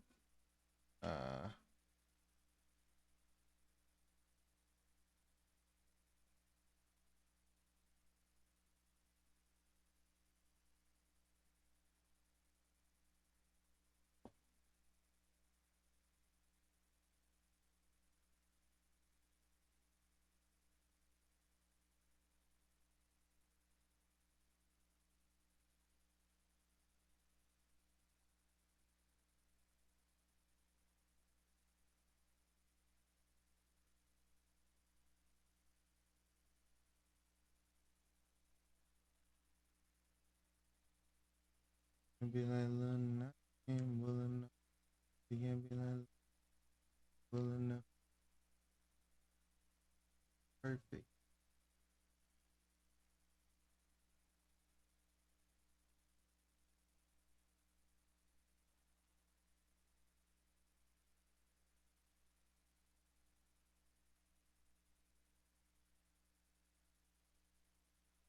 Get paid.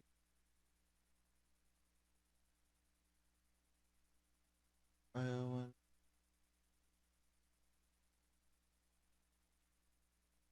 to feel and I please let me not feel.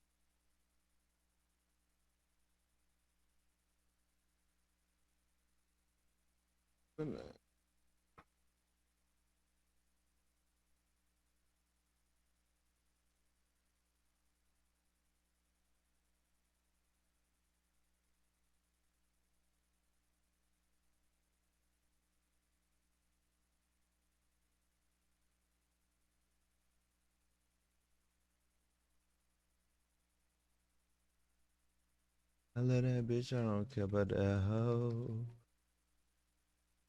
I love my bitch, I don't care about that hoe. I fucking shit, I fucking the niggas stick. I put on that nigga shit. I know, I black I'm poor. I shoot at you, I shoot at you. I said, you, it's holy. I love my bitch, I don't care about that hoe. And who's stealing my flow? No.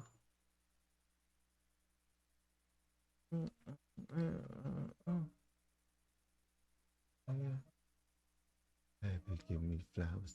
Happy, you pretty love is about. You pretty now. Minute now. A minute now.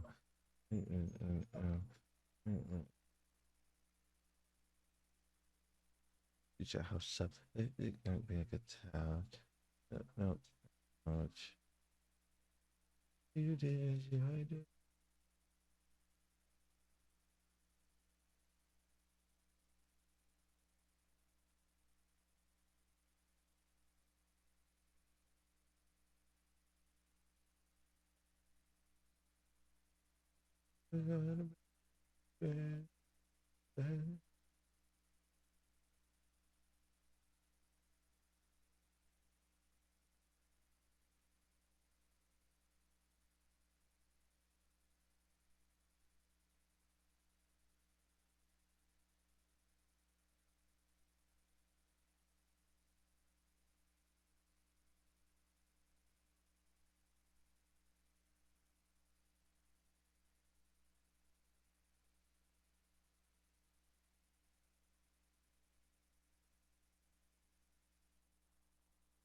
Up back up. That's you. That's you.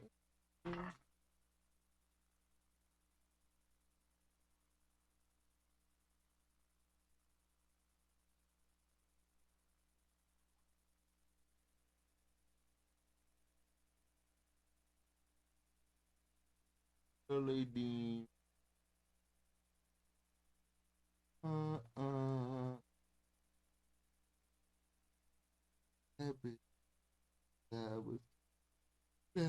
kissing out flowers.